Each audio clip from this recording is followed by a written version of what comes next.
first ball of the match and hits Lloyd on the pad, and he's out. First ball, is he? No, he's not.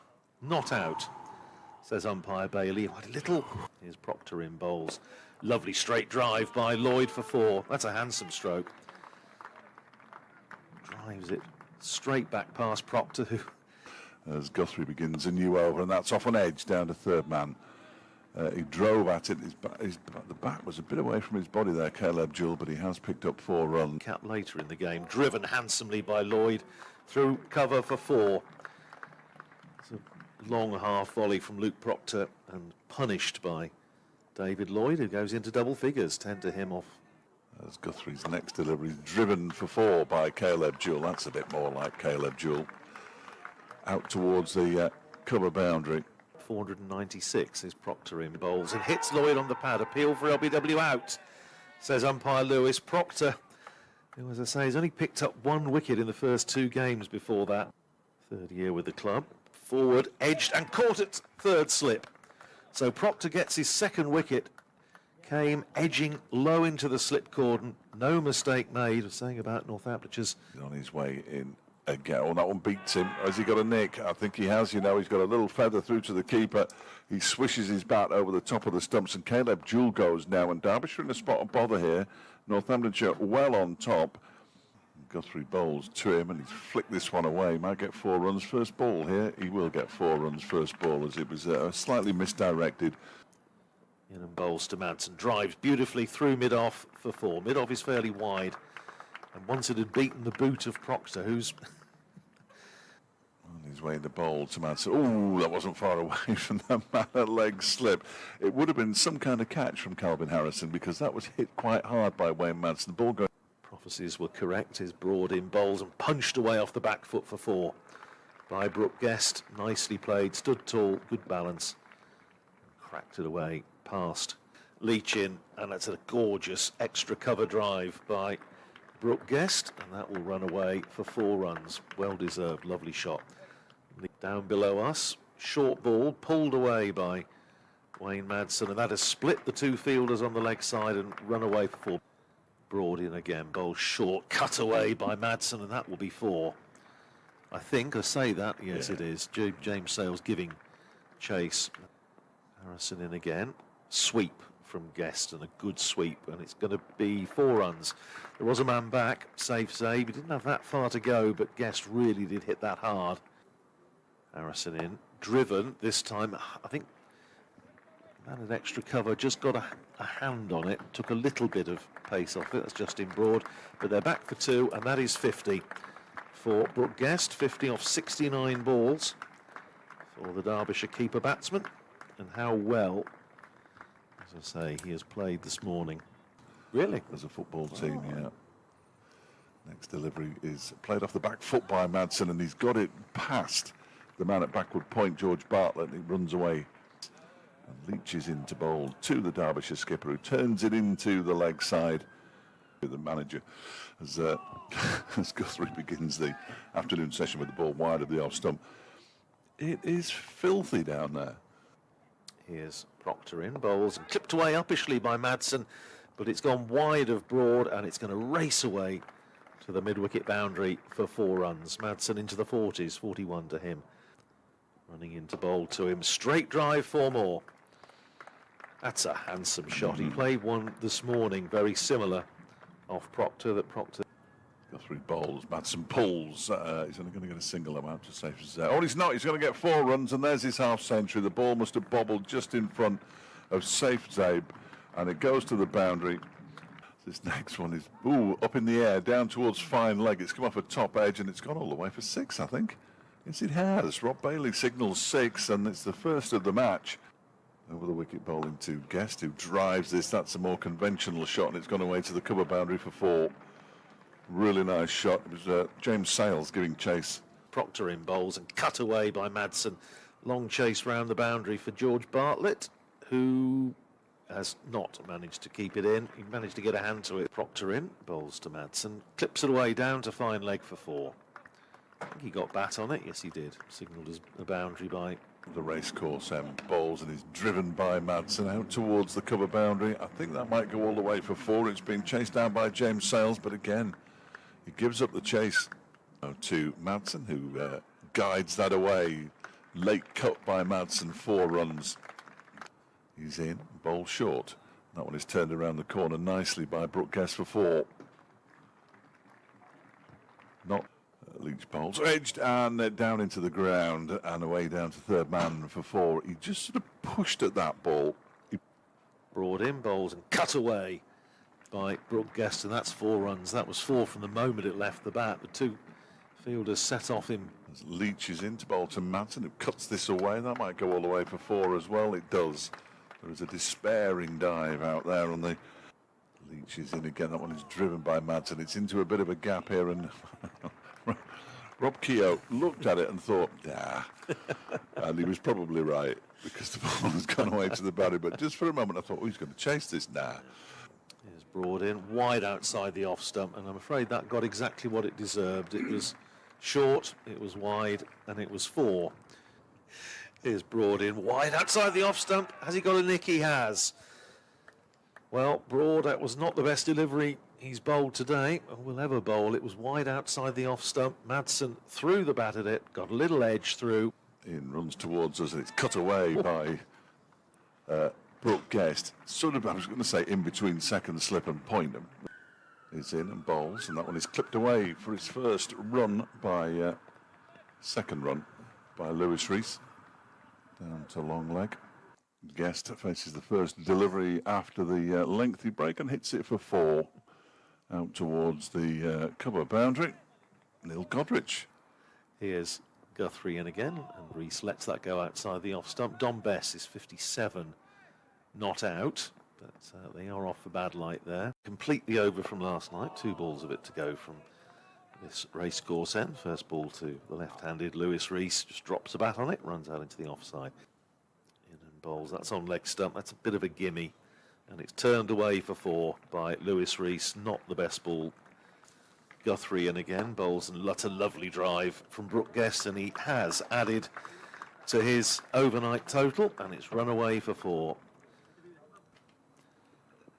Very full, and he's played on. Well, that was a bit of a bonus wicket for Northamptonshire. It was a full toss, very full, and in trying to push it away through the offside, in and bowls to Anisdale. Big appeal for LBW and out, says umpire Bailey. I think we could give that from here. Just nip back in, and Justin Broad, we said, bowled. Here's Leach in bowls. That's a handsome shot from Anderson. A little bit of a floaty half volley and smashed away through the covers by Martin Anderson for 4, takes him into double figures. As this next delivery is helped on its way down the leg side off the bat. And so it was a valiant effort. Yes, because this next delivery has bowled him. Broad got one just to basically swing back in to Martin Anderson. He tried to flick it away down the leg side, and Broad picks up his 3rd wicket. Anderson goes for 13, and Derbyshire 267. The next delivery. Oh, he's edged it and been caught behind. He played that ball a long way from his body, Zach Chappell. That's not a good shot at all, I'm afraid. And Broad has his 4th wicket. 18th over. He's in and bowls to Tickner short, and Tickner's got something on that. It's running down towards the boundary down below us. It's gone for 4, and it's 4 runs. So a bit of glove. This one, he tries to pull it around the corner. He gets a feather on it, and he's caught behind Lewis Rees. So that's a disappointing end to Lewis Rees's innings. Oh, that one is edged over the slip cordon down to third man. 4 runs by Blair Tickner. To anybody, Leach bowls, and it's pulled into the leg side. And there is the 300 for Derbyshire. Out towards the straightish mid-wicket boundary. Here's Proctor, bowls, edged and caught. And Morley goes, just a tentative prod outside the off stump, and the new ball, the second new ball, is just 5 deliveries hold, and the gully, and he's in and bowls, and it's day 1 of Derbyshire's County Championship match against Middlesex here at the County Ground in Derby. Derbyshire unbeaten this season. I thought I'd get that one in now. Middlesex won the toss and decided to have a bowl first. That we had heard whispers that if Derbyshire had won the toss, they'd have had a bat, so it was almost entirely pointless having a toss. In all honesty, I'm a bit loud there, aren't I, really? Alongside me, I'm delighted, I'm Dave Fletcher, by the way. Alongside me, I'm delighted to say, is Kevin Hand from BBC London. Kev, how are you? I'm all the best for seeing you, my dear sir. That's a lie. All the best for seeing. No, it is not. It is not. You and Griff heckling me this morning from the sidelines. I mean, it was from the middle, indeed. Yes, we do our best. Heckled from the middle. We do our best. I have updates every hour. I haven't been told about 1:30 yet, but I'd be surprised if there wasn't one. So I'm going to have to disappear in a moment. Suffice to say, Derbyshire have made one change to the side that has played in all the games so far. And that is Anuj Dal is out with a back issue, and Alex Thompson, the off-spinning, no, the batting off-spinner, that's the way around, I think we go, is in the side. So Lloyd, Jewell, Kane, Madsen, the skipper, Guest, the wicket-keeper, Rees, Anderson with 2 S's, Thompson without a P, Chappell, Tickner, and Morley. Over to you, Kev. Looks like we're starting. Roland Jones, goes for the pull shot there. David Lloyd gets the toe end on it. It's the World Championship snooker, of course, at the moment. And it goes up to a very straight mid-on. That was some style, wasn't it? Well, bless him. David Lloyd's been in very, well, he's been in poor form. Let's put it that way. Well, and he's been playing his shots almost as a way to get out of it, I think. Here's Roland Jones again. I'm going after this one. Over the wicket, past one of our 2 umpires. It was Sue Redfern there, the standing umpire, and the ball is pushed back up to mid-on. Ben Debenham. And we all know what we have to do after we say Ben Debenham. Is standing at the square leg. I'm off before I get myself into trouble. yes, good morning, everybody. It's a lovely sunny day here. It really is gorgeous. Gorgeous weather. We've been blessed for the start of the cricket season so far. Roland Jones setting off again. Middlesex just the one change to the side that beat Glamorgan last up. As Roland Jones is in. Bowls just full of length and dropped for a single just in front of Fernandez. In fact, my apologies, it's Zafar Gohar who runs in from point. Where's Fernandez gone to then? He is square leg. Square leg, yes. So Middlesex are Nathan Fernandez, Stephen Eskenazi, Max Holden, Lias Deploy, Ryan Higgins, Ben Geddes, Jack Davies, Zafar Gohar, Toby Roland Jones, Blake Cullen and Dane Patterson. That one change being Cullen coming in for Henry Brooks, who is on the grounds but rested and rotated as is part of this policy now. Well, up and down the country, not just at Middlesex. Making sure that the seamers get a break every now and again. No, taking a break for this man. Leading wicket taker in the match last week against Glamorgan. He's in now, bowls, and onto the hip of Jewell, who eases to Zafar Gohar, who is the square leg now. So he's stayed on that side, and Nathan Fernandez is on the other. Everybody else has changed. 4 slips in place. Eskenazi, Deploy, Higgins, Geddes Gully. Max Holden is the mid-off. Mid-on, Dane Patterson and long leg. Blake Cullen, as here's Roland Jones, midway through his run-up. Shadow stretching out to his right. He bowls on a length just outside of the off stump. Through it passes to the gloves of Jack Davies behind the stumps. So yes, first win of the season for Middlesex last week. Of course, Derbyshire started the season with a win. And a resounding one as well. 9 wickets, 10 for Lewis Rees, century yet again for Wayne Madsen, the skipper. Jewell left-hander tapping away, quite an open stance with that. Certainly that front foot closes it up as in comes Roland Jones. He brings it a long way across the front foot, but height would have been a problem on that one, and they weren't particularly interested other than the fact that it was, well, if not beating the inside edge, nearly doing so, and taking that inside edge on the LBW appeal. They very quickly went down, so they weren't interested at all. One without loss, Derbyshire, here at the county ground in Derby, and it truly is a lovely day. Puffy cloud here, there and everywhere, but a wonderful view. And a wonderful view for Middlesex last week was the debut of Dane Patterson. He's in for the second over 4 slips for him as well. Bowled really well, no stranger to, well, the other end of the Brian Clough weight. Dane Patterson, but a recruit brought in Middlesex. Well, they were rotated out. Brooks for this one, but Cullen last year struggling with injuries, so a little light on the seam bowling front. As here goes Patterson, right arm over, he bowls, and that one's short and punched as far as Holden, who has now switched to points. They're all change in the field, which is befuddling me, but that's no surprise at all to Dave Fletcher. And they're all wearing sweaters, which means I've got no idea who any of them are. Yes. I recognise the second slip. That's about it, really. And the wicketkeeper, who of course isn't wearing a sweater, so you can see his number. He's made of tougher stuff. Yeah, well, they are, aren't they? They are quite mad. Patterson, smooth but fast approach. He's in bowls, and that one he's punched away in front of point this time. And there'll be a couple of runs there. At least, in fact, there'll be all 4 as Holden doesn't catch the ball, and Lloyd has the first boundary of the game. 5 without lost, Derbyshire. I think the outfield will, it's not great, the outfield, in terms of flatness, but it will be quick. Because despite the fact that we lost the whole of the final day against Gloucestershire, that's about the only rain we've had in the last month or so, it seems to me. Very dry up here, as it always is in the north. Always dry. Just the humour, that, isn't it? I was supposed to put a tweet up this morning, completely forgot. Patterson in bowls and left alone just outside the off stump. Through it goes to Davies. A humorous one. Were you poking fun at me? No. I think you've got to mention. Oh. Yeah, just to say you were here. You weren't here when I did it, but I didn't expect you to be.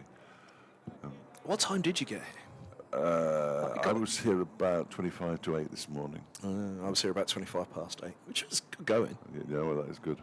That is good. That's gone. Well, I didn't have to, but I went on the radio at 8:15. Oh, really? Talk about Burton and this. Yeah, that's where you earn the big bucks. Yeah.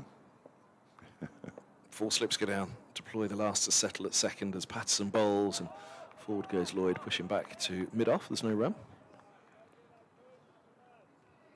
It's interesting, isn't it, when one side wants to bat and one side wants to bowl, that they both got exactly what they wanted. So neither can have any complaints. Derbyshire with 2 specialist spinners in the side. Well, that was a slight clue to Middlesex, wasn't it? That perhaps you do want to I'd have thought so. have a bat. Plus David Lloyd, who's picked up wickets this season with his off-spin. They clearly like the look of the greenish tinge on the top. Yeah, never be fooled by that. And well, exactly that. Perhaps they have been fooled as here's Patterson in bowls, and right in behind this, Lloyd eases into the offside and there's no run.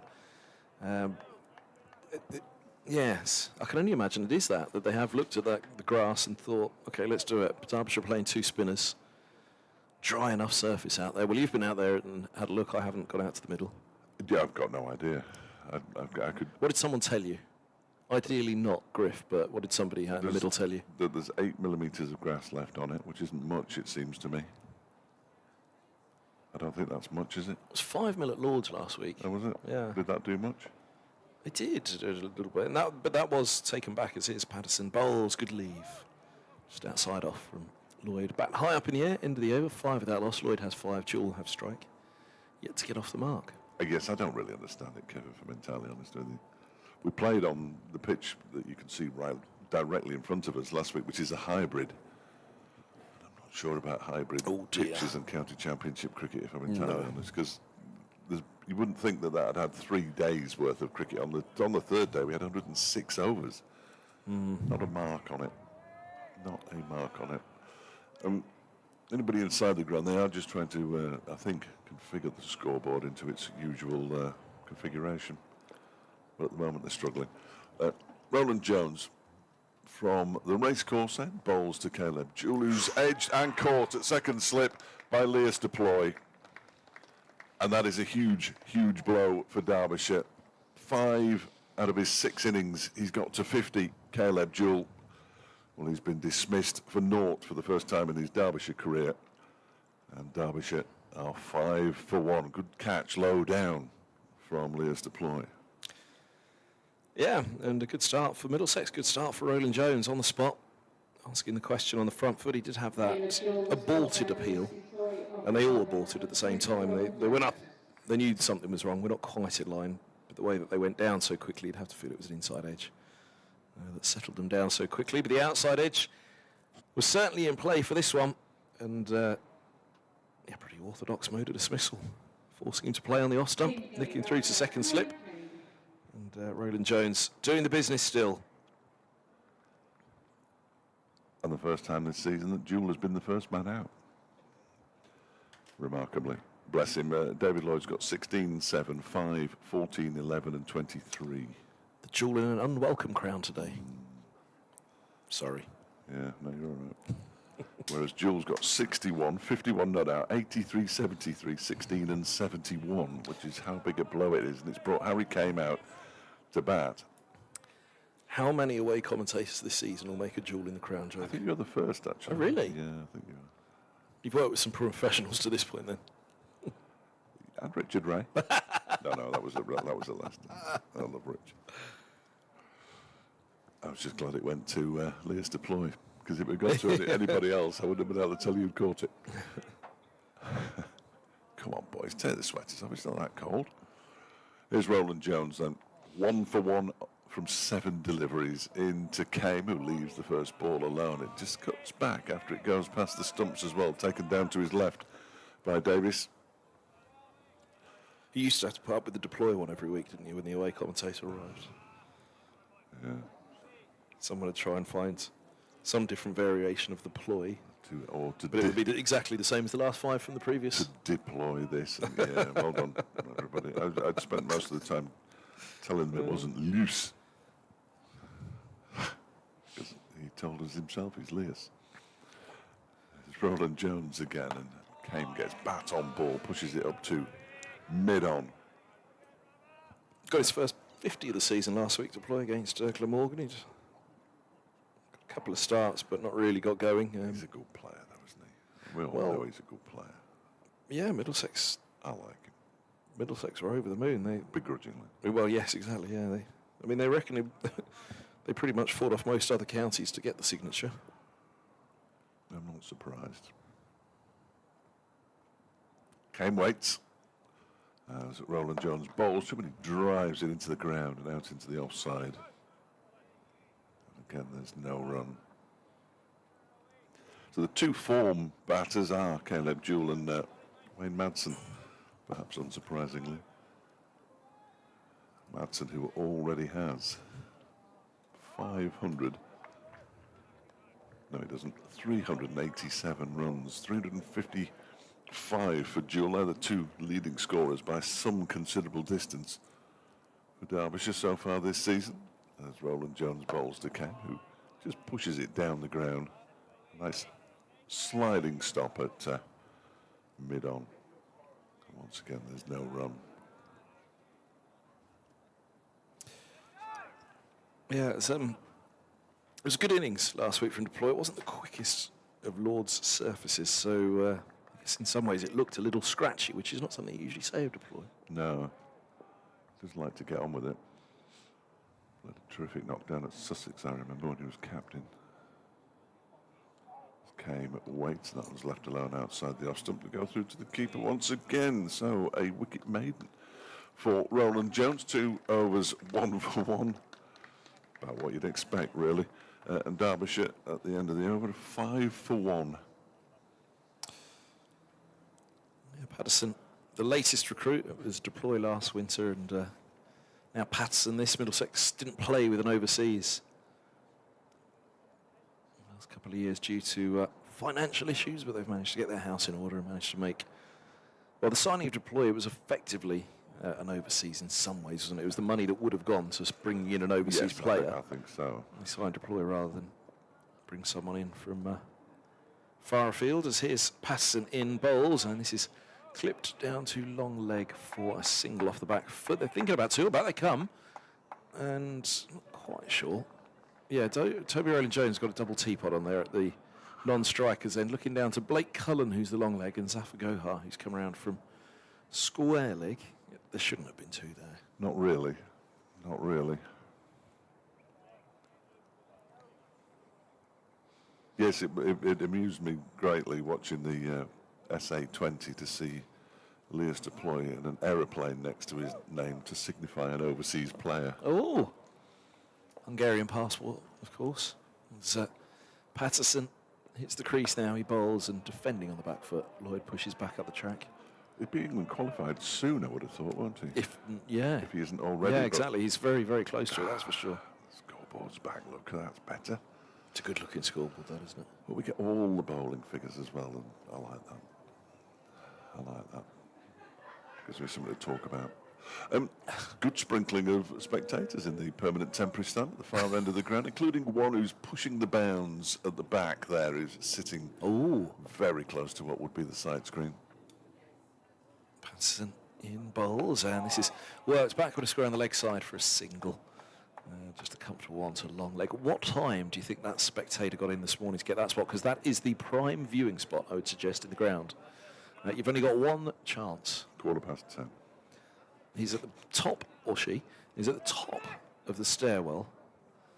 Is that what time the gates open? Yeah. Of which, there are 3 seats. And he or she is sat perfectly in that last seat that is available before the seats are cordoned off for what is effectively a sight screen back there. All the rows of white seats that are not taken up as in comes Patterson bowls. This is eased just wide of mid-off but Holden, or just short of mid-off, but he gets in quickly to collect.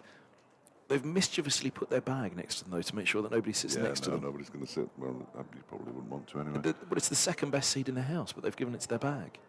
Although nobody's taken the third best seat in the house, which is the next one along. After that, the rows bank down in front, but this is the very top of the stairs, so there's only 3 seats in that particular line of viewing. Hood up, so I can't tell whether it's a man or a woman. Patterson bowls, forward goes. Oh, goodness me, with a lovely shot, came to get off the mark, pushes it straight of Holden at mid-off, and, well, the way that he eased into it, I just thought, well, Holden will get round and gather that, but placed for 1, for 2, hit with quite some force out of the middle of the bat. 12 for 1. Yeah, nicely played by Harry Kane, wasn't it? Bat a little bit away from his body, but perfectly safe, and away it raced to the boundary. At Fletch Sport, fletchcricket@gmail.com. Do you have anything? No, just send them to me. Send them to the home commentator. I'll filter them to the ones I want to read out. Patterson follows up with a ball of better length, and came again, plunges forward to that one, but plays it high on the bat as he defends from the front foot into the offside. And it is 12 for 1, 8 for Lloyd, 4 for Kane, and Jewel has gone for naught. I only mention it because Renan has been in touch from South Africa. Morning to you, Renan. I just love watching cricket when it's cold. He says there's something to it that I can't quite lay my finger on. They had their first frost this morning. Ooh. Happy times, he says, and go Derbyshire. Hey, you wouldn't want to lay your finger on the frost. No, don't lick it either. That's a little tip. How old were you when you learnt that? Don't lick it. 43, I think. Yes, Roland Jones. From the racecourse, then with 4 slips in place, bowling to David Lloyd, who was beaten outside the off stump. Just a very tentative push forward from the former Derbyshire skipper. You all seem in very good spirits this morning. It's slightly disconcerting. Self and Griff. Well, ordinarily by this time they've probably lost a couple on the Derbyshire, but this year they haven't lost yet. So unbeaten. Yeah, unbeaten Derbyshire. How long that will last? Perhaps only another couple of days, but there's just something a bit more about them this year. Good draw at Leicestershire. As Roland Jones is in, that one is driven away by David Lloyd for 4 out to the point boundary.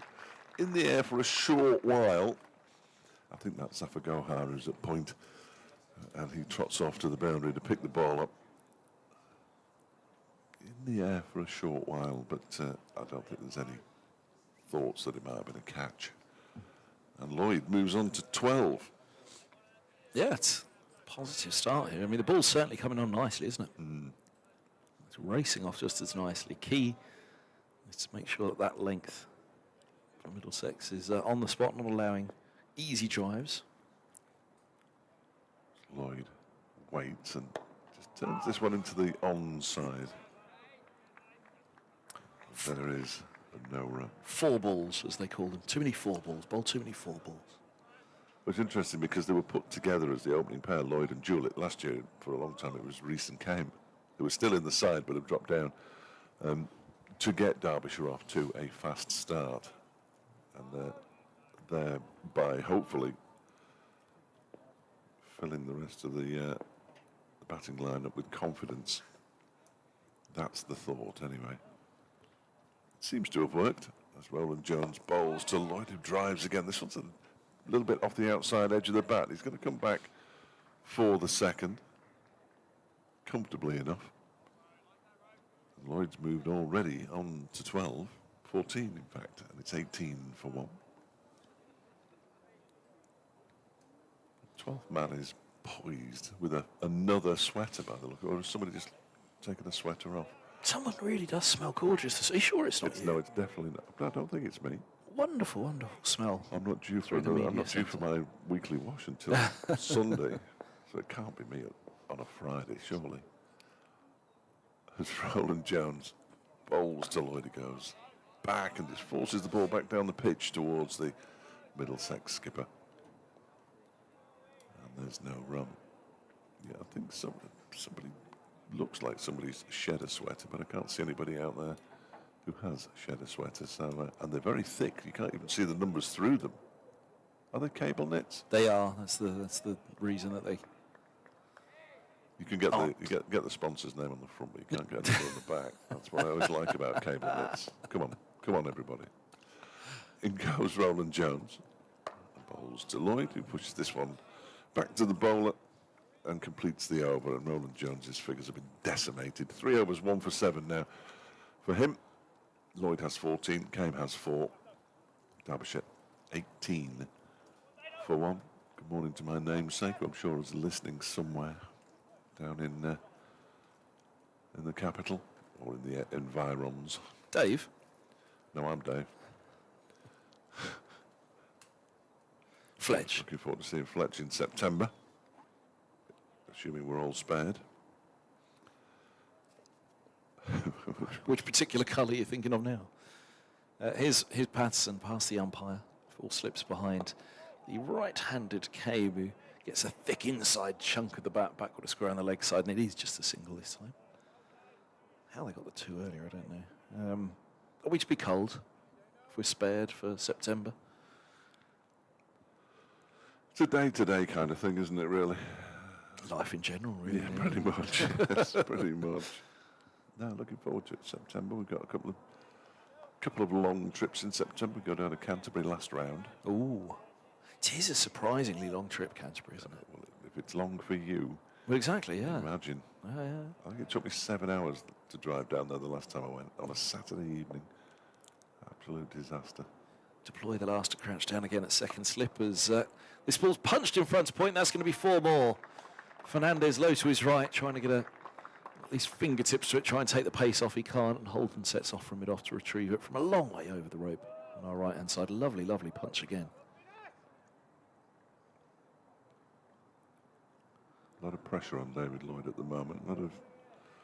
A lot of the vociferous supporters have questioned his place in the side due to that string of low scores. Oh. You know how it is. Who's the alternative? Well, that's a good question. I mean, there are Rees and Kame, who both opened last year, so I mean, it's not as if there isn't another over in the squad. But Batson bowls and just pushes back slightly there, Kame.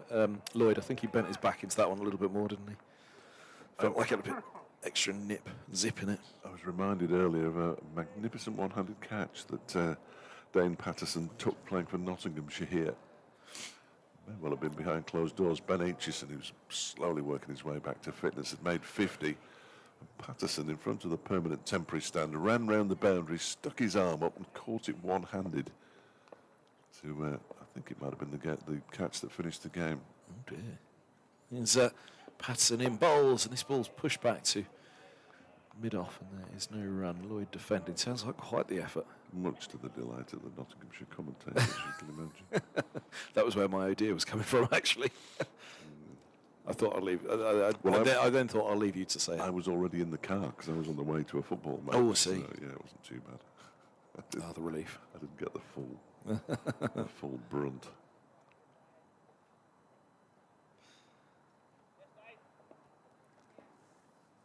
Batson. Past the umpire, he bowls and just full of length. Oh, that comes nipping back in because the wicket-keeper, Davies, went quite late in tumbling to his left, diving to his left indeed, to take that and to prevent it getting away for 4 byes. He was tested by that, Davies, wasn't he? He was. And came back along, and that's 2 that have done that, one from either end. And there is plenty of cloud cover, but it seems too cold for that to be a major factor, to me anyway. Thank you to Mark Beecroft Stretton. I won't read that out, but thank you anyway. You know what you've written. Patson in bowls. Oh, it's an inside edge, punching off the back foot. Away for 4, and Lloyd will tick to 22. But that one really did push him for pace again, and yeah, real fierce bottom hand punch off the back foot, but a thick inside edge, and away fine of Cullen at long leg for 4. It's 27 for 1. He almost deserves a bit of luck. David Long, no, you don't deserve luck at all. Oh, I was about to say, don't we all, Fletch? Well, yes, you might be right. He hasn't had an awful lot of it. He was caught in the second innings again. I think it was the second innings. Might have been the first, against Northamptonshire by the man at cover. He absolutely creamed one. He parried it up into the air and then dove full length and caught it one-handed before it hit the deck, which was a little unfortunate, but he probably shouldn't have played the shot. As Roland Jones begins a new over, bowling to Kame, who just leaves that one alone to go through to the keeper. Once again, there is no run. Not a full round of matches this week. We've got even numbers in both divisions, so why would you all play at the same time? In fact, only 2 matches in Division 2. The other one at Bristol, Gloucestershire 7 for 1 against Leicestershire, who decided they'd have a bowl first. In fact, once again, everybody has decided to bowl first on winning the toss as Roland Jones bowls to Ken. That one keeps a bit low. It's taken down by his shins by Davis. Sussex 11 for 1 at Trent Bridge. Somerset 14 without loss at the Oval. And Worcestershire 7 without loss against Durham at New Road. I imagine is glorious if the sun is shining. Here, Derbyshire 27 for 1, so nothing wrong with the scoring rate. But they have lost Caleb Jewell already. Just 3 slips now as Roland Jones bowls, and Kane pushes this straight back to him. And there's no run. It's clouded over slightly, hasn't it, after the lovely sunshine we had to begin? Well, the forecast suggests that Sunday is the day for your shorts. Have you brought some? I have. Well, I haven't, but I guess I could adapt a pair of trousers. Well, like you did last time. I actually meant to bring them. They're home as work trousers. If you're gardening, you can throw them on when you're gardening, can't you?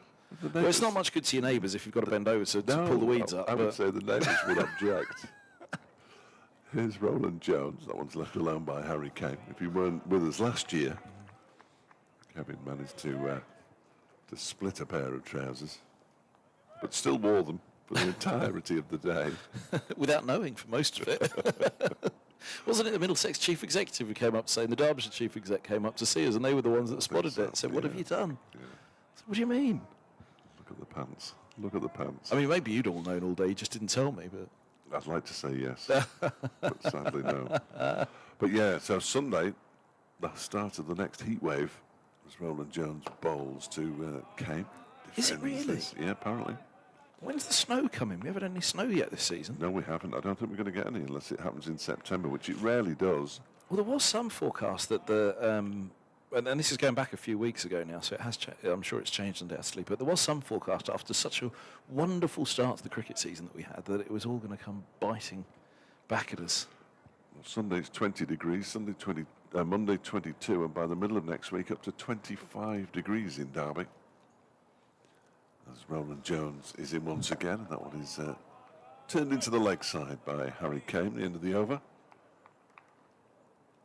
Fourth ball by Roland Jones, his second maiden, 1 for 7 he has. Lloyd has 22, Kane has 5, and Derbyshire 27 for 1.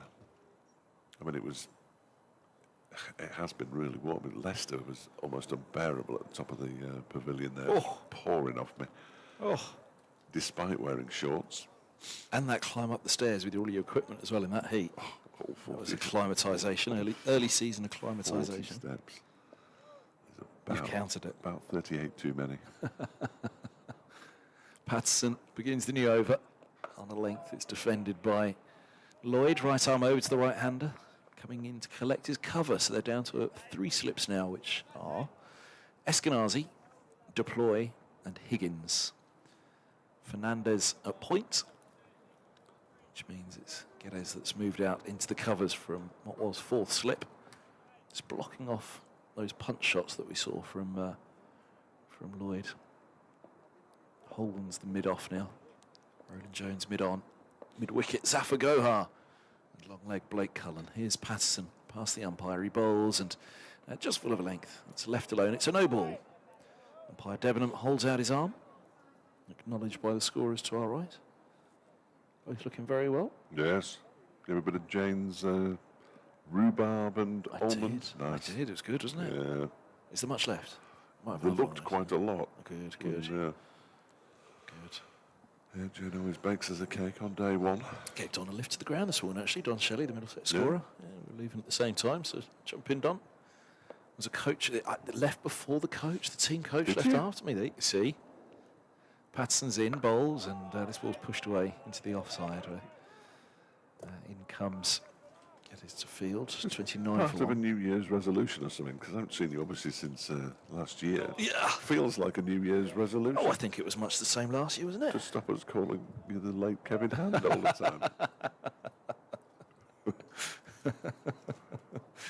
I must admit, I get everywhere ludicrously early. I will pop in tomorrow, but I want to be away by quarter to 12, really, to get to Burton. Dave Jepson back with us tomorrow. Patterson in, bowls, and this is pushed away to cover. And there's no. I just think Derbyshire will be batting again by then. Potentially. No, it doesn't look like it, does it, at the moment? But still, the effects of the heavy roller won't have worn off yet. The dreaded heavy roller. That was interesting down at Canterbury. Should be banned. Well, they had the first day 16 wickets fell, and then on the final day, which was only the 3rd day, what was the final day of the game, Kent chased 316 in no time for the loss of 2 wickets. Heavy roller absolutely flattened it out, and it was predicted as his length ball punched away into the offside. Patterson to Lloyd, and there's no run. Say by whom, but by quite high up the ranks. This is going to flatten out on day 3, and Kent will have a chance on this. And so it was. It kills the game, doesn't it? The heavy roller. Well, it was extraordinary because day 1, 16 wickets. It was seaming, it was bouncing, and therefore the spinners were interested as well. There was a bit of turn. Nothing. Not a thing. And even Zafar Gohar on that 3rd day couldn't get any bounce out of it, let alone any turn, as his Patterson in, bowls, and this ball's pushed away into the offside off the front foot, fielded by Holden. Lloyd remains on 22. And I say that in the extent that, you know, there was a fair bit of bounce on that first day, and it was a quick pitch. It was good to watch, but boy, oh boy, final day, it was a completely, you couldn't imagine from day 1 to day 3, it wasn't even day 1 to day 4. Day 1 to day 3, completely different surface. I've had some good cricket wickets this year at Lords. The first game of the season against Lancashire at Lords, a draw, Lancashire holding on with 2 wickets left. Patterson in, bowls, and this is eased off the back foot. It's a good tumbling stop by Fernandez. Backward points. He seems to have stepped up this year, his fielding. He might have been not the weak link, but, you know, he's a young man in the team. It looks as though he's kicked on a little bit, the backward point position as well. 29 for 1. Important position as well, isn't it? Yeah. Derbyshire wouldn't ordinarily have Anuj Dal at backward point. He's not in the side, so it'd be interesting to see who goes there. I imagine it'll be Martin Anderson. How much of a loss will Dahl be? Well, he's hardly bowled because of his bad back. Runs-wise, he shared in a century stand with Martin Anderson at Leicestershire, an important stand in the first innings. 4 wickets in the first match and none since, so he'll always be missed. As Harry Kane waits for the start of a new Toby Rowland-Jones over. The first ball is pushed up to, that's Blake Cullen, isn't it? It is. Thank goodness for that. It is. So I'm starting to recognise 1 or 2 of them now. Yeah, the toughest two, I guess, for Middlesex in the seaming rank would be Rowland-Jones and Cullen in terms of they're the tallest. Yes, I was going on his Patterson you'd have a chance at, and then Higgins, the 4th seamer, in at 3rd slip. Well, he'll be for most of the game, but for when he's bowling. Rowland-Jones in, and that one is off the outside half of his bat. Certainly, Harry came and pushed into the offside. So is that Holden at mid-off? It is, yeah. He's got the locks flowing out the back of his cap. Who was at cover there? Cover is Ben Geddes. Thank you. I don't think I've ever seen him before. So no, you're forgiven there. I mean, Higgins can do most things, quite the all-rounder, but I don't think he can bowl and field at 3rd slip. So well, he needs to up his game, yeah. doesn't he, really? So that's Eskenazi at 1st slip. Indeed. Oh, I've nearly nailed this. Here comes Rowland-Jones and bowls. That's left alone by Kane. It's Stephen Eskenazi who knows Mickey Arthur, I think. I don't want to say too much more in case it's not the right person, but I'm sure it is. Who knows him? In what sense? What do you mean he knows him? We all know. I mean, I know of Mickey Arthur, but well, I think good mates. I think Mickey Arthur's daughter might have gone out with Stephen Eskenazi at some point. She may well still be, and I apologise if she is. And if she isn't, as Rowland-Jones bowls to Kane, who pushes this one up towards Holden, but in steps Geddes. And there is no run. I'm sure it's him. I'm sure it's him. I have to double check that before I open my big mouth. I'm assuming I didn't have a 11:30 because it's now 25 to 12 and nobody sent me a message, so we'll just crack on. I've got a different box today, and I can't do the same clever thing I did with the microphone jack. This one's defended by Kane to Zafar Gohar at point. I can dig you out of your hole by explaining a rather larger hole that I dug myself into years ago. Yes, now they weren't married, to be fair. This player and his wife, funnily enough. It was all to do with a tattoo. Where the story, well, they weren't married anymore was the point. And anyway, I was telling a story of he was a big fan of Batman. That's why he's got that tattoo. That wasn't why he had the Batman tattoo. But anyway, I'll tell you at lunch. I told it quite a few times before somebody corrected me as well. I'd been, led up the garden path by someone. Rowland-Jones' next delivery is left alone by Harry Kane, and it goes through to the keeper. It's the end of an over. It was another maiden over from Rowland-Jones. 5 overs, 3 maidens, 1 for 7. His figures now, and Derbyshire after 9, a 29 for 1 with Lloyd on 22 and came on 5. Well, it can happen. You sort of hear stories, don't you? When you think, oh, I'll mention that. That's a good story. Yeah. Not true, of course, but it's a good story. Well, it was all true, but I suppose it was true, but the reasoning of the Batman tattoo was slightly wrong. It'll make a few chuckle that know. But yes. Well, I was watching it. Totally innocent. Watching an old QI. One of the questions was, what does the S on the front of Superman's costume mean? Of course, the obvious answer. Patterson is past the umpire, he bowls, and this is pushed back up the track by Lloyd. Yeah, but it's a Kryptonian good luck symbol or something, yeah, and it just happens to look like an S for Superman. Yeah. It was the one where they had the actress who played Lois Lane in the TV series on it. She was very good because she didn't know much about Superman, but she said, "Well, why would I? Because I was fooled by the moment he took his glasses off. I didn't realise it was the same person." So, because that was his disguise, effectively, wasn't it? A pair of glasses. Patterson bowls and forward goes. Lloyd pushing back up the track. No run. He's been in the news recently again, or he seems to have been around a lot again. Well, he wasn't the original Superman, was he? Because that was the fella back in the 50s. He could only leap tall buildings, though. He couldn't fly, could he? Oh, The could he original not? Superman. I don't know. The black and white one. Yeah. It was only when he was only Christopher Reeve. Christopher Reeve was around. It seemed a lot. I don't know why. Is there a documentary out about him recently, maybe? Or Yes, something, there was, wasn't there? I think there was. He paralysed after falling off a horse, wasn't he? So he slips, crouched down behind Lloyd as Patterson's in bowls, and this ball's pushed back up the track and no run. But yeah, they were giving it. There was great praise for him for the fact that actually his acting skills, the way that he was able to transform, physically as Clark Kent in Superman when taking off the glasses, and then he'd shrivel back into Clark Kent when the glasses went back on. Yeah, it's a sort of shy nerd type character, wasn't it? Much like ourselves, Dave. Apart from the shy bit, or the nerdy bit. Oh, I don't know. Well, yes, there is that. There is your T-shirt, of course. Is it May the 4th yet? Here's Patterson in bowls and a little inside edge. Will run backward to square on the leg side, and it's another no ball as well.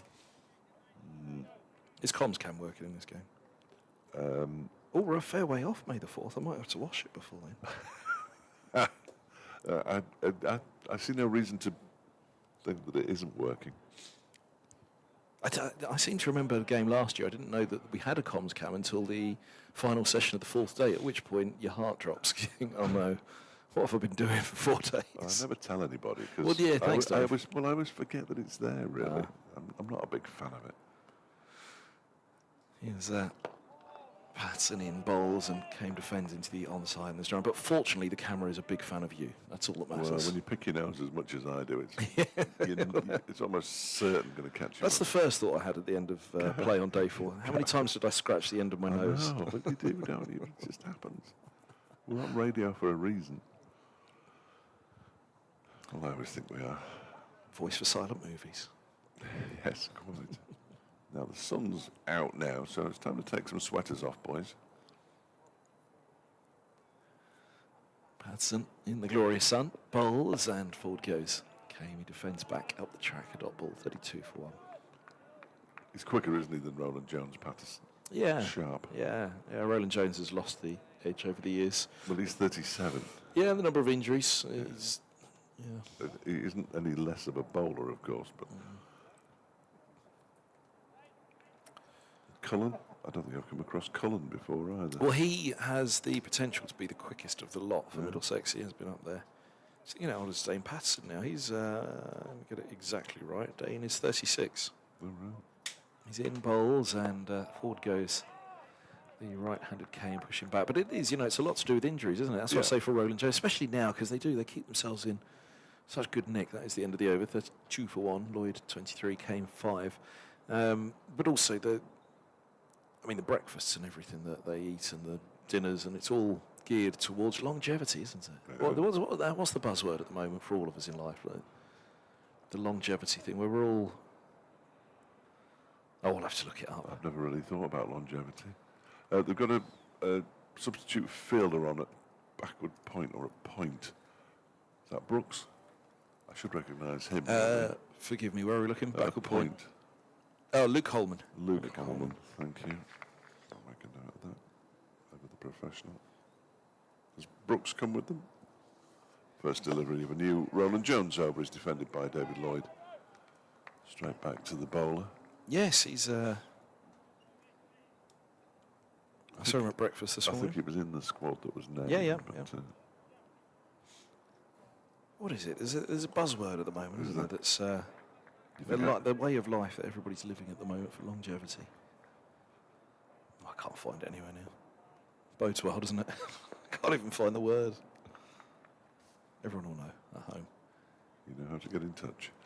Here is Roland Jones. That one is turned nicely off his pads by David Lloyd. They're going to come back for the second as well as the throw comes in from Patterson, but he's back comfortably enough. And Lloyd moves on to 25, which is his highest score of the season.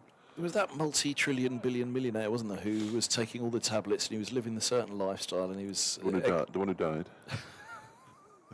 Rest in peace. Was there? now everybody's doing it. You know, the amount of tablets you take for this, the amount of exercise you do for this, the exact things that you put into your body, the things you eat. Really? It's It's Roland Jones in bowls to Lloyd, who's beaten by that one, playing a forward. That wasn't really a defensive, it was a sort of half a drive, a something and nothing kind of shot from David Lloyd, beaten as the ball goes through to the keeper. Ended up leaning on his bat. His feet didn't really move an awful lot there, but he's battling through it. If he could get another 25 runs, what that would do for his confidence. When are you next in Canterbury? We mentioned Canterbury a moment September. ago. September, not so long away. Look out for Jack Leaning. You mentioned Leaning there. Oh, Everything. The batter with the most upright stance you can imagine. Okay. This next one is pushed out into the offside. Ironic, given his name. Jeez, you can't believe it. Just looked up one day, the Kent boys, it hadn't occurred to them, but then it is Ben and Matt, so. Leaning, look at how upright he stands. Tickled them anyway. But look out for it. when you get out. Yorkshireman, isn't he? He is, yeah. Came from Yorkshire, went from Yorkshire. Recollections of seeing him play there.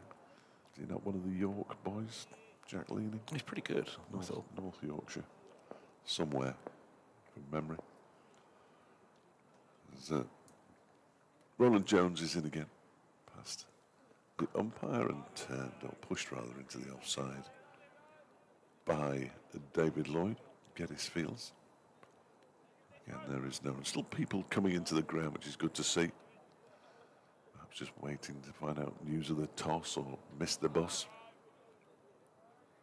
Know that feeling. Car park. One or two spaces there, but not many, which is always a good sign. And 3 people in the new small stand away to the right-hand side. As this one is defended again by Lloyd out into the offside. Again, it's Geddes who does the fielding. It was the final ball of the over. 6 overs, 1 for 9. Roland Jones now 25 to Lloyd, 5 to Kane. Derbyshire 34 for 1 after 11, having been put into bat this morning. They lost Caleb Jewell. Caught at second slip by Leas Deploy of the bowling of Toby Roland Jones for a 3-ball duck, his first duck for Derbyshire. Patson, continue it. Number 25 from 5. I mean, you'd look at that and think, goodness me, what's he been doing? Got some gorgeous punches, weren't there? He's hardly been carted around the ground, though, has he? No, there was the inside edge, wasn't there, for 4, and then there was those nice punches in front of point. He's up to the stumps now as the sun disappears once more, and that one goes past the edge. Zips past, doesn't it? Came well beaten on the back foot. I was going to say that the one thing you'd probably say is that those punches off the back foot suggests his length was a little bit too short. Yeah. But then he zips past the edge on the back foot like that. So. He's a good operator, isn't he? Always has been. I've never been allowed to admire him in the past, of course. Well, indeed, I was going to inquire as to given as to where he played. But how irked you are by his presence. I'm happy to admire him now. That's bowls to Kane, and there's no run. It reminds me of David Townsend commentating once on Jade Dernbach. You know, lots of fair play to Surrey. They churn out some good players. Don't they? Chris Jordan went down to Sussex, then went on to play for England. He was just sat there one day on commentary. Jade Dernbach. Imagine how good he'd be if he left Surrey. Well, he left them briefly a couple of years ago to come here for the T20. Oh, he did. He came to Middlesex as a coach as well, but he's gone back as a coach to Surrey now. Oh, has he? He has. Yes, I did see him the other day, I think, on a video. Here's Patson in. Bowles rapping on the pad on the back foot came. He was he was turning towards leg side, looking to play it square of the wicket, so it gives you a clue as to the line. Yeah, very, very nice man, Jay Dernbach, Yes. I must say. Yes, no, very pleasant. And Heavily tattooed. yes, and from a time where perhaps Surrey weren't, they're a little more liked now, aren't they, Surrey? Now, Only a little, but a little more liked now, aren't they? I'm not sure. Well, he had that there was the T20 final, wasn't it? David Willey and Jade Dernbach, and it all got a bit testy as his. Patson in bowls, and forward goes Kane. There's no, and you do kind of form an impression then, don't you? But actually, loveliest man. Yeah. Really nice No, fellow. it was nice.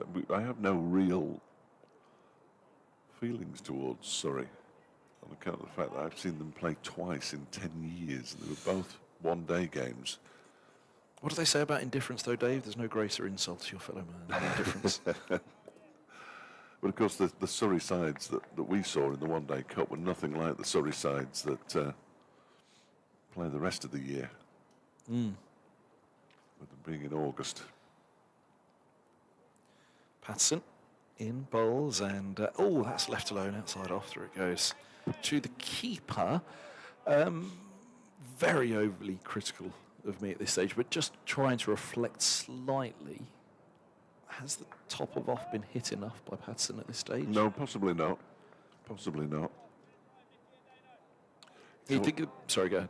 He's a heavy man, though, isn't he? Look at the footmarks he's already creating, and this is only his 6th over. Outside what will be the left-hander's off stump. That could be interesting as the game wears on. A few of the batters will be saying, Dane, we're batting last on this. Yes. Have you noticed how many left-handers we've got? Patterson in bowls, and this is left alone outside the off stump. Well, indeed, I mean, you mentioned he's bulky, isn't he? He's broad-shouldered. But you think of some of the Middlesex bowlers over the years, Roland Jones, indeed, and now Cullen, but Brooks, you've got to mention, but Finn, James Franklin. There was a criticism that they all bowled a little bit too short. You had Mercer, who was putting it up there, constantly hitting the off stump, and they all just bowled a fraction too short. But funny thing, it's the tall Roland Jones, who's now being replaced by the tall Cullen, who has been hitting the stumps this morning, and Patterson maybe just a fraction short for his number 25 from 6. That was a maiden, I should add, 34 for 1. I'm just trying to see who the taller of the two is. I mean, one is a lot younger than the other, clearly. I don't think there's much in it, is there really? Roland Jones, 6'3", roughly, the pair of them, I think. Just has the edge, but he's wearing a cap. Yes. And he's a bit older, so he's a bit more slouched. Yeah, well, I used to be 6'6". Yeah. Now I'm only 4'3". So it will indeed be Blake Cullen, and initially be bowling to David Lloyd, who goes for the expansive drive and misses, goes through to the keeper, so that gets everybody in the slip cordon really excited. There's deploying, polishing the ball in that very familiar way of his, on his left arm, with his right hand, which always surprised me, with him being exceptionally left-handed, both batting and bowling. What about fielding? I think left-handed fielding. I think it's disappointing. This next one from Cullen is turned into the leg side for a single by Lloyd, who moves on to 26, 35 for 1. Higgins is already starting to wind himself up. Look, his right arm was windmilling around, and then he did that sort of thing. There we go. Yeah, like a guitarist, like a rock guitarist. Ooh. I like that. Now both shoulders are going, and hamstrings are being stretched as well. It won't be long before we see him. Here's Cullen in again and bowls. That one is driven, but straight to the man at mid-off, who is Holden. And there's no run. Reminds me of the news reports from the Mark of you and Griff out in Soho over Friday night for a trip down to London for the Lord's match. Can you imagine? Air guitars at the ready. I have been known to air guitar in the past, but I'm not sure now is the way forward. In comes Cullen again. That one's left alone outside the off stump by Kame on this occasion, and allowed to go through to the keeper. Mark Beecroft Stratton has been back. The permanent temporary stand is a template. The new relocated stand be the new old stand, or the new moved stand. Yes, that's true. But he's at Trent Bridge today, much to the delight of the more vociferous, critical members of the Derbyshire faithful. He was here last week, I think it was, last match against Gloucestershire. Mark. He's at Trent Bridge today. Cullen is in, bowls to Kamer, goes back, pushes the ball out into the offside Geddes Fields. The other way you can tell that Ryan Higgins is going to come on is that for the first time during his spell, then Patterson has his sweater on down at long leg, because they're used to playing in the south. It was home to Lancashire, wasn't it? You haven't been, Yes, I will, this is as yeah. far north as you've been this season, as this next one is driven by Came, again up to Holden. Good start by Cullen, just the 1 run from his first over from the race course, and 35 for 1, Derbyshire, after 13 overs. 26 to David Lloyd and 5 to Harry Came. I think Tim, they're on a bus for this one, Middlesex. I know, So it came up yes. yesterday, but Tim Mercer, I think, came up on his own in the car because the chat at breakfast, how was the journey up, Tim? And, funnily enough, when he said, yeah, it's not too bad. It's only a couple of hours, isn't it? It's not that far north. It's not far north, no, you're right. It's beautiful. Well, Their words, not mine. I've said, I was grumbling the whole way. I have had this conversation on air before, and I always forget there is a place in Derbyshire that is the middle of the country. But I can't remember where it is. 35 for 1. Still only 3 people in the new moved stand. The new stand away to our left is splendid, but we can't see it from here. Here's Higgins then replacing Patterson. He's in, bowls, and he's immediately onto a full length, full defence from Lloyd. Number 25 from 6 with that maiden to finish from Patterson. We watched it being built during the pre-season friendlies against Oxford and Saka. They didn't have to throw it up quickly. Wait, which one, sorry? Immediately, you can't see it. I see. Immediately to the left of the media centre is a new 900-seat stand. Ooh. It's a beautiful thing. Good views, I'm told. 2 slips and a gully for Higgins, as opposed to the 3 and at the beginning 4 that there were for Patterson. As Lloyd is halfway forward, it felt as though he almost took a step back to defend that one on the front foot. To watch his technique again. It was almost as though he was rocking on his crease, just a little undecided as to where he was going to be, but defending off the front foot, the ball trickles away into the offside. Bold Higgy is the cry from somewhere out there. Turns again to Gloucestershire and back again for Higgins. As he's past the umpire now, bowls, and this ball's eased away into the offside. More comfortably by Lloyd, played a little more time. Quicker than you think. Ryan Higgins, everybody, the Lancashire website previewed the Middlesex game and wrote that the Darren Stevens pace Ryan Higgins. No. Did that annoy him? Well, it was one of those who's going to print it off and put it on his seat moment. You know, Yeah. comes in from a lengthy run up around the same length as Patterson. He bowls, he's eased away to the offside off the back foot this time by Lloyd's. He will get it to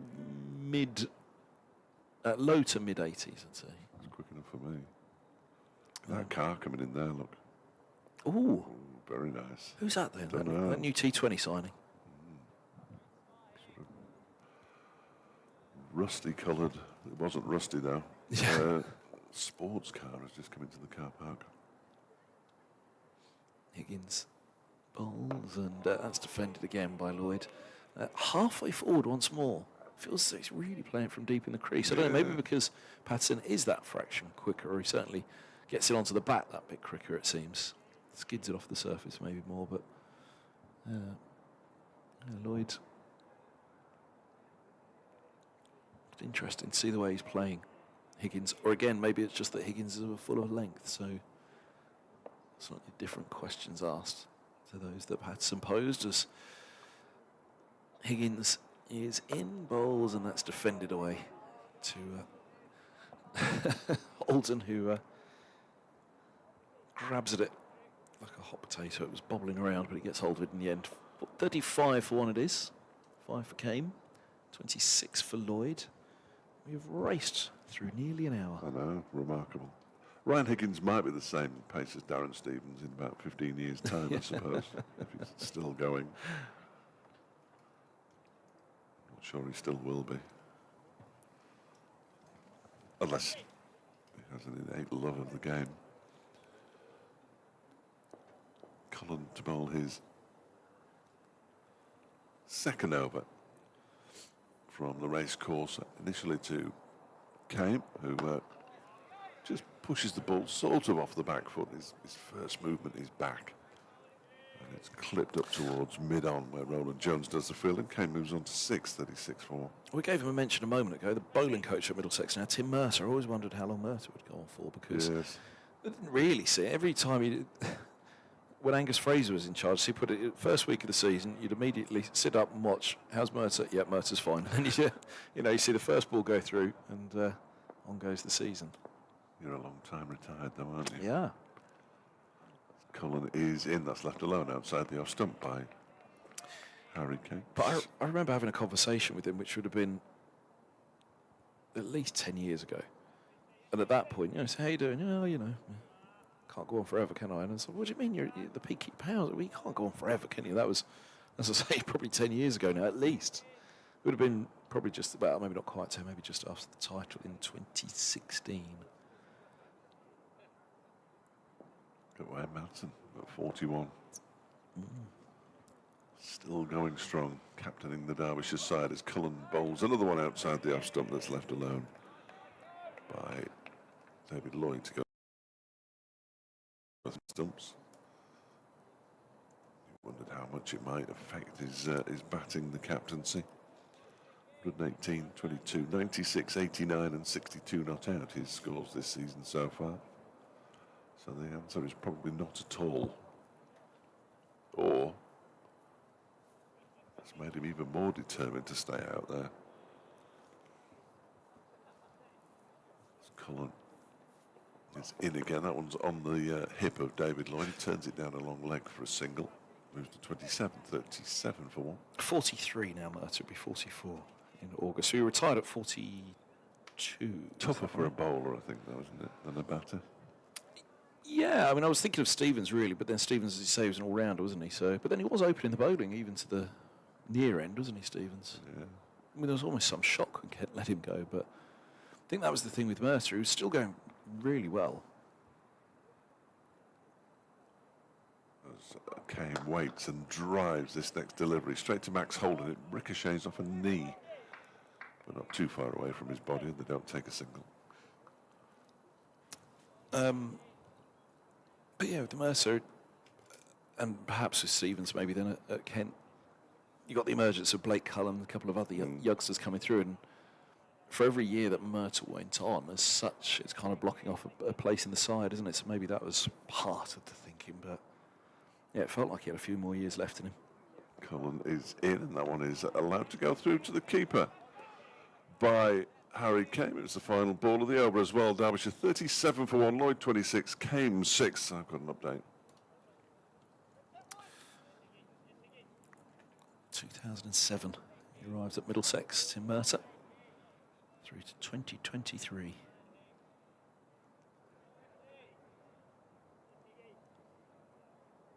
Did play for England at the Under-19 World Cup in 2000. Ireland international in his later days. Here's Higgins past the umpire bowls, and this is left alone outside the off stump. Well bowled, Higgy. A big puff of black smoke appears behind the gym in the distance. Behind the temporary permanent stand. Or is it the permanent temporary stand? Which way around? Doesn't seem too threatening though. It's drifted off into the distance, the big puff of black smoke, and nothing more following it. Higgins in bowls, and forward goes Lloyd, defending into the offside, no run.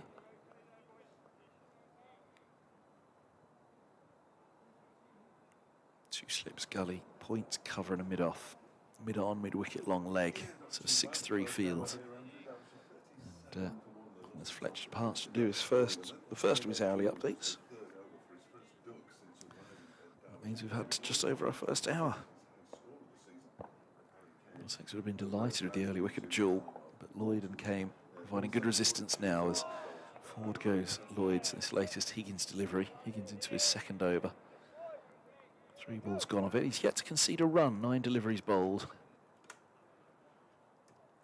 Cullen has conceded only 2 from 2, and that again was the mark of the Middlesex attack in the first game of the season against Lancashire, was the consistency that they showed, which is something that had evaded them at times last year, but well, with the fit again Cullen back into the ranks this year and the arrival of Patterson as well.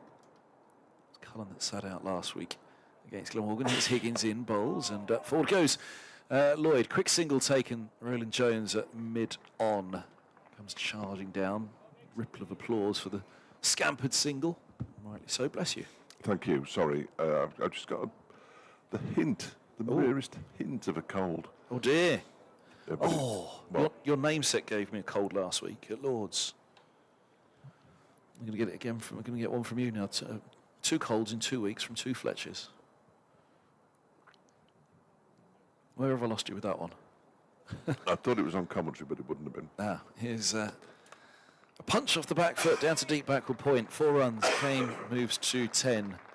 48 for 1. That was a lovely shot, just opening the face on the back foot and guiding it. Fine of Fernandez. No, the director of communication, he sits in the commentary box next door, Stephen Fletcher. He was in. I shook it off in a day or so, fortunately. It did feel rough for a couple of days, but he was sneezing all the time. He was, yeah. He was not well. Perhaps he's given it to me. Oh, yeah. Brought it up with me to you. No idea how. I should have brought a handkerchief. I don't know. I'll survive for now. That's all right, you got a sleeve, haven't you? Yes, trousers. Don't sneeze into the trousers, you might rip a hole in them. Higgins. Ball is just full of length, and that's pushed to Holden at cover. 42 for 1 it remains. See, Redford's on the march here. Oh, That's because it was the last ball of the over. Yeah. Apologies, I thought there was one more to No, come. but 42 for I 1. think she spotted it before Ben Debenham did there. Thank you to Craig, who was message sent regarding this morning's Daily Griff and players wanted less cricket. We had the articulate David Payne on comms last year down at Bristol. He said he was driven by the stats that proved performance was slightly reduced by overplaying. And for someone with international ambitions, this extra percentage was very important. Craig says he fully understands that, but it's unfair to expect the rest of cricket to be reduced for that reason, which is an interesting point as Cullen is on his way in past the umpire and bowls to Lloyd, who covers up, pushes it up to Roland Jones at mid-on. As long as it's a competitive game, I'm happy to pay to watch professional cricket, even at 95% levels. If a player needs a break, then take a break and let another squad member have a game. It's a fair point.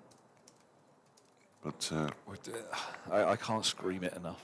You cannot reduce the amount of cricket we play in this country. well, we're going to. They've already done it 16 to 14. Next delivery, it's going down to 12. It's pushed out into the offside by Lloyd, and sure as eggs is eggs, it'll be 10 after that. The first fear. season that I did this was 2005, and I reckon at that point there was something like 96 to 100 days a year for the That's about first 11 now, something like that. Not even that, I think. Is it not that? Isn't it about 70? Yeah, maybe you're right. I could work it out, but I'm not going I'll to. do it, it's your Yeah, own. you do it. I wouldn't know where to start. Here is Cullen. In and bowls to Lloyd, who gets a little bit wrapped up by that one. It comes off a pad. Was there any bat involved? If there was, it was a sort of half chance for Ryan Higgins, and it was off bat. So he's sort of got away with one there a little bit as David Lloyd. Are there 14 T20s there are, aren't there? Do you play everybody home and away in the T20? No, you don't. It is 12? It is. No, it's 14, isn't it? Oh, it's 14 because you don't play. Because you don't play. So 14 times 4 plus 14 plus 8, 78 days it's down to now. So roughly about a 20-day reduction in 20 years. Cullen bowls. That one's pushed out into the offside by Kane. Lloyd only took a single when that ball came off the edge of his bat, down past the gully region, so he'd moved on to 27, 43 for 1. So there were 2 List A competitions. There were 16 games a season rather than 14, so there was 8 straight away. Yeah. Back onto it. Then the second List A competition. They're looking at it again, aren't they? But will the PCA take less money for less cricket? Here is Cullen in and bowls. Full delivery driven by Kane, but not timed and fielded by Roland Jones, who removes or takes some sweat off his forehead and immediately starts polishing the ball as he has a chat with Max Holden. I think you're right. And of course it reduces the number of matches that teams or clubs can take to outgrounds, because they're spending so much money on headquarters that they need to make it pay. There's Cullen, 3 slips in place. Bowling 2 came, who drives very pleasantly. There's a chase on here for Roland Jones. The ball is slowing up, as you would expect it to do. They've run 2 and they're going to come back for a 3rd. Roland Jones flicks the ball back to Fernandez, who throws it in, and they have completed 3. Harry Kane moves on to 13 and pinches the strike. Lloyd has 27. Derbyshire 46 for 1 after 17 overs having been put into bat this morning. Caleb Jewell caught a second slip by Leas Deploy. Nice low catch from the former Derbyshire skipper of the bowling of Toby Roland Jones for a 3-ball duck. Yes, I don't know exactly what they are going to do, but they will do something. It was interesting, wasn't it, this week, having talked about cricket in August and the stuff that isn't the One-Day Cup being a competition that nobody else in the world plays, and now apparently we're open to it being a T20. Oh, Higgins in bowls. This is east into the offside. So I would have Fielded by I would have carried on. fielded by Holden, and it's no runner. Thank you to Danny Knight at Middlesex, who says this is Ryan Higgins' 100th first-class game. Oh, excellent. Well done, Higo.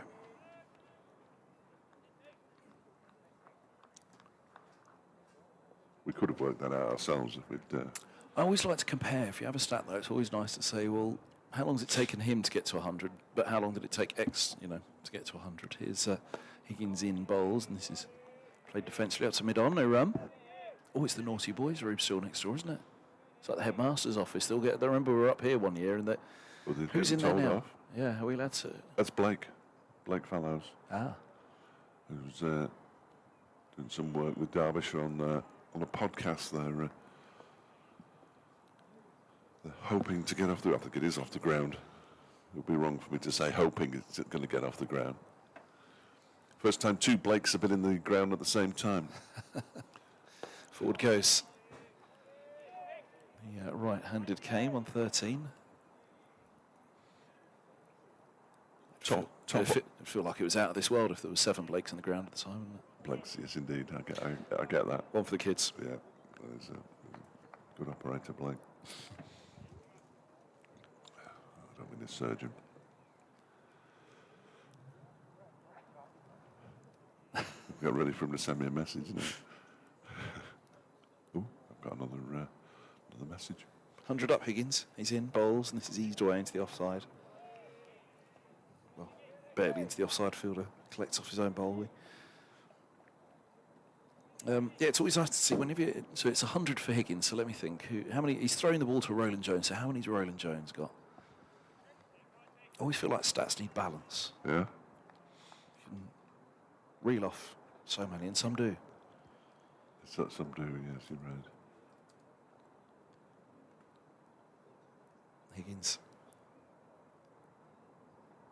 In now bowls. Oh, nips that one back to beat the inside edge, and thumps somewhere amidship, but I don't think in the most painful place of all. Not quite. Not far off. No. Toby Roland Jones, I was going for, only because the ball was thrown to him. He has only played 159 first-class matches. I say only because he has had an awful lot of injuries. 37 years old now. Poor that, isn't it? Yeah, what's he been doing, slacker? Higgins, that's a very good leave by Kane, just outside the off stump. Through it goes to the keeper, and there is no run. End of the over. 46 for 1. Higgins, age-wise, is... 36, I'm going. I reckon Higgins would be 31. Is he? Oh, right, okay. Let's have a look. He's 30. 31 next January. And I apologise to him. It looks well. Well, again, there's always a benchmark that you kind of... Well, maybe it's just the way my brain works, but there's a certain year that was like... It's like BC and AD, isn't it? So before this and after that. But the title in 2016, because he left in 2017, Higgins, as a young cricketer to go to Gloucestershire. Blake Cullen is in. That one is pushed into the offside by Lloyd. He's set up for a quick single. Holden picks up but doesn't throw. And Lloyd looks back, almost as if Harry Kane hadn't set off as quickly as he hoped to do, or hoped he would, but Lloyd moves to 28, 47 for one. Wayne Madson's played 242 first-class matches. And the other note for that is, now that you've said on Madsen as well, because Madsen was a relatively late bloomer, because I remember one of his early games being against Middlesex here.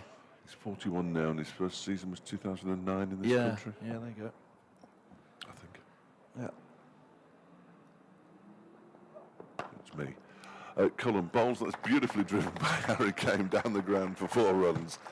You can hear it smack into the familiar hover cover that you will have spotted this morning, because it used to be the one at Lord's. Kane moves to 17, and Derbyshire are 51. The 50 is up, 51 for 1. They got it during the winter, and they are the only non-test playing ground with a hover cover. Yeah. Because it's the one from Lord's. You Yeah. obviously got a new one, electric, I imagine. Oh. The mowers at Lord's, the quietest mowers in the world, that can sneak up behind you and mow you down.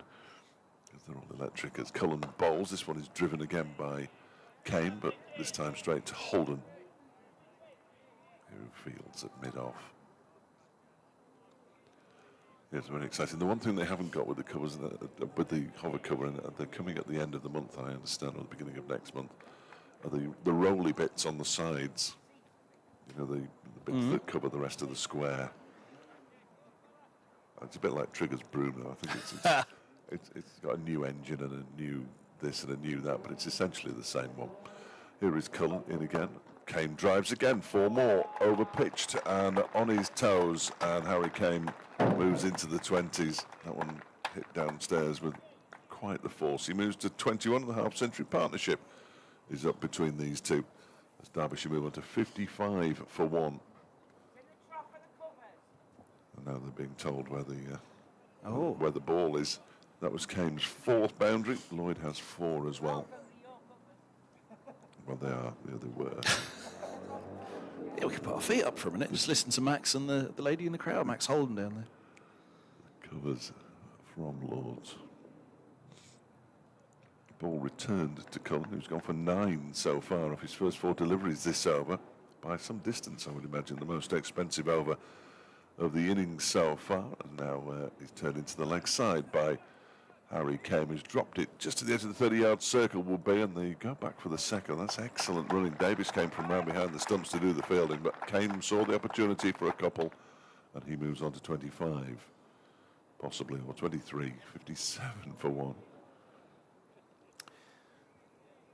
So Higgins... Yeah, no, Jane's querying my numbers. Sometimes they go up really quickly. Sometimes she's really tardy. And when it's not, it needs to get into a rhythm. We need to get into a rhythm. We need to be in sync. It's all Jane's fault. Here's Cullen. And bowls to Kane, who pushes this up towards Holden. It was the final ball of the over. That has already been added to the scoreboard because it was the final ball of the over. 4 overs for 16. 57 for 1. Lloyd 28. Kane 23. Patently, obviously. You're still on ages. I am. Don't be ageist. Higgins was 22 when he made his first-class debut, and I guess that's partly why he left for Gloucester, because an enormous talent. But 2017 was his debut for Middlesex, but he couldn't. That came in June against Yorkshire at Lord's, but James Franklin was the captain and the all-rounder as well. So off Higgins went at the end of that year to Gloucestershire. So he was 22. Roland Jones made his debut all the way back in 2011, would that be right? 2010. Here's Higgins. He's in, bowls outside the off stump. There it goes to the keeper and left alone. So 7 years in the difference between their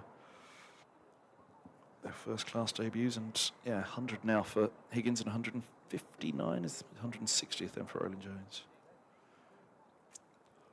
2010, Roland Jones's debut. Where did the time go? Where indeed.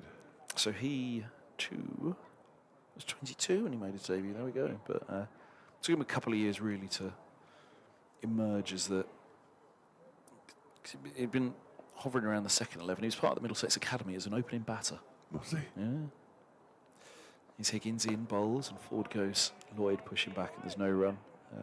Then he was having a trial with Surrey's second 11 as a bowler when Middlesex snatched him back. Good job they did. Aye.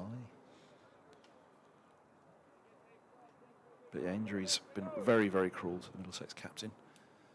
Did he not get selected for England and then get injured? Well, he's got that. He got that 5 for against South Africa, which was his breakthrough, and everybody knew he'd do well. Yeah. And then he was off on the tour to Australia and had to pull out with injury. As this ball's clipped back with a square on the leg side, and long leg comes around to fine leg, and they'll take 2. Lloyd's on 30, 59 for 1. I had a vague recollection of that. It was only vague. You're going to miss the London Marathon this weekend? Oh, do you know, last weekend, Easter weekend, Friday start, Monday finish, no traffic. Yeah. Honestly, I have thanked my lucky stars at the start of this season. The weather the first few rounds.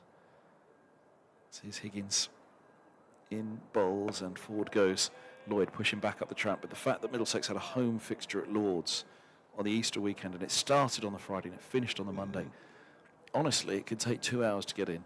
35 minutes. 2 hours? It can take 2 hours. You've always got to leave a good hour and a half, hour and 45 to get in. That's why you're always late then? Yes. I knew there was probably a reason. Yes. But it's as much getting home, because by the time you get home then in the evening, you're absolutely, you kind of flop on the sofa, and then you have to get yourself up to bed, don't you, to get up again in the morning. This ball's punched away to Holden, and there's no run. They are long old days. Yeah. But no, the Easter weekend, that was marvellous, absolutely marvellous. We shouldn't really moan too much about other long days, of course, but you're right. It's nearly double. It's nearly double the day, isn't it? If it takes you 2 hours there and 2 hours home, it's 4 hours on top of the we were huge amount of time we spend at the ground as well. Talking about this, and they're not. We don't. The work's not hard. It just takes a long time, or can do. Can be hard sometimes, Fletch. No. Here's Higgins in bowls, and this ball's eased to backward point by Lloyd. There's no run. 59 for 1. Well, I see what you mean. I think I see what you mean. Because we don't play knots anymore. So, since Durham were promoted as well. No, I like a trip to Durham. We're going to see a change of bowling. We're going to see some spin by the look of it. Not for certain, but there's fielding pads being donned. We've been watched. We are. That was the other David Townsend, great line. The founding members of the Cyclops Society. Yes, quite. Well, who was it the other day? Somebody was saying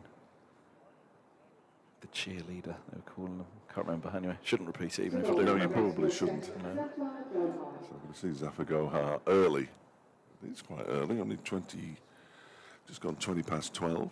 He could have a very long bowl here. We'll see if there's any hint of early spin. Derbyshire with the 2 specialist spinners in their side. It also means that my overs will be really quick, and poor old Kevs will continue to be longish. He's got a bowl from the racecourse end. Lewis Deploy, who now appears to be at mid-off, and he's directing the field. It's Fernandez, he's moving around out at long leg. That is Lewis Deploy, isn't it? Tell me it's Lewis Deploy. It looks like him down here. Yes. Excellent. Yeah. Here is Zafar. Oh no. Oh. And Harry Kane pulls out. Did Zafar not bowl it, or did Harry Kane pull out No, first? he pulled out first, yeah. And now he's removing his sleeveless sweater as well, so... Because in the end, he almost bowled it as though it was a medium pacer, I think, Zafar looking at it. But yeah, Higgins is the slip fielder for spin, so Deploy departs, as does Eskenazi, indeed. You won't like that. Here comes Zafar bowls. That one is full, so we won't be able to tell if that was going to spin because it was met on the half volley by Kane.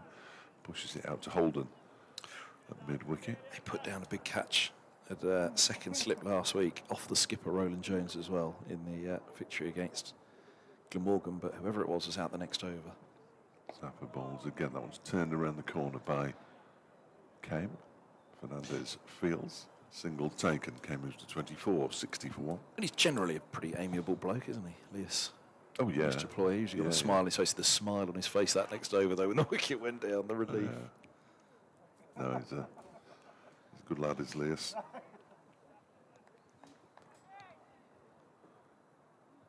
Short leg slip, backward point. Covering mid-wicket fairly close as Zafar bowls.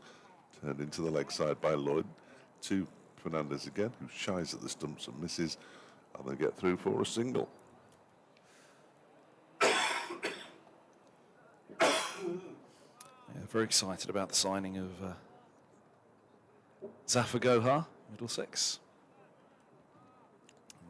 Some exciting young spinners. Luke Holman's been on as a sub, and Josh De Carey's as well off break bowler. Yes, Holman's a young man, young leg spinner. we saw De Carey's last season, didn't we, at Lord's? Oh, that one has bounced up off Harry Kane's pad. The short leg fielder couldn't quite get to it. It's a half-hearted appeal, really, as much as anything. Who was under the helmet then? Geddes. I'm guessing. This next delivery is defended out into the offside. Yes. Yes, it is. Well done. Excellent from you, very much. Fletch. Thank you. Excellent. I was looking for the least experienced player in the squad, actually. I don't know how experienced he is, but someone I hadn't really come across before. I figured it might be him. Kane comes forward, clips it into the leg side. Holden runs around to an orthodox mid-wicket position to do the fielding, and Zafar Gohar's first over comes to an end. 3 runs from it. Harry Kane moves on to 25. Lloyd has 31. Derbyshire 62 for 1 after 21 overs. What do you reckon? Good morning so far then for Derbyshire. Middlesex winning the toss. I think so. You're looking for Yeah. minimum 3. You're looking for 3. aren't Ideally you? 4. You're looking for 3.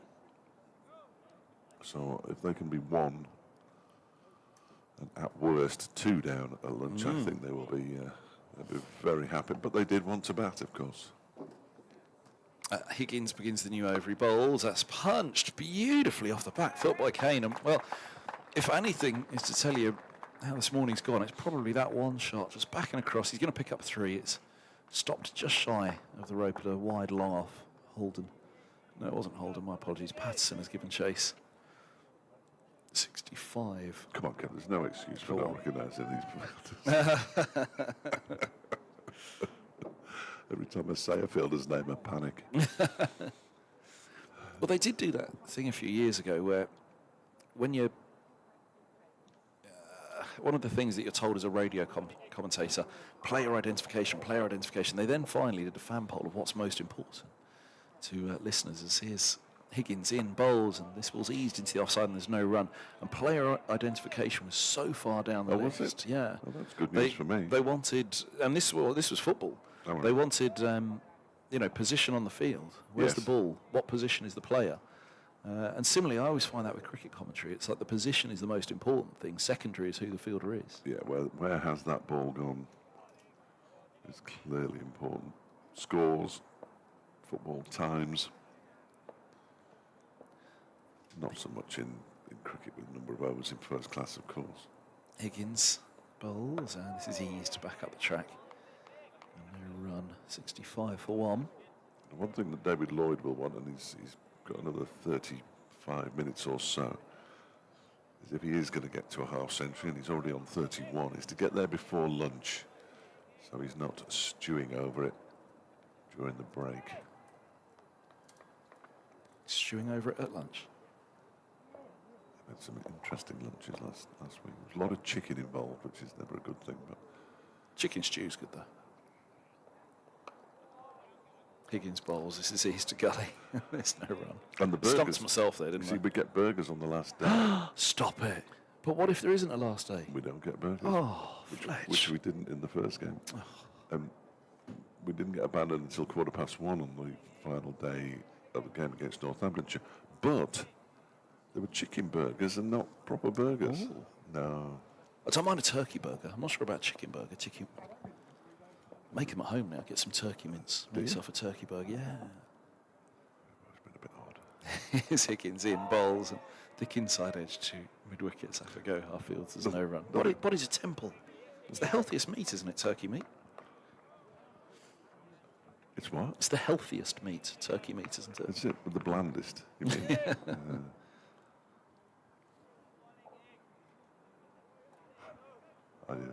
Yeah. Chicken and turkey, you can keep it for me. Higgins. Cloudy skies over the county ground at the moment as he runs in, bowls, and forward goes Lloyd, pushing into the offside. And there's not been much through the air, actually, has there? Sorry, that was just a note on that, the cloud cover coming over. And indeed, Higgins bowling. He'll usually swing it if there is swing to be had. 65 for 1 it is. Where are we up to in the great turkey debate? Well, you liked it and I didn't. And I'm not sure either of us will persuade the other. Nyron Donald is here, look. There he is, down below us, and Nyron Donald, who, in the first game of the season, was 12th man and dislocated his shoulder. Oh, dear. Fielding as a 12th man. So he's a fearsome batter, isn't he? Can be. Been terrific in white ball cricket. Hasn't quite sparked in red, but signed the extension to his contract in the winter.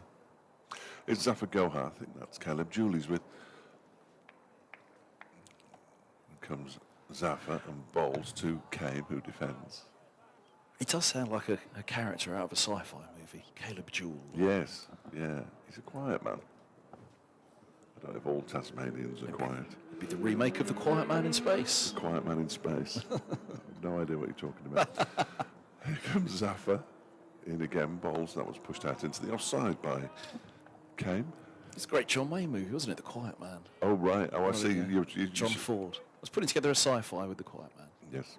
No, I'm with you now. I'm going to try and attract his attention because I reckon we could prize him up here. Oh. At some point. Can you just bang on a window? Next delivery from Zafar is turned into the leg side by Harry Kame. He doesn't appear to have his arm in a sling, which is good news. One hand in his pocket, the other one holding a coffee. If you open that little window up above you could perhaps send a... Well, that one's already open. We could ping out a little bit of paper or something. Throw a paper dart at him. Yeah. This one's pushed into the offside. He's going to speak to some supporters now. Look. We'll leave him to it. He can shake hands with his right hand, that's good. He looked in a lot of pain when he went off, as you would be if you dislocated his shoulder, I think. Oof. Zafar, 2 balls left of this over. Ball's full and it's driven down the ground by Kame. To Leas de Ploy, who shies at the stumps and hits them. I think he was probably in. There was no prolonged celebration.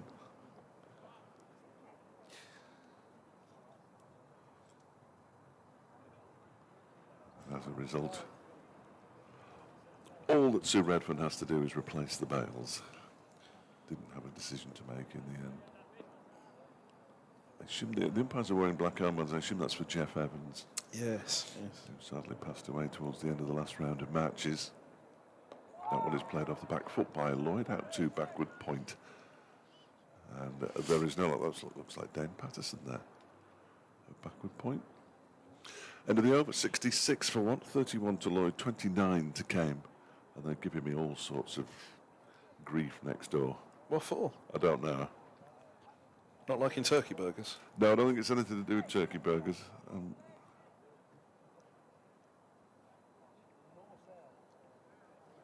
Just had a message as well about football tomorrow. The great Jeff Peters will be out to Burton tomorrow, which is good news for everybody. He's a good lad, Jeff. I don't suppose he'd be listening to this one. He's a big Leicestershire man, so... Yes. Well, he'll be there tomorrow, will he? At Burton, yeah. Yeah, he's good lad, Jeff. Yes, he is. He works for TalkSport. Yeah. I've never held that against him.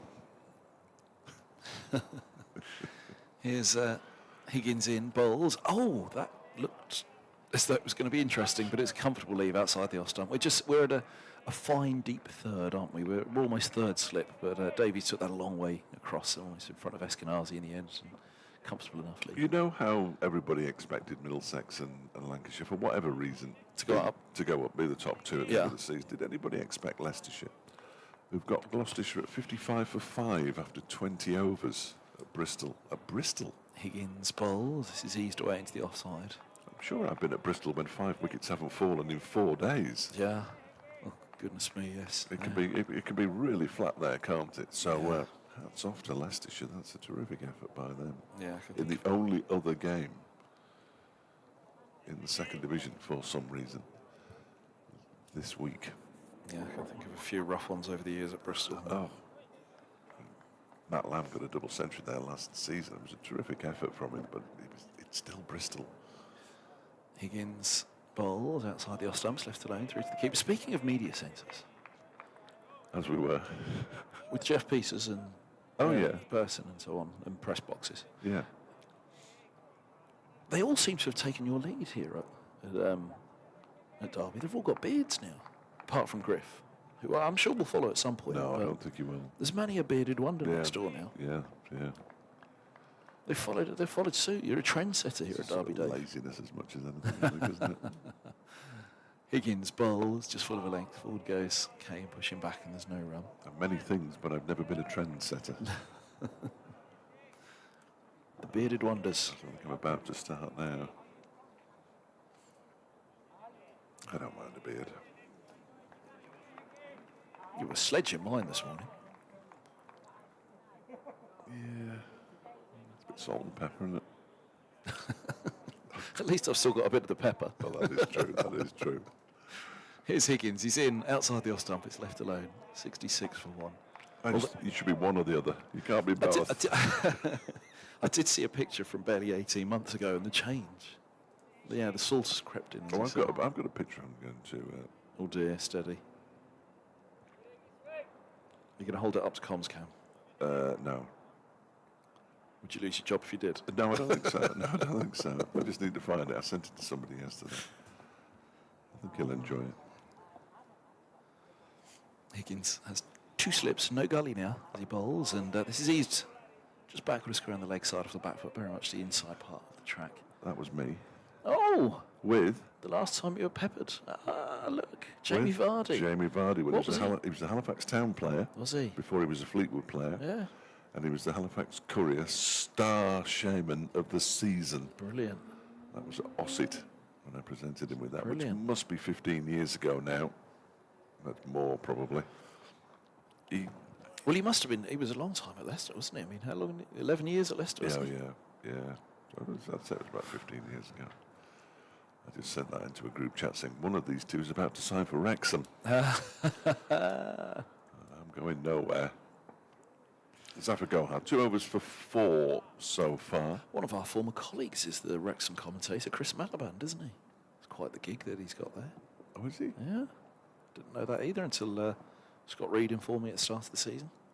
Here comes Zafar. That one's left alone outside the off stump by Kane. I got a bit of a telling off.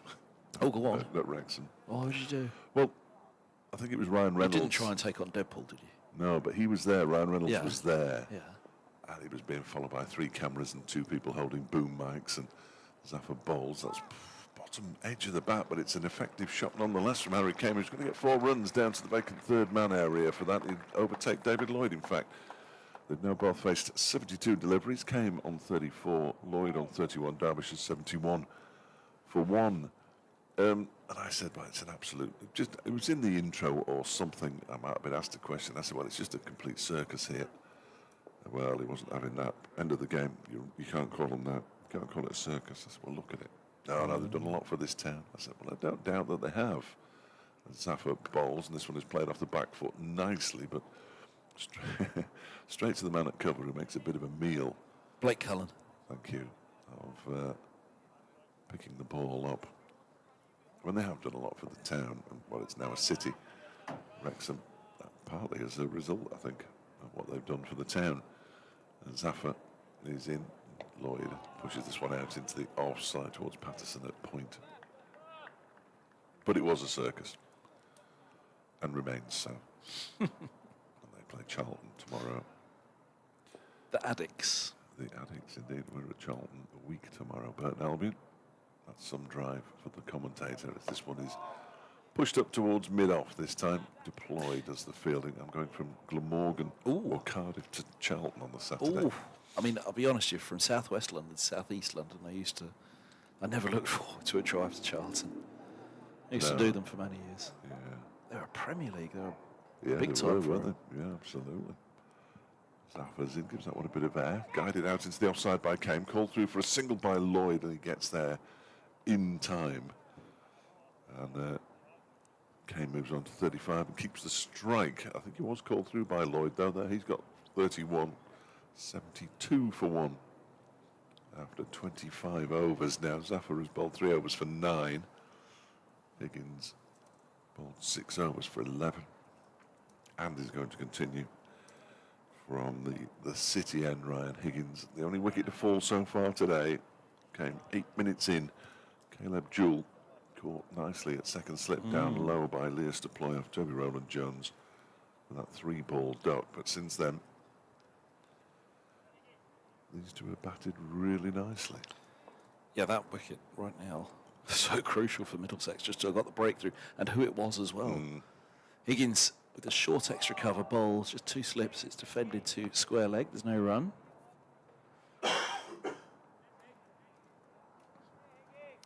listening to BBC Radio Derby, BBC Radio London, live on the BBC Sport website and app. You can also pick up the links to the stream on the 2 websites. The website, yeah. I think that's something different.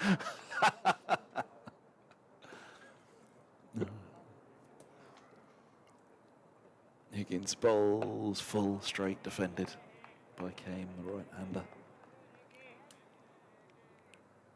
Lots of encouragement for Higgy. Lots of people who look very important on the balcony of the Elite Performance Centre right to our left-hand side. You don't often see that many people up there. There must be some kind of lunch club meeting today. I'm sure if somebody's listening, they'll tell me what it is. But where are we looking? Top of the Players' Pavilion, the Elite Performance Centre, on that balcony at the top. You don't often see people up there for a county championship match. Higgins bowls, and this ball's pushed back up the track again. There's no run. One of the, I mean, it's often debated how the or when the county championship fixtures should begin. Friday, Monday, Tuesday, Saturday, so people can get to see the first day of the game when the working week's finished.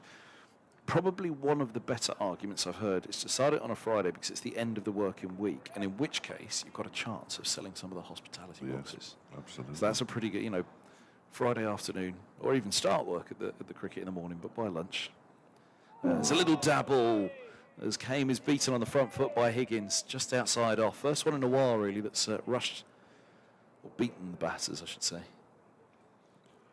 The only thing is the crowds. What do you make of Saturday and Sunday crowds? Sunday crowds have been disappointing. Yep. Saturday have been okay. Friday have been the biggest. Yeah. And then Monday is... Then you never know. Everybody's tuned into the stream instead. Well, yeah, unfortunately we didn't get any play at all here last Monday. So. Well, that's the way to go, is, you know, Monday, fine, all right. At least you've got the stream, you can watch it. Here's Higgins in, bowls, and this ball's eased away into the offside and there's no run. Or if you're out and about in the car, you can listen to BBC Radio. Why wouldn't you?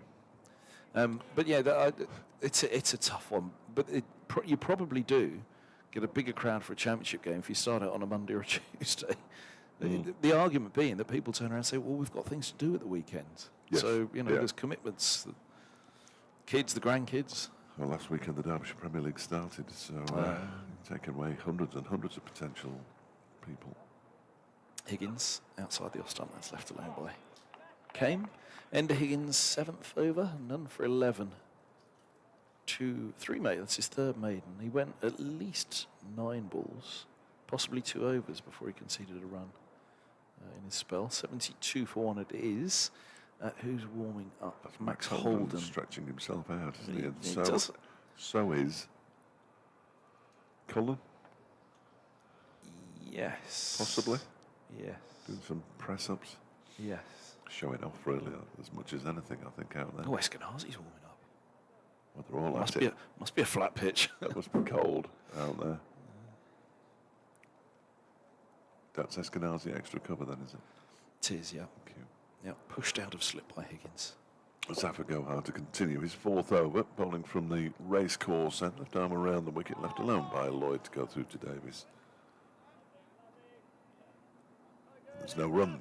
Nye Donald has managed to, along with Caleb Jewell, get all the way to the far side of the ground now, in front of the permanent temporary stand.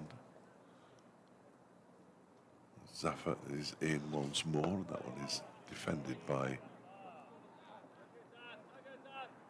David Lloyd. Back to him. David Lloyd has now faced 8 fewer deliveries than Harry Kane somehow. Zafar is in. Lloyd goes back and cuts and gets 4. Dropped that one a little bit short, too wide. He did take a step into the leg side, but the cut shot was always on for him there, David Lloyd. And he now moves on to 35, 76 for 1.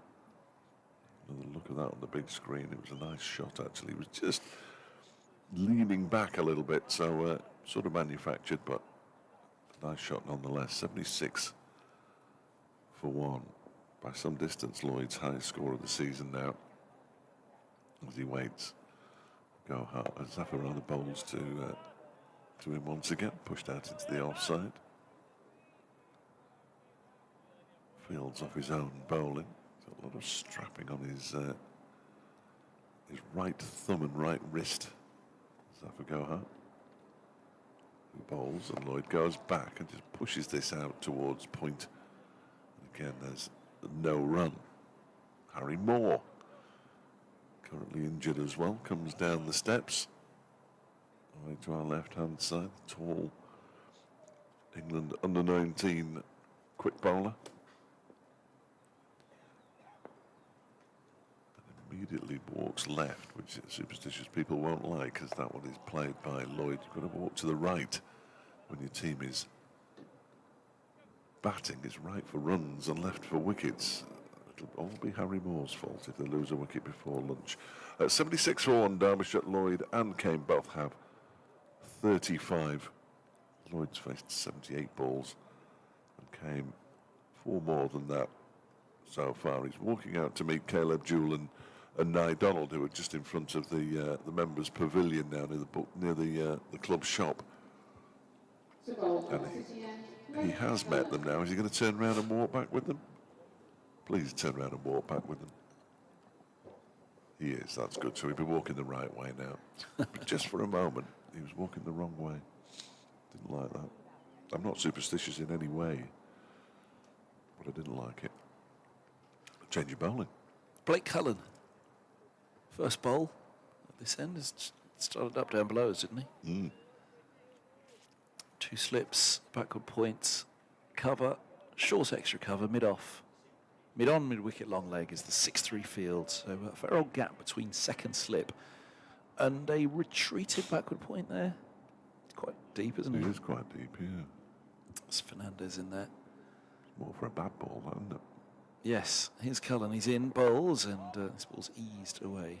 It's Fernandez who charges in from backward point. No run. Yeah, I mean, we haven't been talking about the ball beating the edge a great deal, have we, since the opening couple of overs?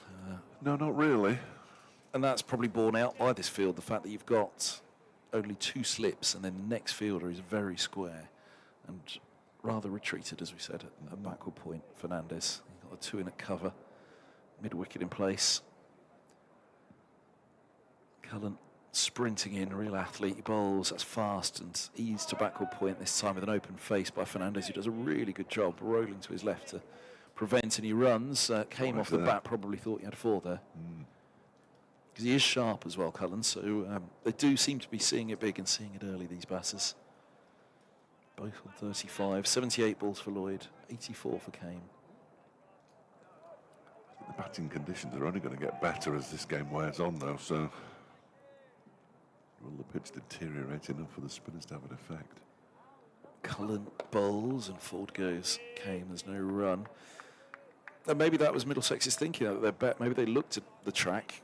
We talked about the fact that there was 2 spinners being named by Derbyshire and that they wanted to bat first for that reason. But Middlesex perhaps looked at it and thought, this looks pretty flat. Our best bet is to try and get early pressure on their first innings and then bat big themselves. Well, the new ball in all the matches that we've seen so far, the ball with Derbyshire has been crucial. They seem to go quite soft. Oh dear. About 25, 30 overs. Cullen bowls just outside the offside. That really hits the gloves hard, doesn't it, of Davies? Good to see. Cullen's had a couple of years of real trouble with back problems. As a young fast bowler, that's obviously a great concern, isn't it? But this is now a return to to first-class cricket. He's played some blast and a couple of one-day cup matches in the last 2 seasons, but yeah, 2022 was his last first-class appearance prior to this season. So it's good to see him back. He's in now, bowls, and that one doesn't quite zip through in the same way. Almost felt as though it was slightly pace off that one.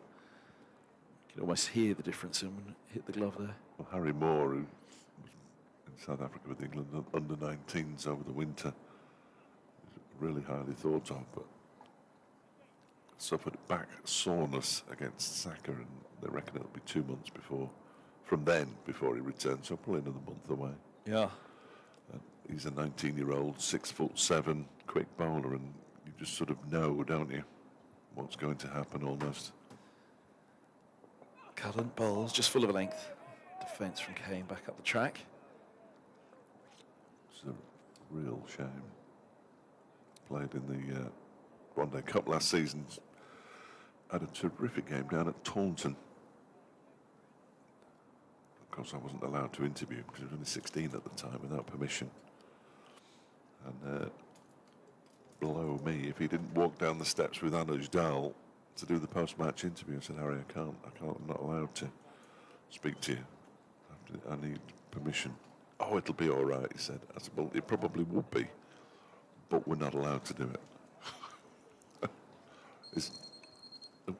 His dad gave permission. There wasn't any doubt that he was going to give permission, he just hadn't thought about giving it.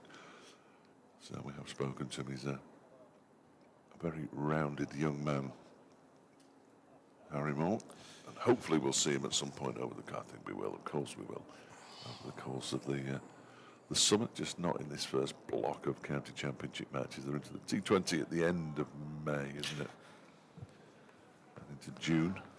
And of course we play 2 games in and amongst the T20. It's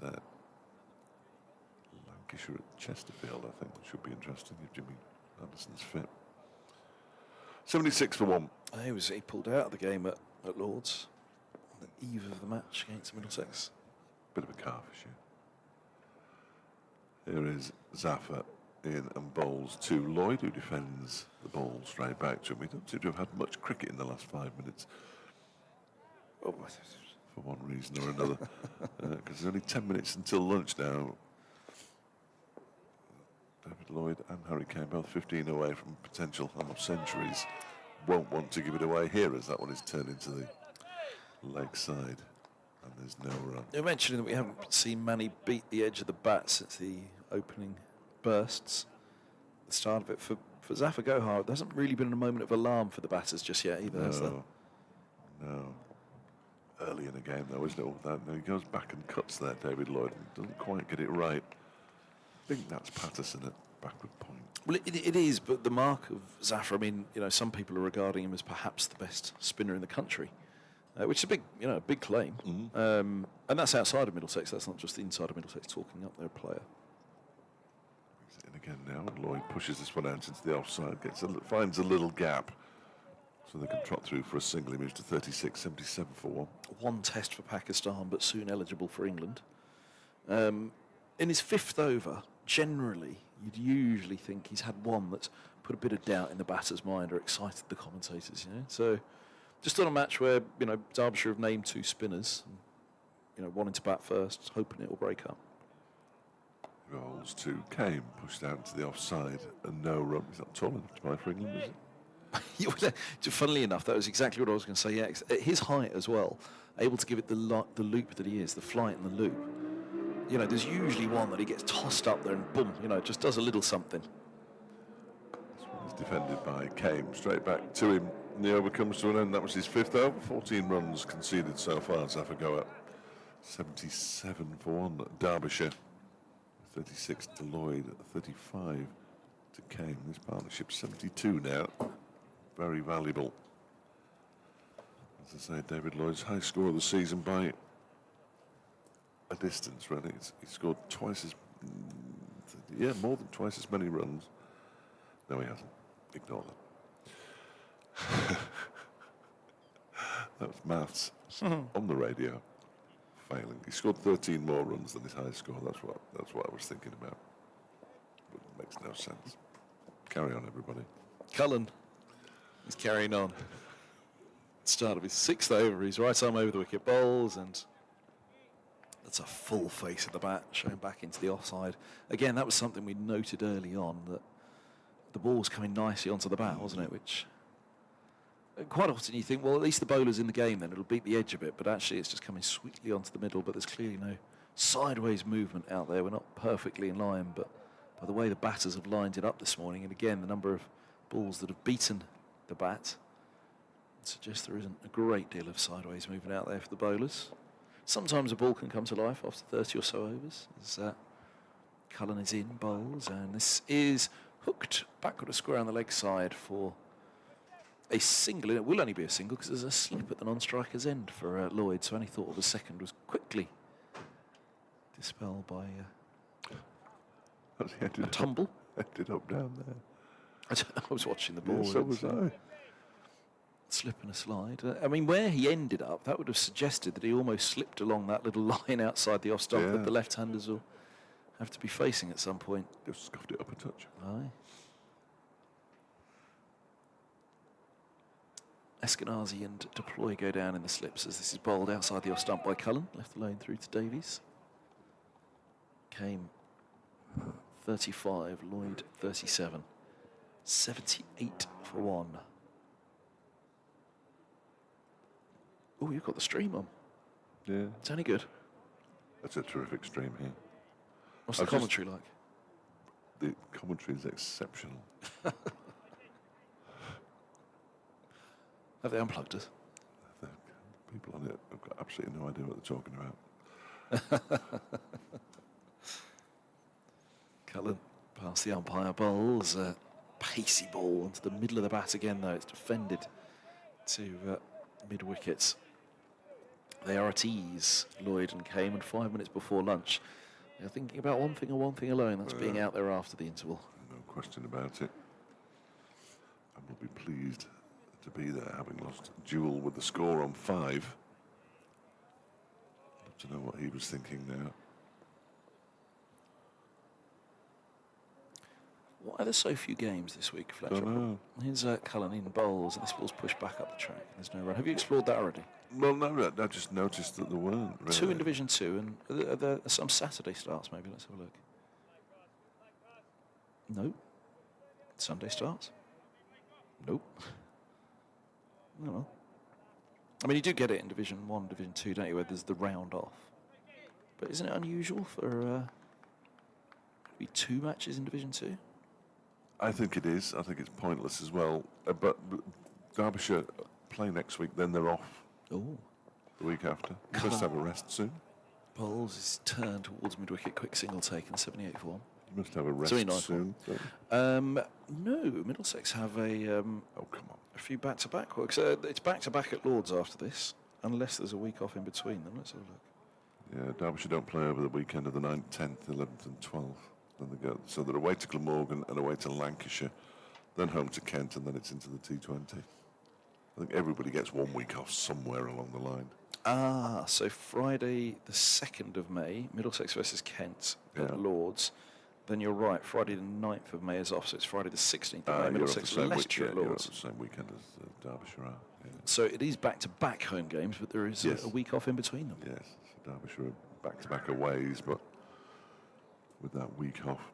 Here's Zafar Gohar from the racecourse end, bowling to Harry Cayman, pushes the ball out into the offside. It's a push and run job, and they get through comfortably. Is that Roland Jones at Eskenazi. Eskenazi, you fool. Grizzled, the pair of them. Well, they are a little, aren't they? He's got a beard as well. Yeah, that's what befooled me. This one is pushed into the offside by Lloyd this time to Eskenazi, I believe that is. And they go through for a single. 38 to Lloyd, 81 for 1. Roland Jones is more an ever-present 5 o'clock shadow, I'd suggest. Down below is there. Is that him? Yeah. No, they don't look anything like each other. No, get it. Yeah. Slightly slouched shoulders. World weary. That one is guided off the back foot by Came towards backward point. Patterson Fields. Is it Patterson? Yes. Thank you. Oh, there's Griff. Where Just is he? spotted him Oh far yes, side of the ground. walking across the. Yeah, he's coming back for his lunch, isn't he? Next one's a full delivery, turned into the leg side by Kane, and they get through comfortably enough in the end He's still got his long lens out though. for the single. Oh look, he's sitting down with it now. You never know, do you? You just never know when something exciting might happen. Both batters on 38, 82 for one. My computer keeps wanting to switch off. I hate it when it updates. Next delivery is pushed into the offside towards Eskenazi by David Lloyd.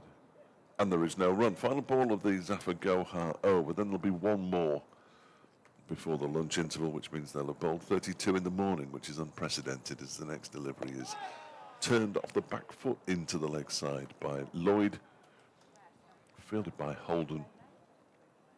And Derbyshire, 82 for one. They've slowed down considerably the run rate, about 2 2/3 now. It was up to 4.5 early on, but they have only lost the 1 wicket this morning. Lloyd 38, Kane 38, Jewel the man out for naught. They will be pleased if they get through this final over of the morning unscathed, I would suggest. Yes, it's been a very, very good morning for the hosts. Here's Cullen. He's past the umpire now, bowls, and this is played off the back foot, single out to Ryan Higgins all the way out there. It is as well. Eskenazi deploy the slip, so Higgins is sent to deep square.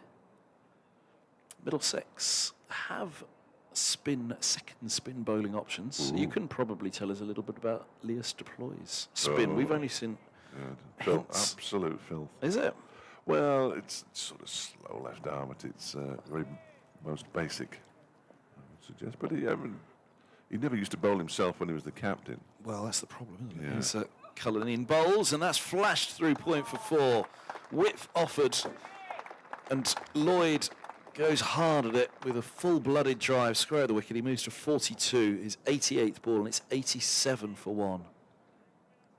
There's a grunt from Cullen as he released that one, as there often is, but it seemed more audible on that occasion. It's a nice shot, wasn't it? Well, it's a lovely shot. He's not going to get to his 50 before lunch, surely. Well, I think that also tells us a little bit about the pitch as well, though, doesn't it? question. That, they've not gone into their shell, but they're thinking about lunch. But he saw that one and thought that's going, even with the 2 slips behind him. Cullen's follow-up. His 3rd ball of his 7th over. He bowls, and on the back foot, that's defended by Lloyd. 87 for 1 it is. Oh, no ball. 89 for 1. That's not going to help us getting something to eat, is it? That's 8 extras in the morning session. They'll be frustrated by that. There's been a good few no balls. Patterson, who started up at the far end, was guilty of at least a couple.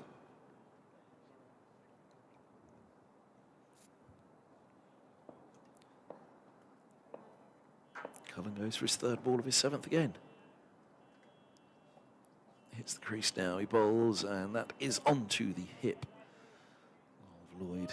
Falls away back up the track in the onside. There's no run. 89 for 1.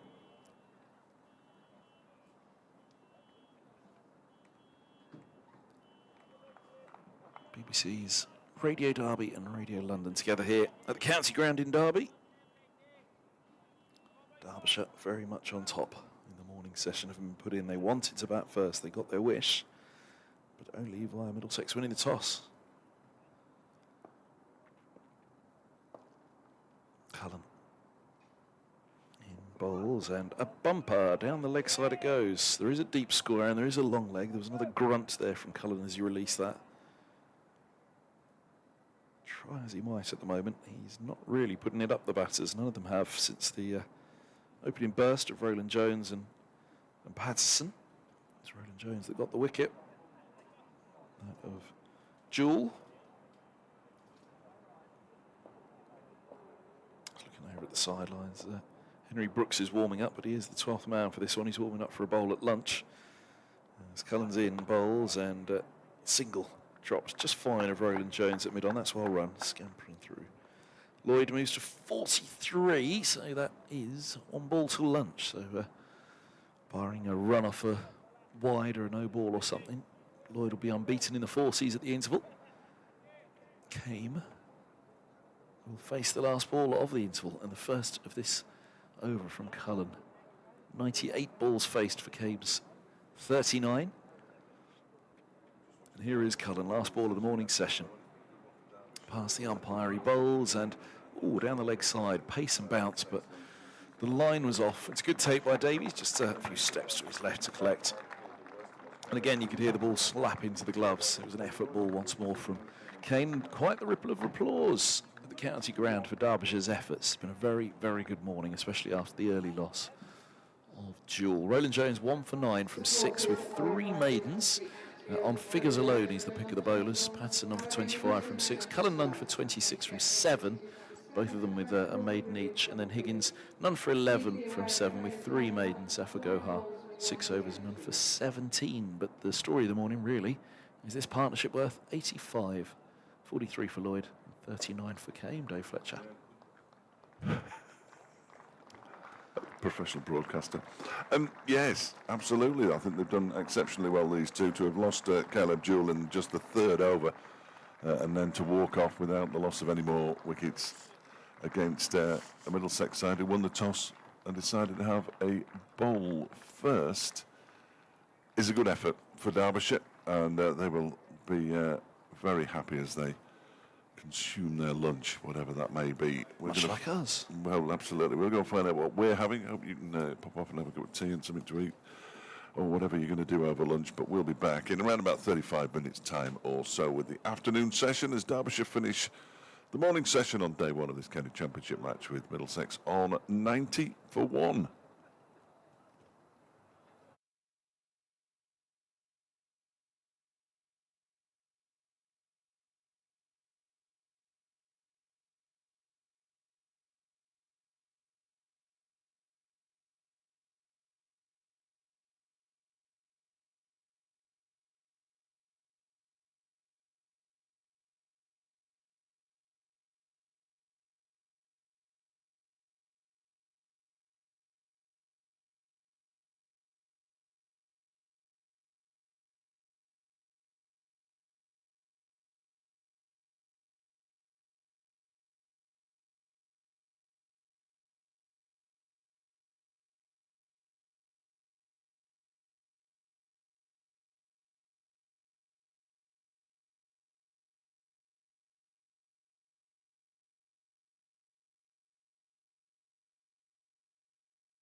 bouncing.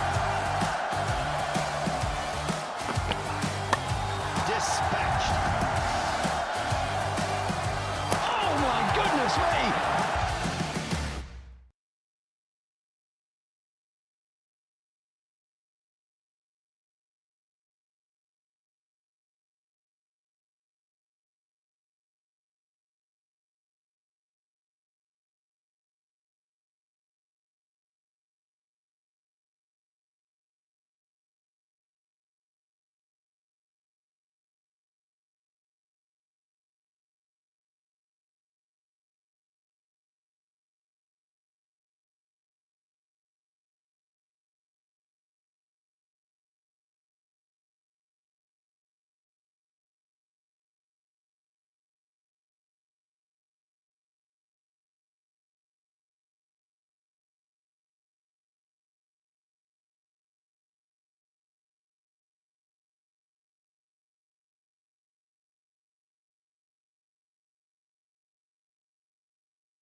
Get this crowd bouncing.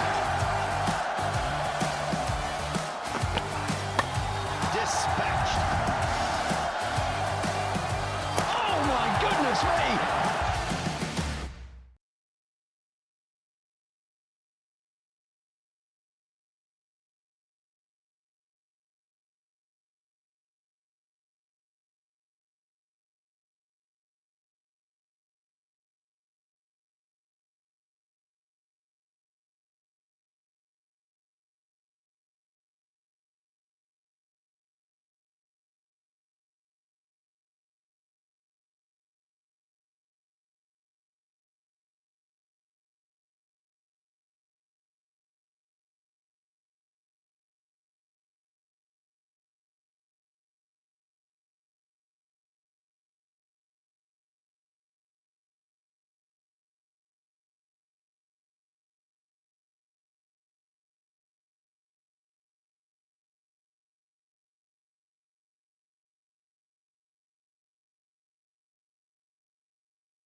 Get this crowd bouncing. Dispatched. Oh my goodness me!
bouncing.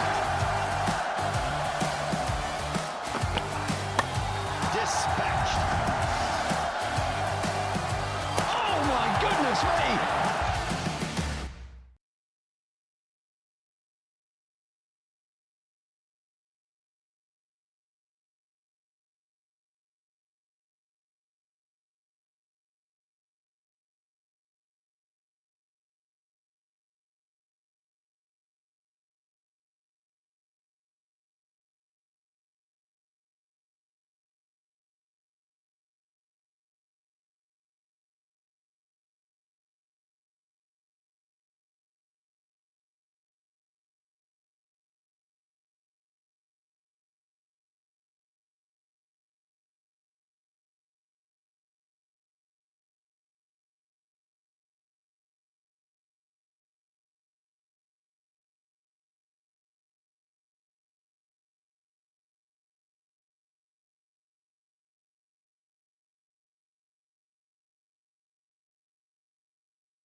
Get this crowd bouncing.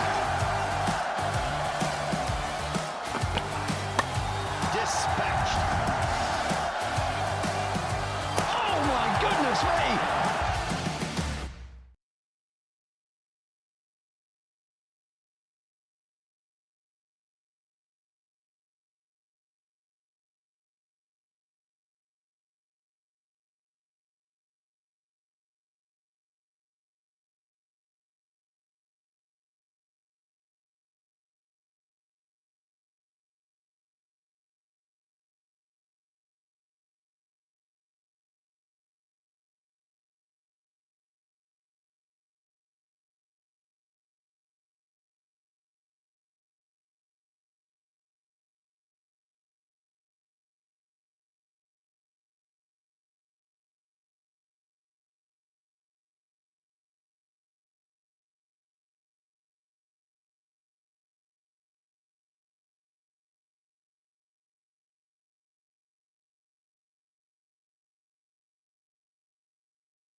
Get this crowd bouncing. Dispatched. Oh my goodness me!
goodness me!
Get this crowd bouncing.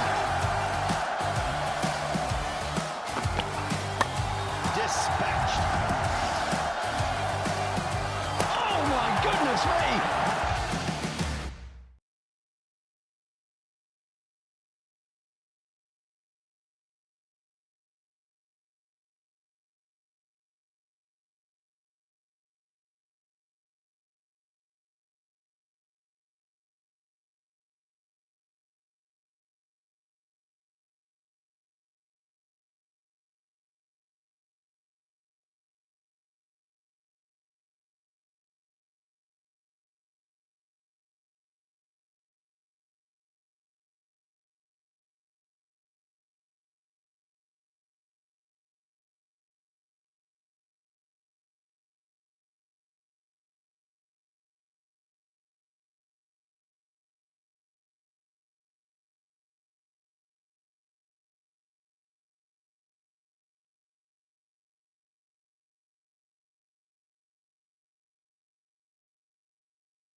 Get this crowd bouncing. Dispatched. Oh my goodness me!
goodness me!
Get this crowd bouncing. Dispatched. Oh my goodness me!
Not everybody, because there'll be some Middlesex supporters in, I'm sure. But most people inside this ground would have been satisfied with that at lunch. And Toby Rowland-Jones runs away from us to bowl the first delivery after lunch to David Lloyd, who defends it out into the offside. And there is no run. For Middlesex, this feels like a very important passage of play coming up now. They set a pretty good tone this morning, didn't they? Rowland-Jones and Patterson. Although Patterson, well, they bowled okay. none for 25 off 5. He finished with a maiden, didn't he? So, but it wasn't as though he bowled badly. No. Perhaps bowled a fraction short. Was Yes, I think that's fair. and he was punished through point and cover a few times. I think that's fair. Here is Rowland-Jones into Lloyd, who defends this ball as well. They wanted to just play themselves back in again, the two batters. This passage of play now, this is, if there's something going to come of this ball, it'll probably be now or never. Yeah. 30 overs old, one side is roughed up, the other one is Middlesex will hope still pretty shiny and new. You often talk about the lacquer coming up off one side, Yes, but they do, that's not yeah. roughed up, is it? That's 8-10 overs, the lacquer's off one side. This is the point where you might get some swing. It's very dry here as well, so Lloyd pushes this next delivery out into the offside. I've got to learn all the players again. Yeah, and that'll Let's really get scuff one side of the ball as well, won't it? Yeah, absolutely. Absolutely. Two slips. The close catches. There were 4 at the start of play. There's a catching mid-wicket, who I'm going to say is Oh, go on. Eskenazi. No. Is it? Eskenazi's at slip. Oh, you idiot, Fletcher. It's Higgins. Next delivery is driven very pleasantly and well stopped by Max Holden. He's only going to get a single for that, David Lloyd. It was a nice piece of fielding by Holden. I'll start calling him Gunner after that. He's a big Arsenal fan, Max Holden. Oh, is he? Gunner Gould, of course, famous Middlesex wicket keeper and Arsenal stopper. Yeah. I noticed they've won the trophy for finishing second 3 years in a row now. Well done to the Arsenal. They must be delighted. Just when they thought they could finish higher up than Manchester City. In goes Rowland-Jones again, and that one is left alone. A late decision to leave it alone by Harry Kane. Ball goes through to Davis once again. Hey, they could be And there's no run. Champions League finalists this year, couldn't they, the Arsenal, the Gunners? Is that right? They beat Real Madrid last week. Yes, they did. You're right. I did watch it. Yes. No, they played well, didn't they? And they're a good side, that's right. I mean, the Premier League doesn't hold an awful lot of excitement for me. I have to say neither of the sides that I follow, either professionally or personally, are ever going to be anywhere near it. As Rowland-Jones is in, that one's pushed into the leg side by Kame. Well, they do well as a cricket team, Derbyshire. No. Burton Albion professionally and Tranmere Rovers personally are not going to get into the Champions League anytime soon. End of the over, 91 for 1, just the 1 run from that first over after lunch. And as the scoreboard quite correctly says, Derbyshire lead by 91. I don't know why it says that. It just shows you that if you don't program a computer not to say something silly, it'll say something silly. AI. Aye. A1.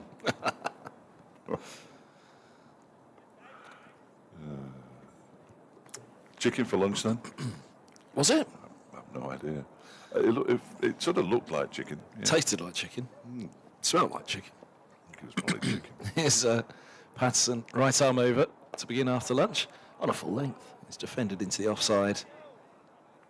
Where Holden fields at mid-off. Lloyd on 44. He's nearly tying up as well in terms of balls delivered. Balls faced, I should say. Came 101 for his 39, 97 for Lloyd's 44, which had that wonderful cover drive, square drive. Last over before lunch.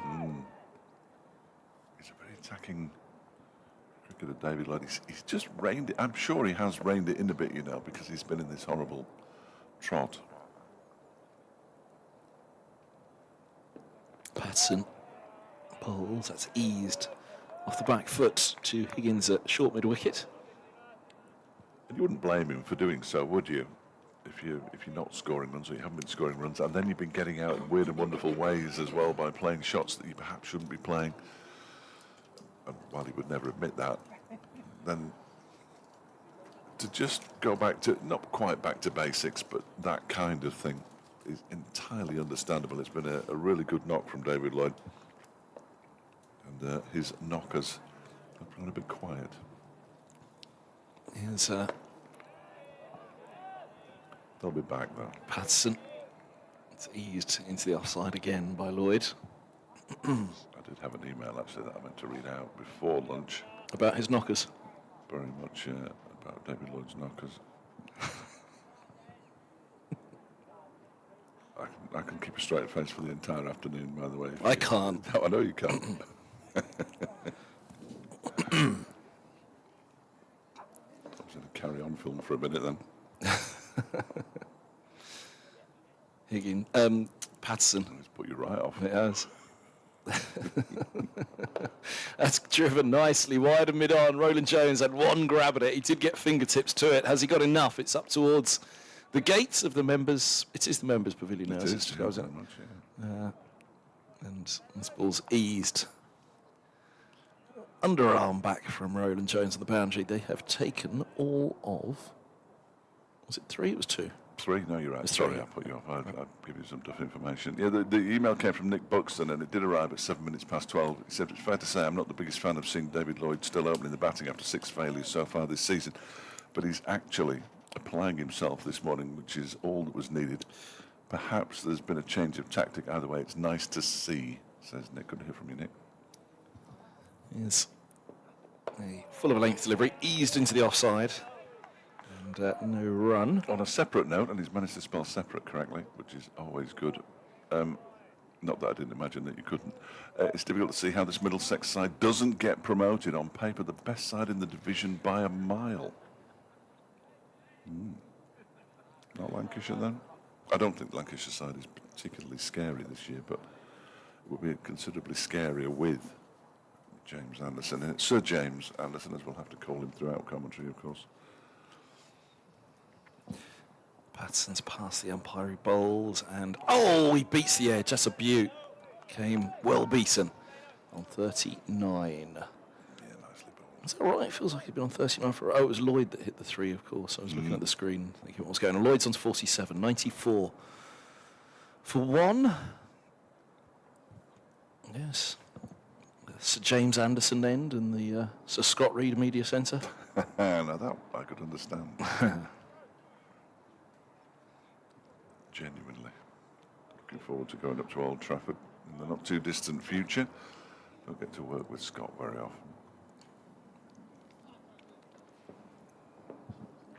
Here is Roland Jones then, with the sun shining in Derby. In and bowls to Lloyd, who defends this one up towards Max Holden at mid-off. There's no run. Been there obviously a lot in one-day stuff, T20s and that kind of thing, but What's the food like for T20s? Because it's good for Championship. it's as good. Yeah, know it from memory. The Is food- it as good as here? You get lots more chips. You get chips when you were there this time? I just remember chips at Old Trafford. It's not too far from my front door either. In goes Roland Jones and bowls, and Lloyd defends. It's 3 away from that half-century. Will be very keen to get there. It's doing his average, which was around about 11. The power of good. And it's still not fully repaired. But he's already up to over 20 now. Just by scoring 47 runs from 102 balls. Roland Jones in and bowls him edged, and that might be the 50. It will be the 50, down towards the vacant third man area. Possibly the first false shot he's played for some time, David Lloyd, but he reaches 50 for the first time this season, and he will be mightily relieved. I have no doubt about that, David Lloyd. Just a cursory raise of the bat, as much as anything. His 7th 4, and it came from 103 balls. It's the 33rd time in his career he's got to 50. David Lloyd, he's going to face this next delivery from Roland Jones, who turns this one into the leg side. He's only made 6 centuries. It's his 122nd game of first-class cricket. His high score, though, is 313 not out, much like Nye Donald's high score of 200 and something. I was witness to his 313 not out, because both of those were against Derbyshire, as they often are. I fear I've given you my cough already. Here comes Roland Jones, then 2 balls left of the over. In and bowls to Lloyd, who pushes this out into the offside. Geddes and there's no run. So his conversion rate's not great. 32 half centuries and converting into 6 centuries. Can he convert here? I don't think. Oh dear, I shouldn't have started this one. I'm fairly certain he hasn't got a century for Derbyshire. He waits now, turns this next one into the leg side. And it's fielded by Steve Eskenazi. Who? And you can say Higgins. Eskenazi's at slip. Yeah. You told me that before. Higgins is third slip or Yeah, you're somewhere right. else. You're right. You're right. Unless Sorry. it's a spinner, and then Higgins is at slip. See, I got really excited. They're all wearing their sweaters still. It's nearly 17 degrees out there, for goodness I was sake. just about to say, it's been glorious sunshine since lunch, hasn't it? Although the first cloud swoops in. It does in always front. feel warmer behind the glass here as well. But there is that. There is that. Yes. What was that? You're wearing, very proudly wearing your Star Wars t-shirt. Middlesex top, I was thinking. It was cold. I can probably take it off now, to be fair. Here's Patterson in bowls and forward goes. Kame defends up to Roland Jones, who's lost his sweater. He's lost his Middlesex top. It's fallen out behind him. How's he done that then? Just was getting ready to put it back on And just dropped threw it to the ground in case the ball came his way. Somebody at lunchtime called you Paolo One Top, which was brilliant for Derby because, of course, Paolo One Top was a Derby County footballer. Costa Rican. Costa Rican, indeed. Scored a goal at Manchester United that will go down in Derby County folklore. Two slips go down as Patterson bowls and forward goes Kane, pushing back up the track, and there's no run. Yes. I must admit, I didn't think there was comms cam here, so I thought if I need it, I'll be all right. But I'll have a different top tomorrow. Good. Same T-shirt, different top. Yes.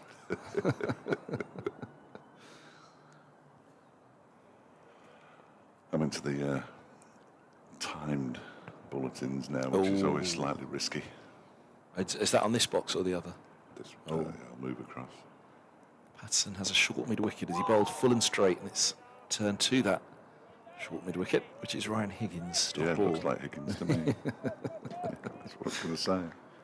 But interesting they put in a short mid-wicket, though. 2 slips, short mid-wicket, and that is saying to Patterson, fuller and straighter. I don't think he bowled it wide of off-stump this morning, but it was just too short, and I think they sat back a little too happily against him. Good paced pitch, but not much sideways movement for the No, not much bowlers at all. off the surface or through the air. Patterson's in, bowls, and that is driven to extra cover, but it felt a little loose, that from Kane. There was a cry of catch from somewhere, and as he replays it, he carves the shot more, doesn't he? But he did feel as though he was slightly stretching for it and slightly underneath it, but checked it enough that he didn't lift a dolly. I think Harry's father's in the ground this morning. Peter.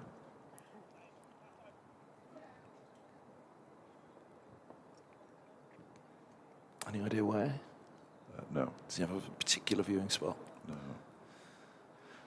Patterson hits the crease, bowls, and that's just outside the off-stump.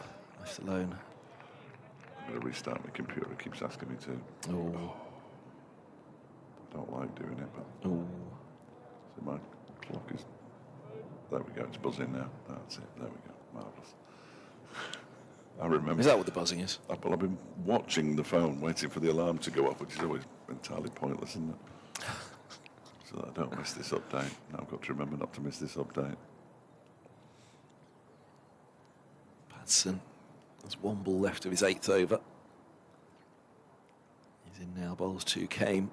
Ooh, looks to drive, he does drive and he's beaten, but he doesn't take the edge. Patterson, they went up behind the stumps, Patterson followed, which was a bit of a giveaway.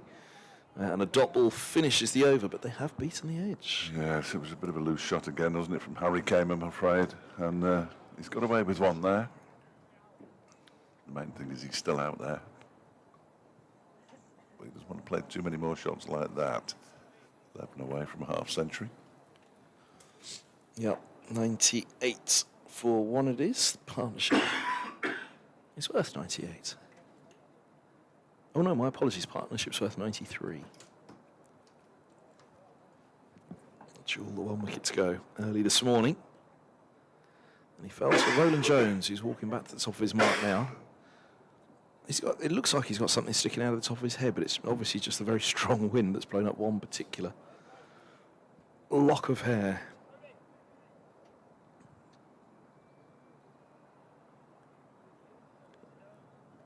Sam Robson did us when he was at short leg. He used to strap his chin strap, or tape his chin strap to the top of his helmet because he didn't like having the chin strap on while fielding at short leg. It looked like he had a GoPro or something on the top of his head, but not so. Best wishes to Sam and the newborn, the Robson family. Little boy last weekend. Here's Roland Jones in bowls and forward goes Lloyd defending into the onside. Mid-wicket collects 2 slips. A point, cover and a mid-off, mid-on, mid-wicket, square leg and long leg. So a 5-4 field, which again suggests Middlesex will be looking to hold a very straight line here. To the right-handed Lloyd.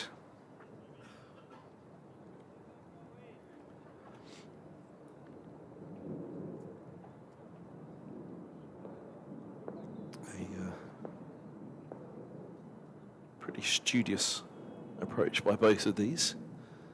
As Roland Jones is in, bowls, and Lloyd defends. Back to Max Holden, who's at mid-off. BBC's Radio Derby and Radio London together here on the BBC Sport website and app. Live on the streams as well, available from both websites.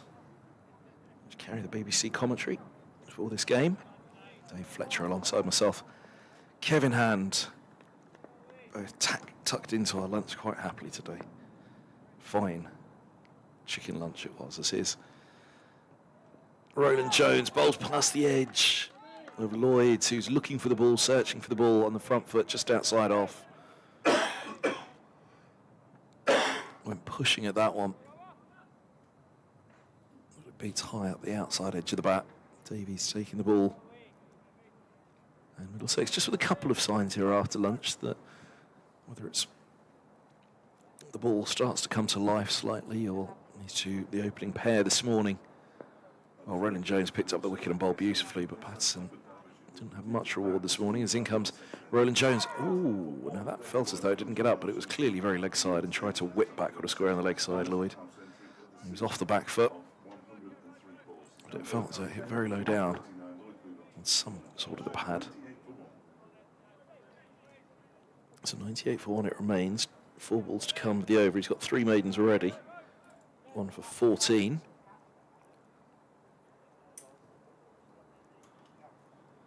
Off he goes again, Roland Jones. Bowls now and again full straight and turn to square leg. The plan is clear for Middlesex. Now to the execution. But yeah, whether it's the plan, the delivery, or just the balls offering a little bit more after lunch, just feels like they're in the game a little bit more right now, this pair. Last ball of his night, Roland Jones, the 37th of the innings. Lloyd awaits. It's a short mid-wicket crouch down as well as the 2 slips. Roland Jones is in, bowls, full straight and defended. 98 for 1, and I think that will now be Middlesex's ploy by the looks of it. I'm just looking to see if on that marvellous scoreboard to our right they have the runs per over, which I should be able to work out myself, 37.90. They don't. So it's about 2.7 maybe. That's around where they'll want to keep it and no more, I'd suggest, Middlesex. 98 for 1. They got up to about 4.5 at the start of the innings, didn't it? But had come down as we approached lunch, as you might expect.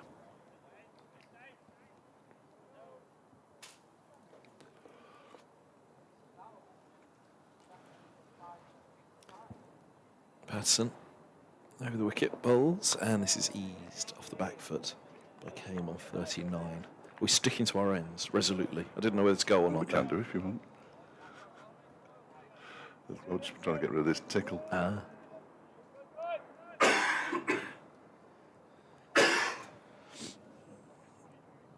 It's not going away.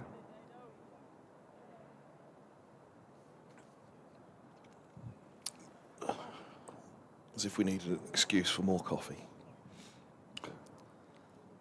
I've been good today. I've switched to tea. Is that good? I don't think it's quite as caffeinated as it. As forward goes, Kane pushing defensively into the offside. Max Holden fields.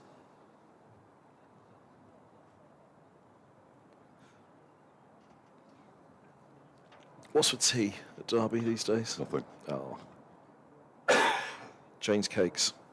What's left? If there's any left, I'm sure I should bring them round. I only had a small piece this morning.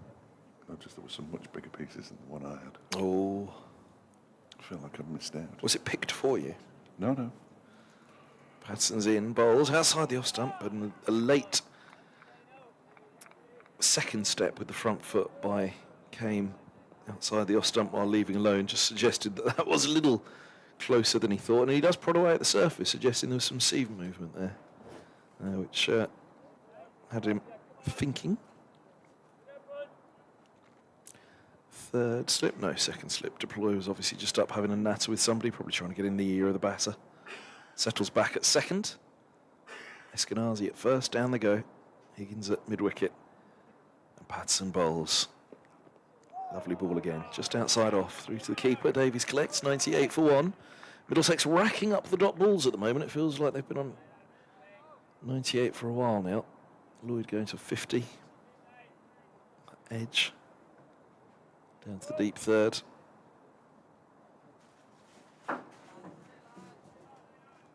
Oh, lunch has arrived. Tea's arrived. Oh. Cough syrup. At least I hope that's what it is by the swig he's just taken of it. Could be a lively afternoon if not. Here's Patterson. Up to the stumps now. He bowls full straight and defended to extra cover, a dot ball. That might do the trick. It might not. I just walked around the back. We'll get you something stronger if not. Down the back of the corridor there towards the stream room. Mm-hmm. They said that they get, it hasn't done the trick by the way, they get a reverberation. It sort of goes backwards and forwards between here and there.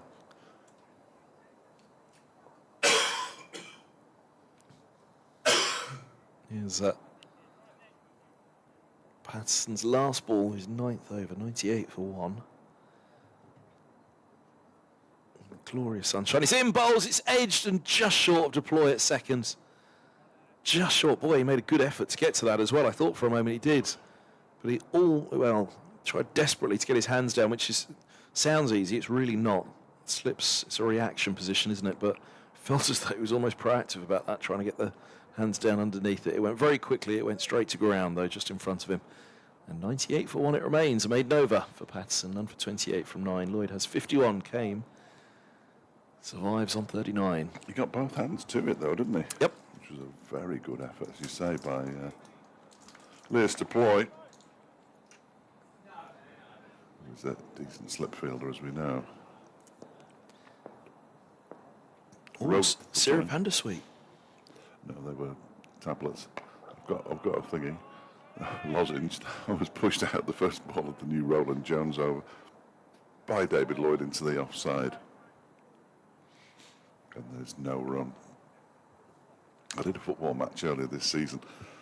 I had virtually no voice, which is an absolute joy for the people listening. Not much good for me. So, pip of agreement there in the background. Here's Roland Jones once again. Bowls, and that's left alone by Lloyd to go through to Davis. I've got to reopen all these tabs. This is really irritating, I think, unless there's one hiding behind it. Oh, there is. That's beautiful. There we go. 98 for 1, Derbyshire. First 50 coming up in 18 overs and 2 balls, so the second 50 considerably slower. We're in the 39th over now. Roland Jones is in once again, and Lloyd defends. Roland Jones with some nifty footwork. Clips it up to mid-wicket with the inside of his right heel. Nicely done. Nobody in the moved stand away to our right at all, which is a bit surprising. There's a bit of a sun trap down there. Not a huge amount of breeze out there, I don't think. Look at the trees by the house. They're moving a bit. As Roland Jones goes in again and bowls, that's pushed into the offside once more by Lloyd, who is playing very circumspectly today. As I said earlier, understandably, given his season so far.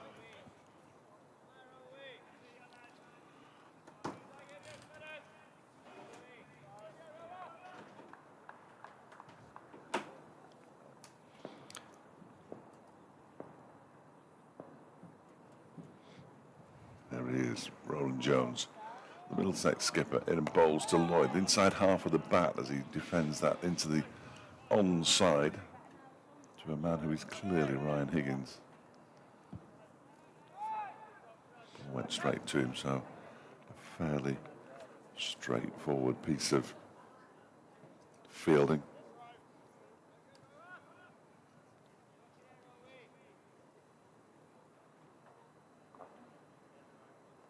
There he is, Higgins. No, Roland Jones. On his way in, bowls that one's clipped away off his pads by Lloyd out towards square leg. Fernandez comes racing in off the boundary to do the fielding. Lloyd, the uncanny knack to count to 6 because he's kept the strike. He's on 52.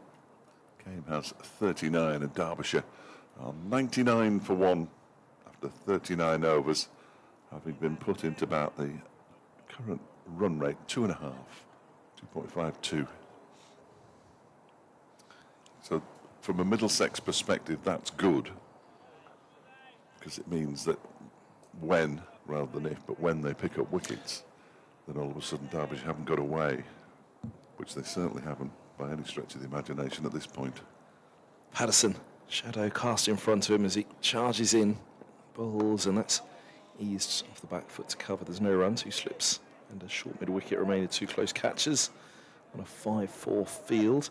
Yeah, you know, you win the toss, put aside, and you're trying to think 90 for 4 at lunch, aren't you, really? On the slightly harder surfaces as they are now, maybe you think 90 for 3. That's why this feels like a pinch point early in this game, doesn't it? 99 for 1. Middlesex need to add a couple of wickets quickly to the And if they do, column. of course, they're right back in it, aren't they? But exactly, which is where that run rate you were talking about comes into it. Here's Patterson in, bowls! A ball that felt like it was very, very close. Davies away from the slips, collects it. Pad thrust forward, bat high in the air, but off he goes now to tend to some gardening. Lloyd.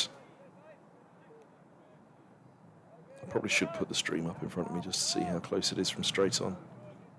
Felt like it was close, that one, though, but the bowlers and the fielders, they can play tricks with the commentator much as they're trying to with the batter. Oh, look at how close that was. Nowhere near. We're about 8 or 9 pitches across, mind. Patterson. Comfortable leave outside off for Lloyd on this occasion.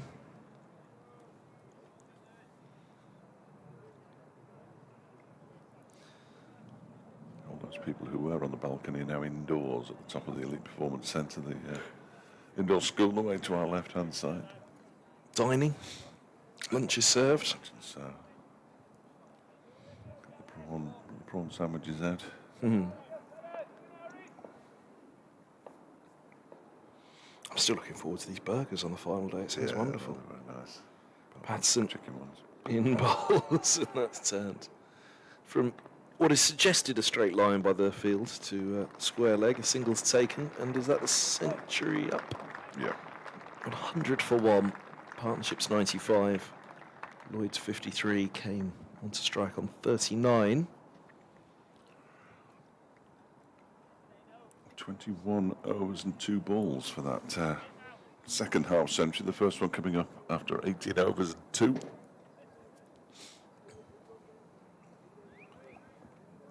Felt slower, and indeed was slower, but that will matter not to Derbyshire. Patson onto the pads, trickles backward, square on the leg side. A single's taken, long leg comes up. The keeper retreats. And a leg by signals by umpire Debenham. Only the third leg by of the match. 3 no balls and 3 leg byes, the extras.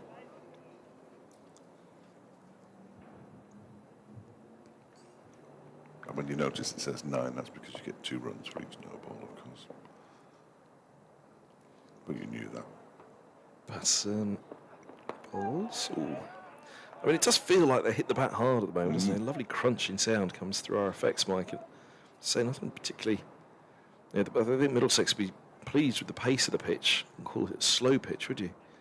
But they're just struggling to get that ball past the edge of the bat in this game. No real assistance. They'd look for either the seam or swing.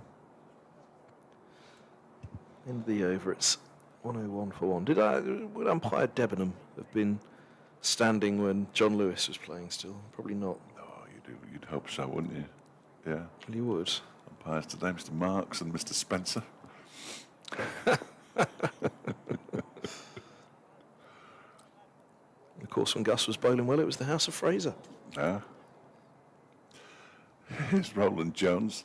Oh, and that does go past the edge of Harry Kame's bat. It was a funny old shot because he sort of went back and then thrust his bat in the general direction of the ball as it went through to Davis behind the stumps. Leicester Ploy is particularly impressed by that delivery. Much like Gus, they've gone out of business as well.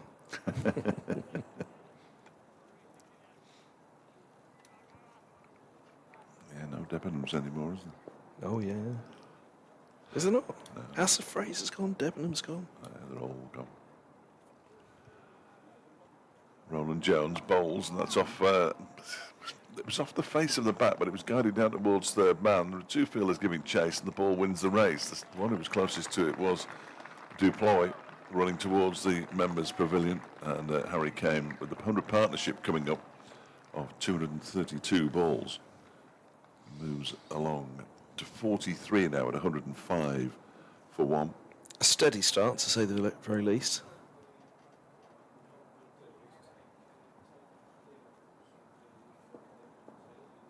Yes, very steady. I've got a couple of messages I want to read during this over. If I get the opportunity, I will. Here is Roland Jones in and bowls to Kane, who pushes this out into the offside and no run. Anthony from Heen has been in touch. Glad to see my self-imposed communication purdah this morning has meant the sporting gods have not been angered too greatly by my foolish optimism for this match. I'm sure we're all delighted to see David Lloyd pushing through to a half-century after the first wicket fell so early. I've just seen the Gloucestershire score. It appears the deities are too busy looming over the Bristol County ground for the time being. Here's hoping for a positive afternoon, says Anthony. Yes, Gloucestershire 129 for 7 in the 38th over against Leicestershire. That is something of a recovery as Roland Jones is in and bowls. That one is guided out into the offside by Harry Kame, and there is no run. And Alexander Guthrie from Maryland in America. Thank you, Alexander. I'd actually remembered before I opened the email that you were from Maryland. No disrespect to Middlesex. I always like a sentence that starts like that. Mm-hmm. But it's great to see Derbyshire off to a good start. Disappointed to see the first wicket taken before 100 runs. I think Derbyshire would have settled for 105 for 1. Alexander, as that one's left alone outside the off stump to complete the Roland Jones over by Harry Kane. And you're very kind with your words about the commentary and the video quality, which is excellent. You're absolutely right. It is superb. There's only Luke and Jake on the roving camera today over on the members' pavilion, and tomorrow it's Luke by himself. Ooh. He's been abandoned by all his mates. So he will be, he might be flagging. I thought it was the last ball of the Are they off to it is- Burton there's as one well? more. No, Jake's going to Chesterfield, I think he said, as Roland Jones bowls. That one's left alone by Harry Kane, and that is the last ball of the over. Going through to wicketkeeper Jack Davies. And some sweaters are now being removed, I'm delighted to say. The first man to remove his sweater is Ben Geddes. In fact, when I say some, I mean a. That's the only sweater that appears to have been removed at this stage. Some sunglasses have been brought on for Davies, the wicketkeeper. And that's it. So, yeah, just the one. So, Geddes has removed his sweater. Let's have a go, Hal. He's got hand warmers that he's rattling around in his hands. It just shows you. Some feel the cold, some don't. 105 for one. Lloyd 53, came 43. Derbyshire, having been put into bat this morning, will be relatively pleased, I fancy, with what's going on. Apart from David Lloyd, who almost certainly would have to speak to us at the close of play if he carries on like this. Patterson bowls, and on the back foot, Lloyd defends. Trickles into the onside, but wicket comes around to collect. Imagine that David Lloyd has been dreading the first interview that he's had to have done post giving up the captaincy. Ooh. I mean, I could have spoken to him before, but it's never quite the same story as to somebody giving a captaincy up, especially when the person who takes over the captaincy last skippered the side in 2015. This is the case with Wayne Madsen. It's Patterson in, and it's edged high up the outside edge of the bat. A grunt and a groan from somewhere out there, and you can see that Lloyd almost gives it away a little bit that he wasn't dabbing at it, because he stands in position and weighs it all up and bends his back forward and to and fro and lines it all up again. High up the outside edge. That raced away, didn't it? Certainly did. He said this morning he hasn't had an awful lot of luck over the course of the campaign, so he probably thinks he's due a bit. He's certainly had a couple of good bits of fortune since lunch, with the boundary that got him to 50, and that one. Patterson's follow-up is a Yorker, which is dug out by Lloyd. Try as they might. There's no way through at the moment. After lunch for Middlesex, we've raced through 42 minutes already. I said this would be a crucial passage, and at the moment, Derbyshire on top once again. Only added 19, though. Well, there is that. There is that. Middlesex will be pleased with the way they're bowling. It must be backed up. Patterson. Right arm over, he bowls, and on the back foot, Lloyd defends. Mid wicket collects. Come on, Pato, for goodness sake. Lots of wickets everywhere, really, apart from here. And at the Oval, where Somerset are 115 for 2. Against Surrey, Sussex 116 for 6 down the road at Trent Bridge. Having been put into bat. Worcestershire 94 for 4 against Durham at New Road in the First Division. Patterson in, bowls, and a forward defence from Lloyd. Back up the track, it's fielded at mid-on. That doesn't look like he thought that was close to getting through. Just lingered at the end of his follow-through. They're not far off, are they, Middlesex? That's the thing. I don't think so. I don't think there's been anything wrong with the bowling. No, I mean, yeah, exactly. I think they'll feel that they're bowling very well, and they're not far off a wicket. But again, 42 minutes, 43 minutes into this spell after lunch, having got as far through as Lloyd and Kame have, the mind already starts to think to change bowlers once again. Cullen and Higgins bowling as economically as ever earlier, as Patterson's in, bowls, and an inside edge rolls down the pad into the offside. Very solid looking forward defence it was, though. There was a thick part of the bat. ricocheted back onto the pad and off towards point. End of the over. 109 for 1. Lloyd 57, Kane 43, 42 overs bowled. And it's Roland Jones to continue.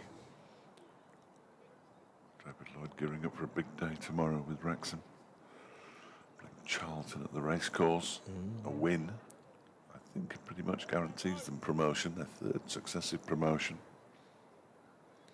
They're not great to watch, though. Umpires getting together here for some reason. And, notes have been taken. No idea what that's about.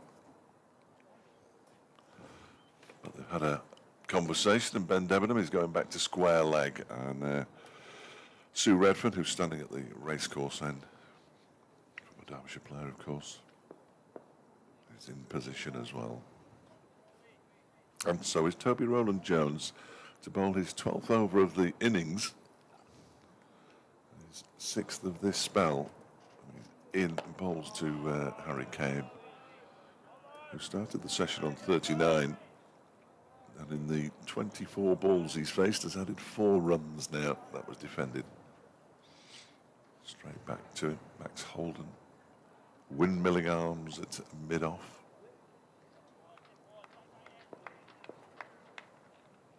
I was going to say it was Ben Geddes at cover, but I don't think it is, because he's now got a sweater on again. Looks like him now. As Roland Jones is in, and he has a flash at that one, does Harry Kane. He went underneath the bat. He was taken low down by Davis. Just enough encouragement there for the Middlesex bowlers, I think. Just enough. And with that run rate at 2.6. Derbyshire are not getting away, but they do have 2 set batters out there who've shared a partnership of 104. The second wicket, here goes Roland Jones again in and bowls. That is driven, but off an outside edge, down towards third man for a single by Harry Kane, who moves to 44. 110 for 1. Didn't go exactly where he expected it to, or indeed wanted it to. Harry Kane. Already this season, 1 half century, 83 in the first innings against Gloucestershire. A couple of 27s, one of them not out, a couple of noughts and an 8. Harry Kane. Hence his average is around about the 30 mark. Roland Jones in and bowls to Lloyd, who pushes this one up to mid-on. And there's no run. 26, almost 27 years of age now, Harry Kane. The kind of age when you want to be cementing your place in a side. Yeah, it's just that tipping point towards a senior player, isn't it? Yeah. This is only his 36th first-class match, so sort of playing catch-up. Roland Jones into Lloyd, pushes this one out into the offside, and there's no run. It's almost ground to a halt, the game at the moment. Yes. The bowling's tight enough to prevent the batsmen from playing extravagant shots, and when they do, that's when they look in most trouble, which is often the way. But I don't think Derbyshire will be too concerned by that, as long as there isn't a sudden clatter of wickets, which would get Middlesex right back in this.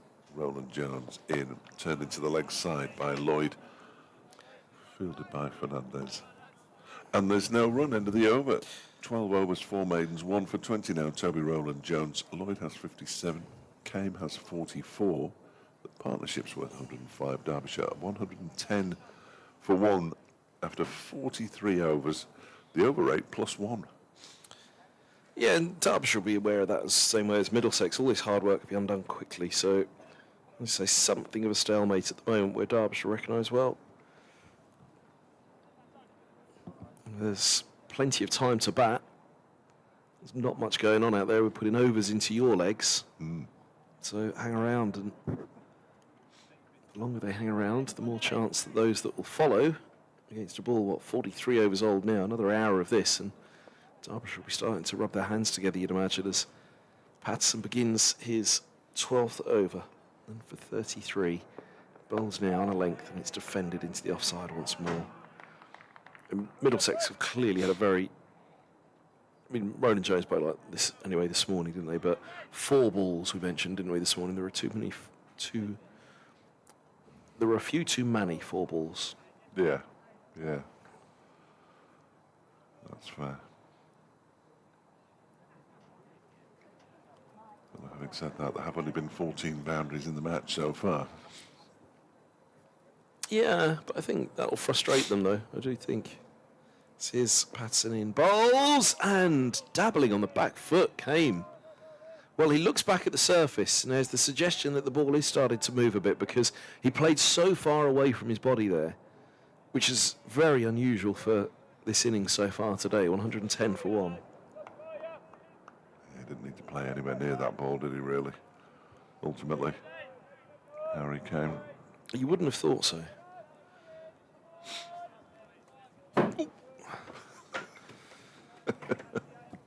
Slightly lighter lunch tomorrow, I think. Thought the chair was going then. Here's Patterson bowls on the back foot. That's defended into the offside. No run. The meeting room's in full flow again next door. It's not the naughty boys' room, though. High level discussions next door, no doubt.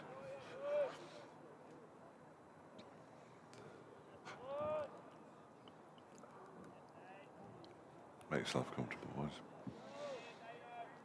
Looks like Henry's going to be quizzed on something. What cake shall we order for the press for tea? Above that pay grade, I think. 2 slips and a short mid-wicket as Patterson bowls and beats the edge again of Kane. What? He's taken 2 steps forward there, Harry Kane. Now, is he trying to negate some swing that suddenly started to appear? Well, the way he's prodding at the surface, let's have a look. See if we can get the stream up in front of me, which you'd rather hope I'd be able to. There we are, asking everybody at home, tune in.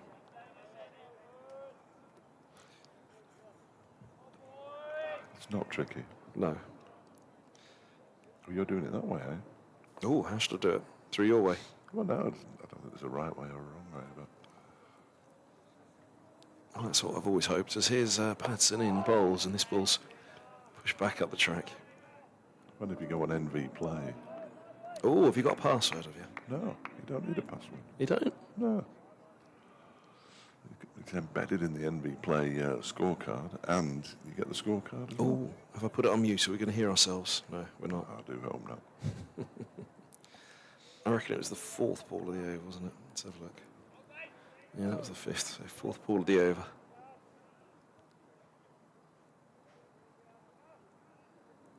Yeah, maybe just getting off the surface a little there.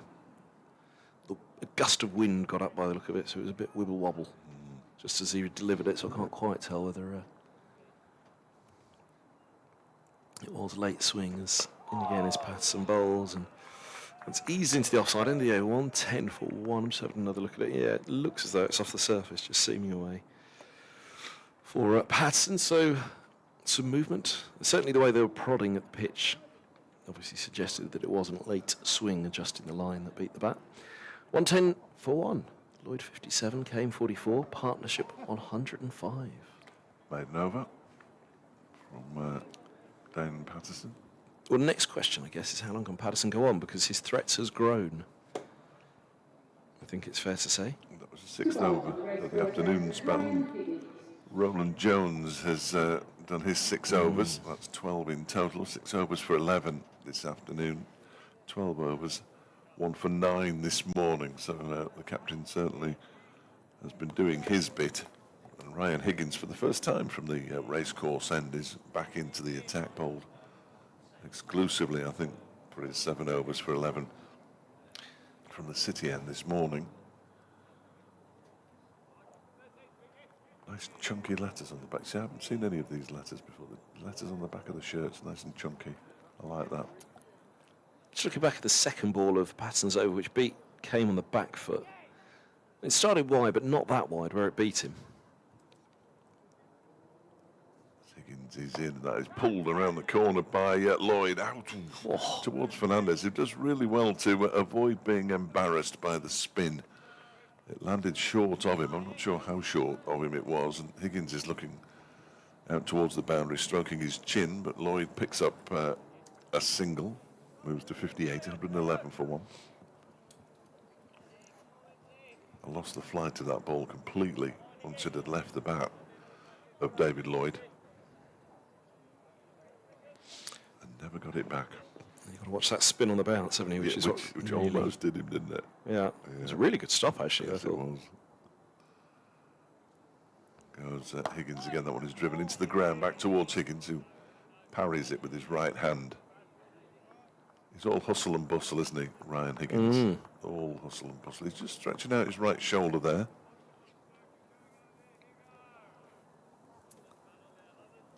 Bit like ours, all hustle and bustle. It's non-stop in here. Non-stop.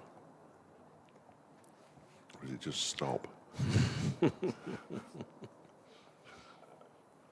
Higgins is in again. To bowl to Kame, who leaves this one alone outside the off stump to go through to the keeper. So 90 for one at lunch, 111 for one now, 21 runs added. We had 32 overs this morning, so that's 12 and a half overs this afternoon. 12 runs in the last 5 overs as well, so that 2.5 run rate is pretty uniform at the moment. As Higgins is in, that one's turned into the leg side by Kane, straight to Fernandez. Little knot of supporters who always seem to be in that same place in the in the East Midlands demolition stand. They only covered seating in the ground, and then the popular front miles away, or is he the people's front? Either way, Splitter. Yeah, he's miles away from the rest of them. Doesn't want anything to do with them. Higgins, next delivery, driven by Kane, goes through Higgins' legs. And there's a nice tumbling stop by mid-off coming around, who is almost certainly Blake Cullen. Is it him? It is. Thank you. Get in there. And it remains 111 for one. Cullen at mid-off. Toby Rowland-Jones at mid-on. Holden at cover. Gaddis at mid-wicket. In goes, oh, that's a short ball from Higgins, who decides to throw one in at the final ball of the over. Harry Kane has nothing to do with it, just sways out of the way. He remains on 44. Lloyd has 58. And Derbyshire are 111 for one.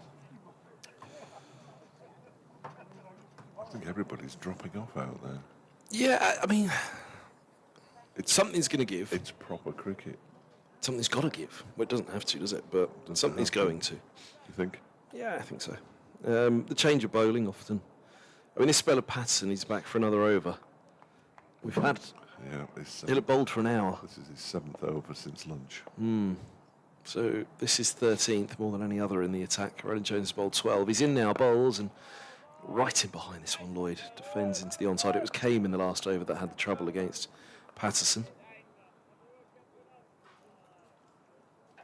134 balls for Lloyd, 136 for Kane.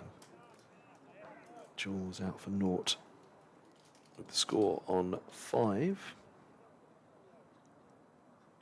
111 for one it is now. Would you remember all that?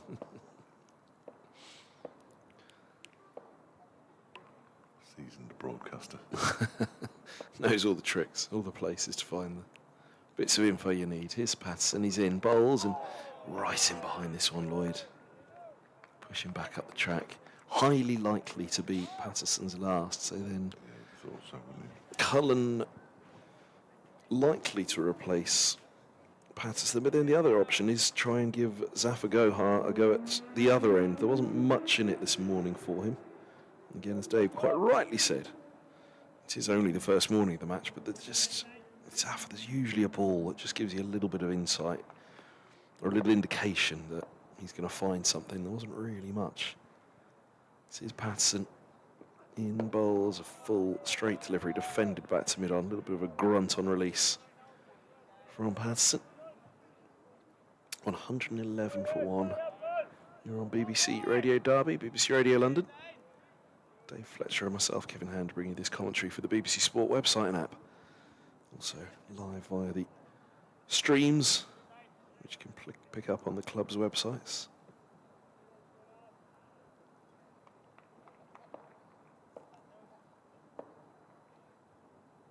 Patterson again. Hits the crease now, he bowls, it's just full of length, and the forward defence from Lloyd, back up the track it goes.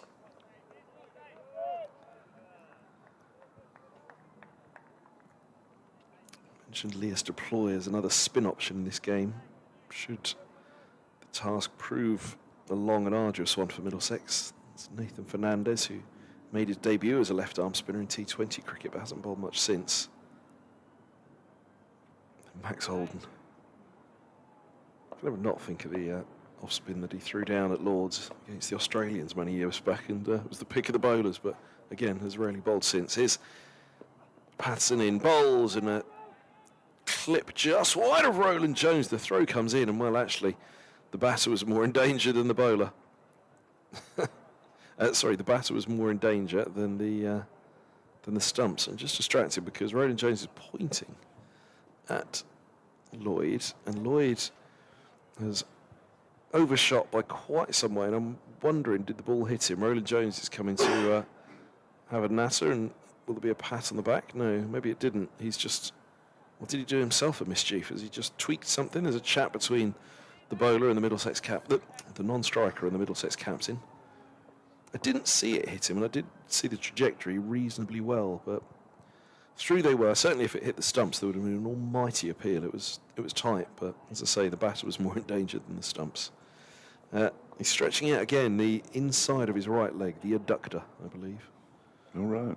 As here goes Patterson in bowls, and forward goes Kane, pushing back up the track. It's a dot ball, and that could be the end of Patterson for now. 13 overs, number 34. What do you think it is? The adductor. The inside of your leg.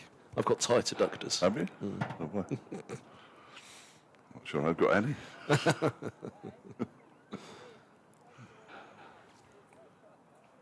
Yeah, I think that'll be the end of Dane Patterson. 7 overs, 3 maidens, 0 for 9. Really tidy spell, and beat the bat on a number of occasions, but it's the breakthrough that Middlesex are after now. Didn't have as much fun against Lloyd as he had against Kane.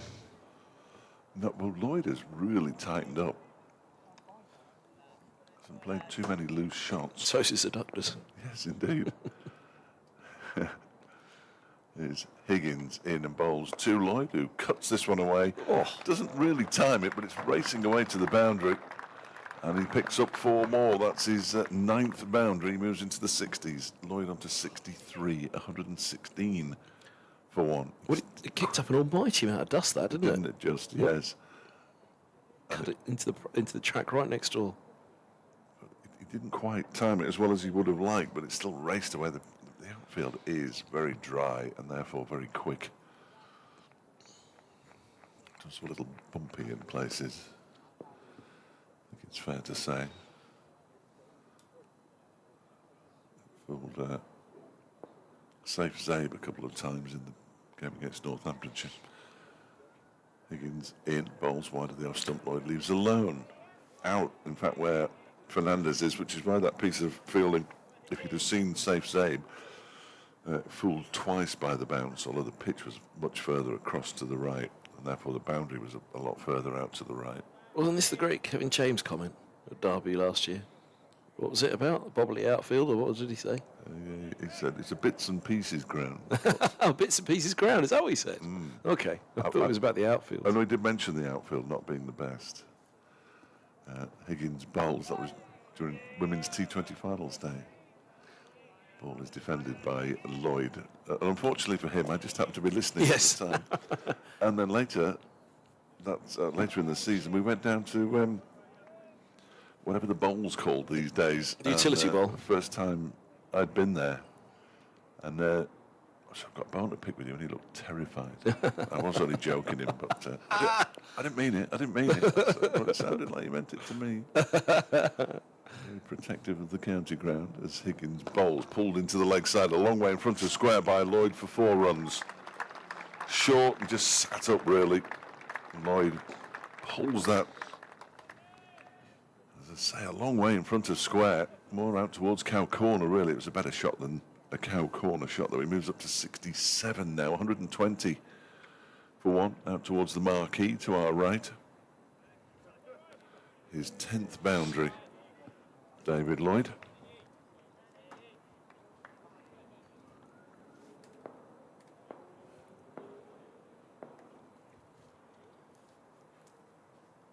Now they're inspecting the ball. Ooh. Toby Rowland-Jones has been thrown the ball by Ryan Higgins. He's had a look at it and he's just tossed it straight back to him. So It's a slight surprise they haven't looked for a ball change at this stage. Usually they're in the umpire's ear. Higgins bowled short and it's slapped into the up towards mid-on. Nice piece of fielding by Rowland-Jones. That was pleasing, wasn't it? It was a horrible shot. He got out to a similar shot, caught at sort of cover, almost like a tennis shot. We were just lovely in line for it, weren't we? Low to his right, one-handed stop by the It was a nice stop by the Middlesex skipper. old boy. It's not for me to say. I think I'm still old enough to be his dad. In fact, I know I am. Higgins bowls a short delivery and Lloyd has nothing to do with it. Allows it to go through to Davis. So 2 boundaries in that over, 8 runs in total. 120 for 1. Lloyd's moved up to 67 now. Harry Kane has 44. Derbyshire reasonably well placed at 120 for 1 with 15 overs to go until the tea interval, which will not be too far away from. In fact, we might have to wait until 22. Wow. At this rate, it's Did we get extra overs in today? No, I beg your pardon. 17 overs to go until tea. At the end of this over, we will be halfway through the day's play. We could finish at 6 o'clock here. Hey, what are we going to do with ourselves? I noticed Northamptonshire and Lancashire. I think it was Northamptonshire and Lancashire up at Old Trafford in the round before last finished at 6 o'clock one night. Middlesex were on course to finish at 6 o'clock one night last week. And then bad light called an early close at 10 to 6. They were well on course for a 6 o'clock finish. Too many of those over the course of the last 10 years. Billy Godman's side rarely finished before 7. A slip in a gully and a short mid-wicket as Cullen is in, bowls and beats the edge of Kane's bat. That's a good return to the attack for Cullen. 1 for 26 from 7.1 now. I dropped my head because Godwin, of course, came from the Middlesex dressing room where over rates over the years for Middlesex have been an extraordinarily painful problem. And resulted in their relegation in 2017 when they went down by a point, having been fined or docked 2 points for a slow over rate. That was when the crossbow fell at the over. Let it go, let it go, let it go, let it You go. were just waiting. Let it go. Here's Cullen bowls. This is ease to backward point. No run. When they were told that they would be all right, weren't they? Yep. That's what I heard. And then they weren't. And then they weren't. Was that the last time they were relegated? No, they came down 2 years ago, didn't they? They went up and down. They went up and down, sorry. I can't remember. Derbyshire very much a fixture of Division 2 apart from in 2013, but after initially being relegated out of the top flight. Didn't you miss your trip to Merchant Taylor's that year? Here's Cullen in bowls, and this ball's worked away down to long leg for a single by Kay. Moves to 45, 121 for 1. Have you done Merchant Taylor's No, yet? Derbyshire. David Griffin's never done Merchant Taylor, so I can't imagine that they've been there very often in the last 25 years. Have you done any of the outgrounds for a 4-day game, no? No. You always get Lords. J-Mo always gets the outgrounds, which is great, Joey. Oh, he despairs. Of course, in September you can't go to an outground, can you? So that was brought in when Derbyshire took a game to Chesterfield in September and it rained and it got 4 days abandoned. Oh, Cullen bowls, and this is turned to mid-wicket by Lloyd, and there's no run. That makes a little bit of sense, though, doesn't it? It's Kent. Drainage and 18 or 19, I think it was. It's all very unfortunate. they had a concert here. Didn't think that they'd be able to play here, so they moved it to Chesterfield. As it Oh, turned out, they yes. could have played here Yes. because everything had been cleared up. And we spent 4 days in the rain at Oh, Chesterfield. that was a good one, wasn't it? Ben Watts wasn't best pleased. Cullen really bent his back on that one, didn't he? He didn't get up a great deal. Played off the back foot by Lloyd. Didn't have to get up off the floor himself to ease that one away into the onside. Because what Derbyshire will have to do when they eventually bowl on Sunday lunchtime is make sure that they bowl nice and tight, because there have been sessions when their bowling has let them down. It would only take one session to ruin what has been a pretty decent performance so far. Cullen. Ball short, hooked to deep backward square. Long leg actually is the closest of the field. Deep backward square is in fact deep square, and long leg is quite wide. Single more, 1-2-2 for one, end of the over. 45 came. Lloyd keeps the strike with 68. No, I've got it the wrong way around, haven't I? No, I've got it right. Lloyd keeps the strike, so he moves to 68. If you say so. Yeah, Lloydie keeps the strike. I do need a cup of tea on that note, actually. Do you want one? I'm all right, thank you.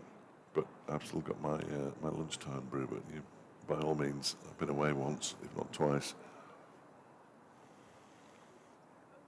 I might have to make a stop on the way as well. Well, that's what I've been. And while I didn't feel guilty, feel absolutely free.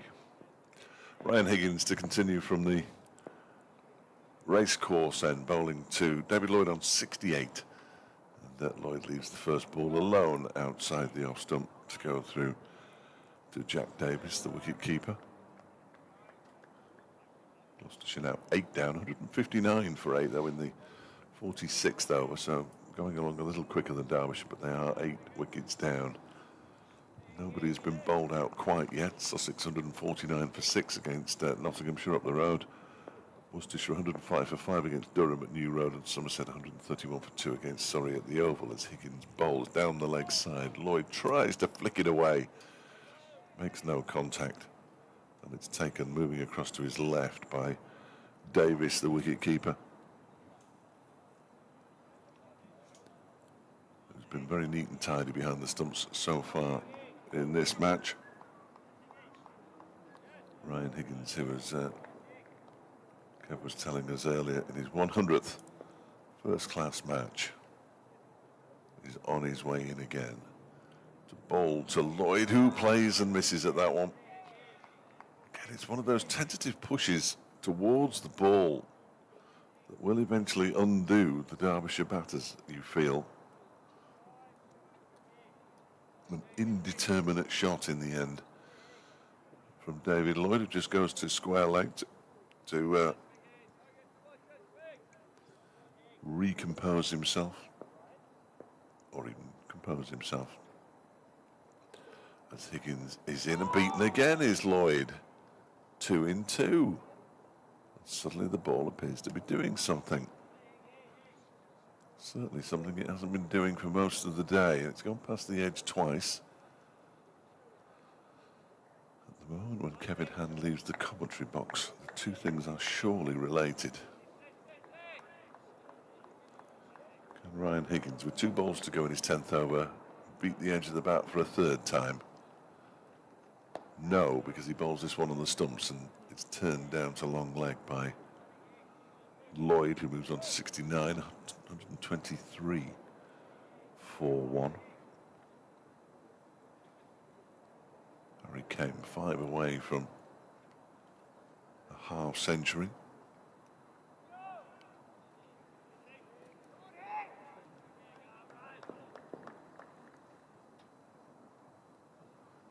Waits now came as Higgins is in, and turns this into the leg side for a single. An agreed single, really. And the over comes to an end with Lloyd Kane pinching the strike. He moves on to 46. Lloyd has 69. Derbyshire 124 for 1. 49 overs gone. 47 remain in the day, past the halfway point. And what feels from behind the glass to be quite a pleasant day, but there is still an awful lot of coats and hoods up. And the permanent temporary stand on the far side of the ground to us, so I can't imagine that it's a particularly warm afternoon here in Derby. Sun is out. I've even taken my hoodie off. Here's Cullen. Blake Cullen in and bowls to Kame, who defends the first ball back to him, and he tiptoes his way across the pitch so as not to do any damage. You can already see the footmarks from the city end from which Cullen is bowling, mainly caused by Dane Patterson. I'm sure they'll be of interest to Alex Thompson, who's in the side for this one. And there's Dahl missing out with a bad back. Oh, Cullen was into his delivery stride then, and a butterfly, a cabbage white, almost fluttered into Harry Kame's grill, and he stepped away. And Cullen, well, he was in his delivery stride when it happened. You could see the butterfly from here. Hopefully that's fluttered away as Kame waits, and Cullen is into him, and he pulls this short delivery out towards a square leg. Zafar Gohar does the fielding out there on the boundary in front of the players' pavilion. Kame moves to 47, 125 for 1.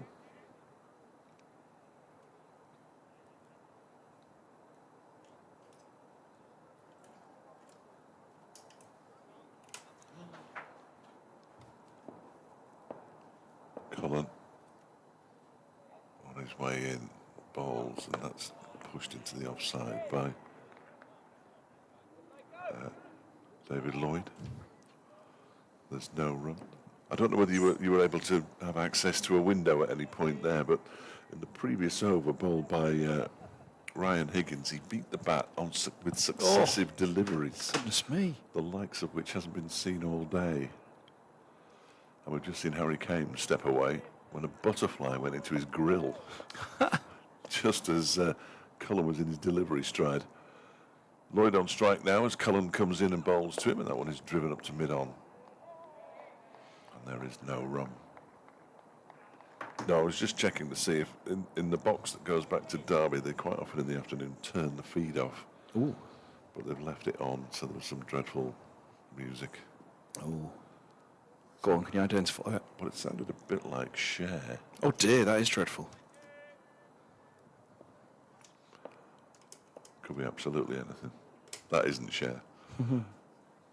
Cullen in and bowls, driven by Lloyd, but again, he's not going to beat the man at mid-off this time. So he just walks towards Sue Redfern at square leg. Not a long way towards her, not particularly quickly. And now wanders back. 69 not out from 155 deliveries, David Lloyd. Harry Kame leaning on his bat at the non-strikers end. 47 off 143, the partnership worth 120.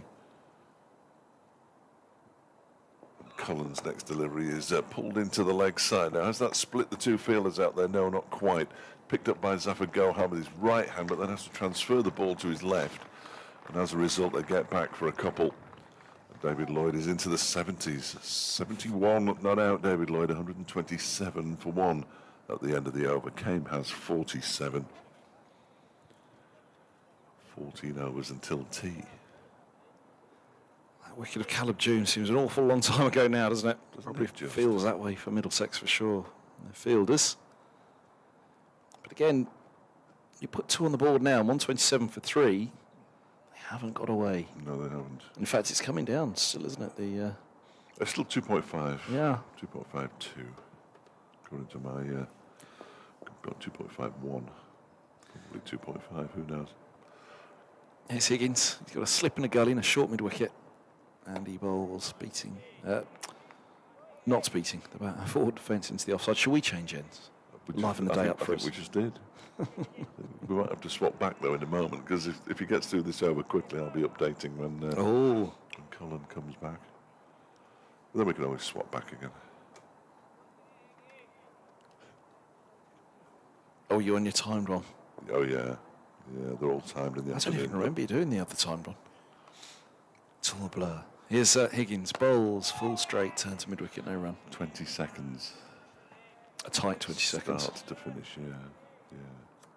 They have, I'm told, I mean, I've never read the news, but I'm told that they have 2 or 3 different length weathers, depending on how close they are to the end of the bulletin, because share programs from 2 o'clock onwards in the afternoon till 6.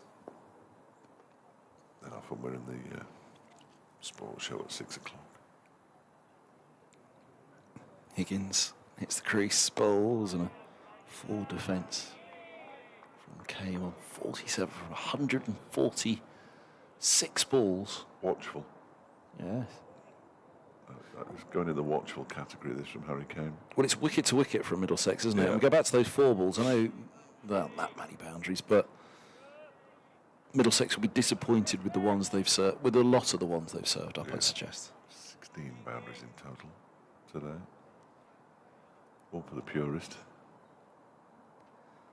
Higgins bowls, continues wicket to wicket. It was full of that time and driven with the toe end of the bat to mid-on, where Roland Jones collects.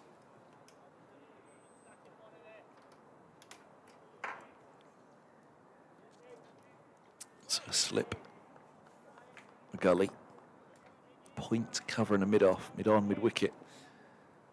Square leg and long leg. And Higgins in, bowls just outside off stump, through it goes. Nothing doing from Kane on this occasion. Rolling his arms around his Cullen at mid-off. Roland Jones is extremely ponderous at mid-on. It looks as though something's got his attention down below us to our right. Whether he's involved in the chat with a couple of the fans, I'm not sure. It doesn't seem like it is, but whatever's going on down there's got him having a look across on a couple of occasions. Higgins in bowls, and this is turned to square leg. Fernandez fields. 127 for 1. Came on 47 from 149. Lloyd 71 from 156, and Cullen will resume. None for 31 from 9 with 1 maiden. Higgins going at 2 and over, 11 overs, 4 maidens, none for 22. But he is not the most economical, that is the skipper. Roland Jones, 12 overs, 4 maidens, 1 for 20. Patterson is none for 34 from 13. But his first 6 went for 25, so his last 7 went for 9 and included 3 maidens. Here's Cullen. Up to the crease now, he bowls just short of length, and he's hooked hard in front of the deep square. 1 bounce gives Zafar Gohar a chance, and that was all he needed. Cuts off the boundary. Kicked up nicely for him on the bounce. Maybe the second bounce, but I'm pretty sure it was only 1. Never the chance of a catch. Low and hard and fast. Came on to strike on 47. Had a little bit of trouble against Patterson after lunch from this end. Can Cullen find any joy? It's right arm over. And he bowls now. Defended by Kane, back and across.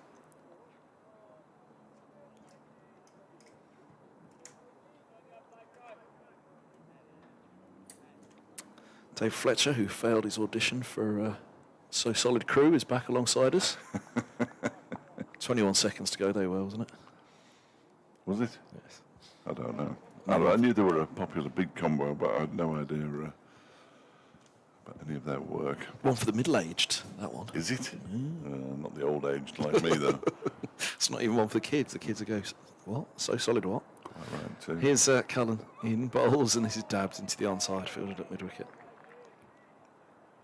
Did you make your 20 seconds? Yeah. Well done. Yeah. In fact, I had to stretch it a little bit because so little. Ordinarily, there's a lot happening, isn't there? But so little has happened. We're going to see Zafar Gohar soon by the look of it. The fielding pads are being donned away to our left-hand side by Ben Geddes. Yeah, I just had to Elongate. slow down and stretch it out. I think it was quite obvious that I was running out. Had too much time to fill. 20 seconds, too much time. Who'd have thought? It'll change when we do the next one in... what's happening now? The umpires Here come the handcuffs. We're going to inspect the ball. Have they? They've got the handcuffs out? They have, I think. Who's there got, we go. Who's got them? Debenham. Does it go through that one?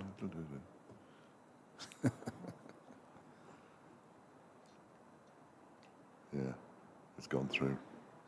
Have that. Gear back. on with it. Have that back, Gear on young with it. man.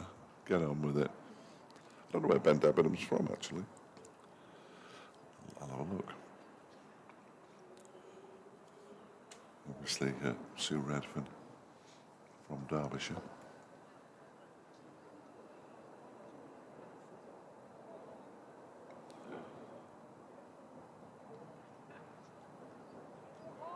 He's from Chelmsford in Essex. We'll try not to hold that against him. No. Cullen continues with the original ball. Look at the big puff of dust again as that's played into the ground. Into the crease on the track next, and single taken. You notice that the dust when the hover cover goes out, don't you? And it all blows up in your face. It would do if you were anywhere near it. We were blighted by motorbikes last Sunday, Easter Sunday, but that's normally a daytime thing. Cullen bowls and... Oh, he lifts one past the edge. That's a beaut. Well, Lloyd looks back up the track at that as if to say, where's that come from? Lovely ball, pace bounce through to Davies. I think he's probably got every right to ask. Well, that's Blake Cullen at his best. I mean, yes, he might have gotten a little bit of an additional bounce maybe from the surface, but he's a quick bowler. Really took up. It was interesting because he turned around and sort of appealed to the umpire for something. I've beaten the bat on, what do you reckon? Yeah. Can I have one for that? It should be enough. Cullen bowls, that's clipped away. Back got a square on the leg side for a single. And 130 for one as Lloyd moves to 73. You mentioned the motorcycles. There is a motorcycle club, isn't there, outside Grace Road? Have you ever seen them? Yeah, they were in full force the other week. Oh. Yeah, really throaty things, aren't they? Yeah. The bikes are pretty rough as well. Yeah, they are. Zafar Gohar, who bowled 6 overs for 17 this morning, is coming back again from the racecourse end. The ball that's already been shown to the two umpires and been tossed back to the fielders. Just marking out his run-up. Obviously not one of the bowlers who gets the tape measure out. Toby Rowland-Jones in conversation with him, just seeing if they can magic something up here, really. The visitors, Worcestershire now 6 down at Durham, 116 for 6. Oh, Emerson, he'll be beside himself. Sussex 7 down at Trent Bridge, 156 for 7. Somerset have lost a second wicket as well, 144 for 2 against Surrey at the Oval.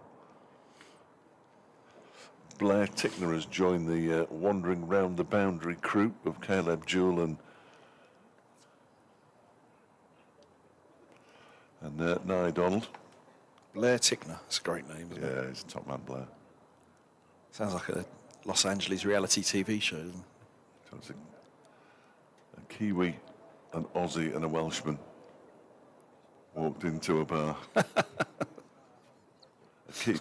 Kiwi, an Aussie and a Welshman walking around the boundary, and the Welshman's coming upstairs. Oh, That's good, isn't it? So we might be able to find out how he is. Here comes Zafar, and that's turned into the leg side by David Lloyd for 1. He moves to 74.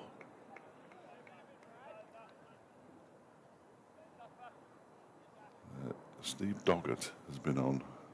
I'm intrigued by the title of his email. Next one is full delivery, almost gets underneath Harry Kane's bat. Dear Dave, Lloyd's in the 70s, came nearing 50, Derbyshire going well after being put in. Should I ask the nurse for a sedative? Regards, Steve Doggett. And thank you for the compliment, Steve, as well, as this next delivery is pushed out into the offside by Harry Kane. They're going to go through for a single. Fernandez gets around to do the fielding, but the single was fairly comfortable in the end, and Harry Kane moves to 49.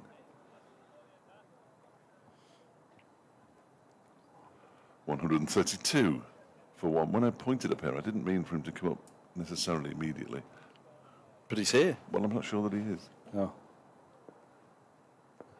And if all three of them come up, we're in all sorts of trouble. Oh. That one is clipped into the leg side by Lloyd. We'll just go and find the tee. We'll just go and find the tee. You just leave them on. to it. Just leave them on, yeah. That would work. There is a way I can get an extra set. No, not on the small one, there isn't. Zaffa's in again. That's chopped away by Lloyd out towards the point boundary. There's a little fumble out there, but they'd settled on a single. Lloyd moves to 75, 133 for one. Trying to lift themselves out there, Middlesex, aren't they? It seems. In comes Zaffa again, and that's defended resolutely by Harry Kane. Back towards the bowler, who fields off his own bowling. 133 for one. Derbyshire. Lloyd has 75. Kane has 49. Might be a little awkward. Might be a little. Oh, they have all arrived. Look, that wasn't quite what I was. Wasn't quite what I had in mind. And I would never ask Caleb or Blair to come on because they're playing. But I mean, they're more than welcome. I don't think Caleb wants to talk to me at all, quite frankly. I know the feeling. You fancy a minute? Niall, come on for a minute. Just make sure that nothing gets ripped off the desk. You know how it all works now. No, you've got to press that button now. There we go. How are you, mate? Back where I belong. How are you? That's not for me to say. I'm fine. How's the shoulder? Yeah, it's getting there slowly but surely. Good. Not ideal timing, but Well, it's a bit unfortunate when you're the 12th man and you get injured fielding, but yeah. team game. That's what they tell me. Squad game. Absolutely. Squad game. Squad depth in a nutshell. Blake Cullen to continue from the City end, bowling to David Lloyd on 75. And he's in, and that's a short delivery. Lloyd quite rightly has nothing to do with it. This has been good, hasn't it? Been enjoying this, especially enjoying these two spending some time out there. Dave certainly needed this one. He's had a few good balls up top, while the man standing behind me has been cashing in. I know. Well, yes, it's a bit awkward asking these questions with with Caleb being so close. Do you think something that it's a sort of feeling that he's reined it in a bit, Lloydie? Yeah, he's certainly shown a bit of discipline here, which isn't his natural game. I think is a fair way of putting it. Cullen bowls one that comes off the splice and bounces short of the man at backward point. In the last couple of overs, Cullen has got two to really come up off, not too far short of a length. So there's a little bit in this pitch, clearly. Yeah, that's what Tix was saying on the way over, but I think he was just trying to psych himself up for it. But no, Lloydie's played brilliantly here and, shown some flexibility, which I think the key is. I think it's been pretty obvious how him and Julie have been set up to go out there and play, and it's nice to be able to show that other option. Cullen bowls, and off the back foot, it's forced up towards mid-off by Lloyd, and again, there's no run. Well, the short deliveries won't bother Blair too much. He barely bowls a short delivery. That's when he ends up on the floor, isn't it? Forward rolling. Yes. Faking some effort. But no, we're certainly very happy with some where it's at. bowlers just grunt. He does that as well. You just can't hear it on the microphone. No, I think this has been excellent. Well, it's been a good season, hasn't it, so far? It's been a really good, really positive. The draw at Leicestershire was good, I think, in previous seasons. That might not have quite gone the same way. Cullen bowls. It's just turned around the corner. It's gone over the man at backward square leg and gone for four. Almost spoke too soon there. David Lloyd survives. Sometimes you just need some luck, eh? Yeah, well, yes. He was due some nicely placed, I'd say, right in the gap. I'd say exceptionally fortunate to get it over the man at deep backward square leg. He moves on to 79. I have mentioned the fact that he's had a bit more luck than perhaps he's had. I mean, the way he got out when the lad patted it up and caught it on. I mean, that was just embarrassing almost, wasn't it? You're thinking, don't get out like that. Yeah, I think so. But also, I think most of us standing here, I'll be speaking for all of us, would be swinging at that ball 100 times at 100. But it was, I mean, I think I'd have struggled to reach it. Well, if you're not going to hit that ball, Fletch, what ball are you going to hit? I'm leaving that. Discipline. I'm raising the bat in the air. This one is turned. I'm not even getting a run. Turned it to the leg side. And there's no run. So just quickly on you, how long? Yeah, we're still unconfirmed, but looking like the start of the T20s, I should be fit and firing. Hopefully a couple of weeks before that to have a run in. But yeah, looking from the start when I did it, which was a couple of weeks ago now, 6 to 8 weeks seems to be the play. So yeah, hopefully hit the ground running, ready for the wide ball block most likely. Cullen bowls pulled into the leg side again by Lloyd. This one's more controlled along the ground out towards Zafar, and they pick up another single, and Lloyd's ability to count to 6 remains undiminished as he moves on to 80 and pinches the strike. Harry came on 49, 138 for 1. I mean, you look to be in a fair amount of pain, even from this distance, and I think Griff was up on the steps somewhere, and he said, yeah, you didn't look in a great way when you went off. It looked quite nasty. No, it sounded like I got some airtime on the stream though, so there's always a benefit. I did it right in front of them, didn't I? Yeah, it was more of a shock, really. I think I could feel my collarbone, so I did what's called an AC joint separation. So basically, my collarbone came away from my shoulder, so I could feel the bone up by my ear, which was by the panic. But the quick thinking of the guys around me and Yas, the physio that day, taped it back down, and it's basically tape it down and wait for it to heal and get back on with it. Ugh. Zafar begins a new over from the racecourse and bowling to Lloyd, who's on 80, pushed out into the offside. And there's no run. I think Dave has been mainly motivated by Wrexham getting closer and closer to that promotion after last weekend's results for him. Well, I tried to have a chat with him about their win over Burton, but he wasn't having any of He's it. too stressed. His next deliveries pushed out into the offside because they were awful. Wrexham, awful. Yeah, he hasn't been most complimentary about the football they've been playing recently, but that result the other day was exactly what they needed. Big game this weekend, though, Charlton, I believe, which were the ones that helped him out. Zafar in again, gives that one a bit of flight, and it's chopped backward of square by Lloyd. Yes, because the bigger games potentially for our listeners are in Hull, where Derby County are playing, and Burton, where I'll be tomorrow watching them play Cambridge. Both outside of their respective relegation zones on goal difference. Yeah, yeah, it all counts. It's a bit twitchy. Zafar bowls, that one is cut away again by Lloyd. Again, he can't beat the man at backward point. I think it's Fernandez. Cable knit sweaters, I'm sure you will. I mean, they're beautiful, aren't they? But I can't tell who anybody is. Blair literally said on the way across, you can't tell. It's strange how they don't have the name and numbers, but I think we'd all sign up for the old school classics. That one's pushed out into the offside. They go through for a comfortable single. Lloyd moves to 81, 139 for 1. But you'll notice on the front, they've managed to sew in the sponsor's name, so it must be quite easy to sew in a name on the back and a number as well. It's the least important part, isn't it? As long as the club badge is on the front, Griff, you know how it is. That's madness. Here's Zafar again, bowls to Kame, who goes back, just waiting for his 50 here. 156th delivery faced, and that's the end of the over. 139 for 1. Yeah, I think it's been a fantastic start from the boys today, but I think it'll certainly be coming to the point where when they feel comfortable, we want to knock this rate up a little bit. Obviously, bonus points, which are all important at this time of year on good wickets, with good weather, dare I say it.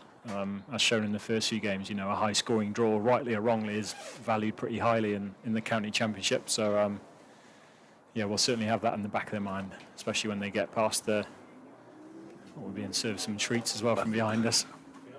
I'll save that for after. I do think that 8 points for a draw is too many. Yeah. It went down to 5 for one season. It was didn't 5, Then it right? went straight back up to 8. Which feels about right, because obviously with rain affected games in the UK and this and that, something to play for, but you shouldn't be valued half a win probably. No, it's like 2 points for a win, 1 point for a draw. Yeah. I mean, they moved it to 3 points for a win for a reason, to try and. Exactly. Also, I think the Shield guys, Caleb was saying that their bonus points go, is it 0.01 a run? So if you play on a low scorer and you don't get the first 250 mark, you still get rewarded with a few points as well, which I think is a pretty fair way of doing it, so you don't get stuffed on result wickets. Here is Cullen from the City end. A shortish delivery pulled into the leg side by Lloyd out towards Zafar for a single. Lloyd moves on to 82. Yeah, 2.5 runs and over. We're not used to it, but then again, we're not used to watching Derbyshire bat for any length of time without Caleb being out there, are we? You're just sharing the love today. Well, it's a long season. Doesn't want to waste it too much now. I did panic a bit when he got out, I've got to say, but I needn't have panicked as it turns out. Doesn't sound like you. 49 then for Harry Kane. He's been out there a long time, since about 8 minutes past 11.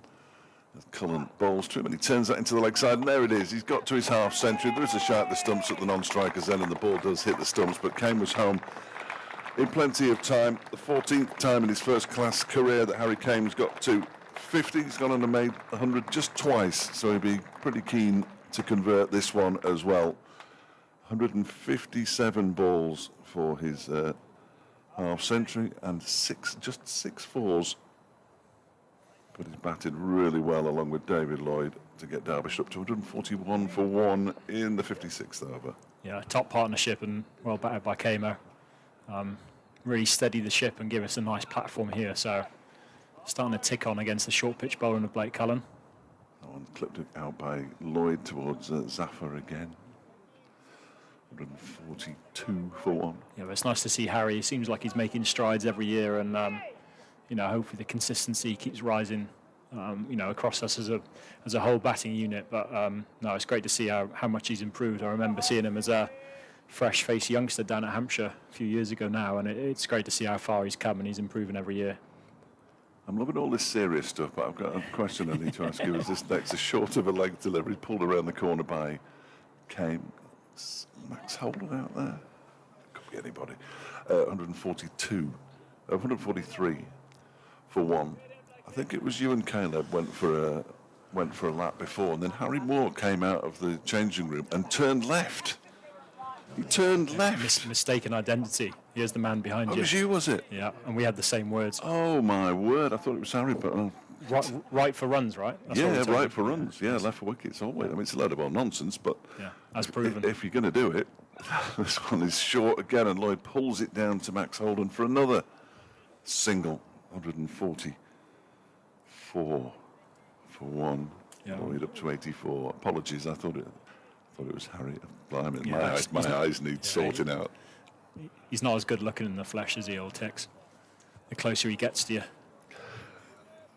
He were a long way away, it is fair to say. But yeah, I noticed that straight away. And cricketers are, well, sports people are usually quite superstitious, as Cullen is in and bowls. That one is helped on its way down towards fine leg by Kane, who moves to 52. That was the final ball of the over, so Harry Kane will keep the strike for the next over, with Derbyshire on 145 for 1. And there is confirmation of Harry Kane's half century. Second of the season after his 83 against Gloucestershire, which I missed, unfortunately. I wasn't here. I think that was on the day that Wrexham were beating Burton, possibly. With a very fortuitous penalty and the dodgiest referee I've ever seen. I've heard that one before. He sent a Burton bloke off after 10 minutes for absolutely nothing. Oh, I give up with football at the minute. And then, that's out of my realm. And I got battered by somebody from Wrexham because I'd called the whole thing a circus during the commentary. And when I finished, I took my headphones off, put them down. He says, "You can't say that." I said, "What?" He said, "It's not a circus." I said, "Look at it. There's cameras and boom microphones everywhere." Here's Zafar in and bowls to Kane, who chops this out towards the point boundary for a single. So this is your last football weekend? No, I've got the delight of travelling from Cardiff to Charlton Athletic in South nice. London next weekend, which I'm not Some good miles then. particularly looking forward to, I've got to say. It's Zaffa bowls. That's defended by Lloyd. How long are you staying in God's country for then? Just dropping in before you have to head off to Charlton? Yes, we'll be down Thursday. There we go. Thursday night and Friday night. That's all Cardiff can And Saturday handle night with you and anyway. Sunday night. We'll be there for 4 nights. Oh, there we go.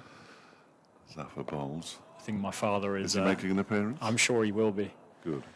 I'm sure he will be for you guys. You booked him in you weeks ago as tour guide, so hopefully he'll put on a show for you.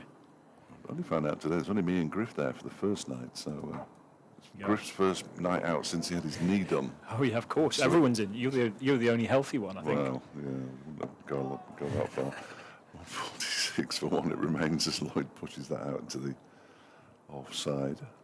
Leas deploy. The way that he does, despite being left-handed, polishes the ball with his right hand on his left sleeve. Yeah, it's an interesting choice of area to shine on. Yeah. The upper arm. Always does it there. He did it when he was here. Must have bigger guns than me then. Doesn't look like he has from this distance, but then Oh, again, it's not hard. You haven't seen mine. I thought Blair was Harry, so I've got no idea what's going on. You're lucky I'm looking point facing the right direction. This one is guided into the offside by Lloyd. No run. It's just starting to see a couple of puffs of dust. I can't tell if that's the edge of the wicket or the kind of playing surface, because obviously I'm not sure. I'm sure you paid a lot of attention in the build up to our 3 spinner to 1 spinner Oh yes. construction. Are you counting David Lloyd as a spinner? This one is turned into the leg side. I should think so. By Derbyshire's premium spinner Absolutely. for a single. Oh, look, he's pinched the strike again. 147 for one. Yes, I mean, it was weird because we were given the hint that at the toss, if Derbyshire won it, they would bat. And then, of course, Middlesex won it and decided to bowl. So I'm thinking, well, that was entirely pointless. Someone's got it right, haven't they? Just not sure who yet. I'm not sure what's going to be in this pitch for the big man here. You can make it I work. think he might be doing a bit of grazing down at long leg on the odd occasion, or mid on, mid off, that kind of thing. But That's why you get paid the big bucks. Make it happen on anything. That's what he tells us. Although he's just talking up his batting from the last game, the short pitch bowling, which I missed. But he was saying he highlighting a few pull shots off Luke Proctor that he was very proud of. 2 innings this season. Tickner B, 26 off 67 and 22 off 26 against Northampton. And he really put his foot down. Strong start. Started to motor. Yeah. Have you noticed when he starts to get a little bit fired up, his front foot starts tapping? I'm not sure if you've seen it. He starts waving that bat around and tapping. I've seen the bat waving. That's excellent. He That. starts stamping the bowler. Yeah. I think Blair is what we like to call a character. There's Ryan Higgins back. 11 overs for 22, bowled quite nicely so far. And he's back from the city end, bowling to Lloyd, who pushes it into the onside. And there is no run. Has anybody been bowled out yet? Well, Gloucestershire have managed to get up to 194 for 8. Seriously, you don't have to hang around if your mates are going. No, please. I've spent enough time with them over the last few weeks. Yeah, exactly. They're going back because it's Dual career athlete. 6 overs until tea. Gloucestershire 194 for 8 down at Bristol against Leicestershire. Here is Higgins in again and bowls, and that one is guided to backward point by Lloyd, and there's no run. Anyone you've been surprised by at the start of this season yet, Griff, teams-wise? Teams? Yeah, Well, Leicestershire have surprised me a little bit. done very well. So Yes. doing well again. Absolutely, and almost pulled it off at Old Trafford, didn't they? Yeah, that would have been some result. I've been surprised by Lancashire as well, but in the opposite way. When everybody had them and Middlesex down as Yeah, guaranteed top 2, didn't they? As yeah. Lloyd pushes this into the onside, but it seems to me a very open division this season. Yeah, it feels like it. Yeah, you're certainly right. I think the teams that you thought would be, the strongest team on paper are certainly in the middle of the pack to start with. But I think that's the beauty of county cricket. You've been around long enough. Nothing's ever a guarantee. It'd be much easier if it was. But that's the beauty of it. And most importantly, it's been a pretty good advert for the game, I'd say, the first few rounds of Championship cricket. Crowds have been good. Yeah. Yeah, it's been excellent so far. Higgins bowls and Lloyd turns this one into the onside. You'll be able to tell me this. He's not got a century, has he, for Derbyshire yet, Lloydie? I don't believe so. I don't Unless he think got a. He didn't get a 1-day 100, did he? Early Oh, doors. they don't count. They don't Well, count. No, they don't depends count. who you ask. Yeah. Well, no, I'm sure they count to the batters. But I don't think he's got a red ball 100 yet. No, but it'd be nice if. Well, most importantly, the platform and the team's looking good here. Yeah. But I think we're all certainly rooting for him to No question. convert. No question. He's one of the good guys, old Lloydie, and well, I feel like he's revitalised his career with his off spin. It's nice. Yes. He's got another 10 years ahead of him now. Amazing what a bad knee can do for you. Bad knee, bad hip, bad shoulder. Higgins bowls and Lloyd pushes this one up to mid-on. There's no run. Yes, I mean, he's just looked a little bit hangdog, which is unsurprising this season, given the luck that he's had. And Yeah. the last time he walked off, so that would have been the 23 off 27 against Northamptonshire. It took him about an hour and a half to get to the steps, from memory. I feel My like word, I've never seen anybody walk that slowly. he's always carrying something. Oh, Gets too excited in the stands at Wrexham, I think, and pulls something. slower than Vasconcelos. This one is left alone outside the stump, and Ricardo was pretty slow. Yeah. End of the over, 147 for 1. We have 6 overs to go until the tea interval, which will be not far from being on time. Yeah, that is another rarity in this game. I'm still not sure. I've been playing for a little while now, and I still can't do the math. I feel like I'm not sure I've ever finished at 6 o'clock or on time. I've seen it once in 10 years. I think if you as soon as you take one wicket, it effectively means you're a few minutes late, doesn't it? The game here, it was Sussex was it? No, not last season. Of course, it wasn't last season. It was when Shan was here, and there were 3 double centuries in the same game. There weren't many wickets falling, I think it's fair to say. And we finished at 6 o'clock one night, but it doesn't happen very often. No, it doesn't. Value for money, though, the extra half an hour. Yeah, I'd say. I think most people have gone by then, and that's the You'd have problem. thought so. Yeah, they all decide, don't they? And 106 overs on it's last Sunday, wasn't it? There's Zafar in. There is a man in at silly mid-off who leapt out of the way there. I'm assuming that's Geddes. Yeah. He's been under the helmet. Just a little bit of spin there for Zafar. Tends to get a bit out of most pitches, but it's certainly starting the grip, which is, I said, good for us to see. We've got a few left-handers as well, and there will be some rough outside the left-handers off stump for Certainly Tom a Allen. lot drier. And for David Lloyd, of course, as Gary Kane pushes this one into the offside and picks up a single to move 54, 148. No, yes, 148 for 1. But yes, Middlesex and Lancashire, they were given the top 2 and at the start of the season, and everybody said, well, you're just fighting for the places, but that isn't going to be the case now, clearly. No, Leicester have started very well, haven't they? They're a difficult side, I was saying, especially with, I think the game we played them, we had Scriv down at 11. Yes. All those all-rounders makes things very tough. He was batting at 8 last season, and now he finds himself at 11. Zafar's in, that's pushed out into the offside by Lloyd, who's going to get there to his century in singles, it would appear. He moves on to 86, 149 for 1. The 100 came up 39, I can't do this, 39 overs and 4 balls. So this latest 50 is going to take 29 overs, I think. Is that right? No, 19 overs. You challenged yourself there. I don't know. Just seems like since the short ball plan from Middlesex, it's just actually opened up our batters a little bit. It's just seemed to be rotating a bit off the spinner and things getting a fraction easier, but certainly no obvious intent to put our foot down yet.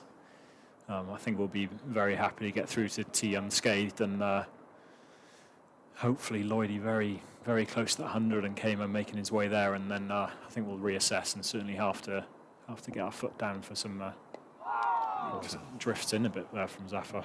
Turns this into the leg side down towards long leg, does Harry Kane. The 150 now comes up. I might have to do the maths at tea in the after 58 overs and 5 balls. I always write it down but never use it because it gets too complicated. It just looks like you're making yourself useful. You know what you're doing. It is. It's 19 overs and 1 ball for that 50.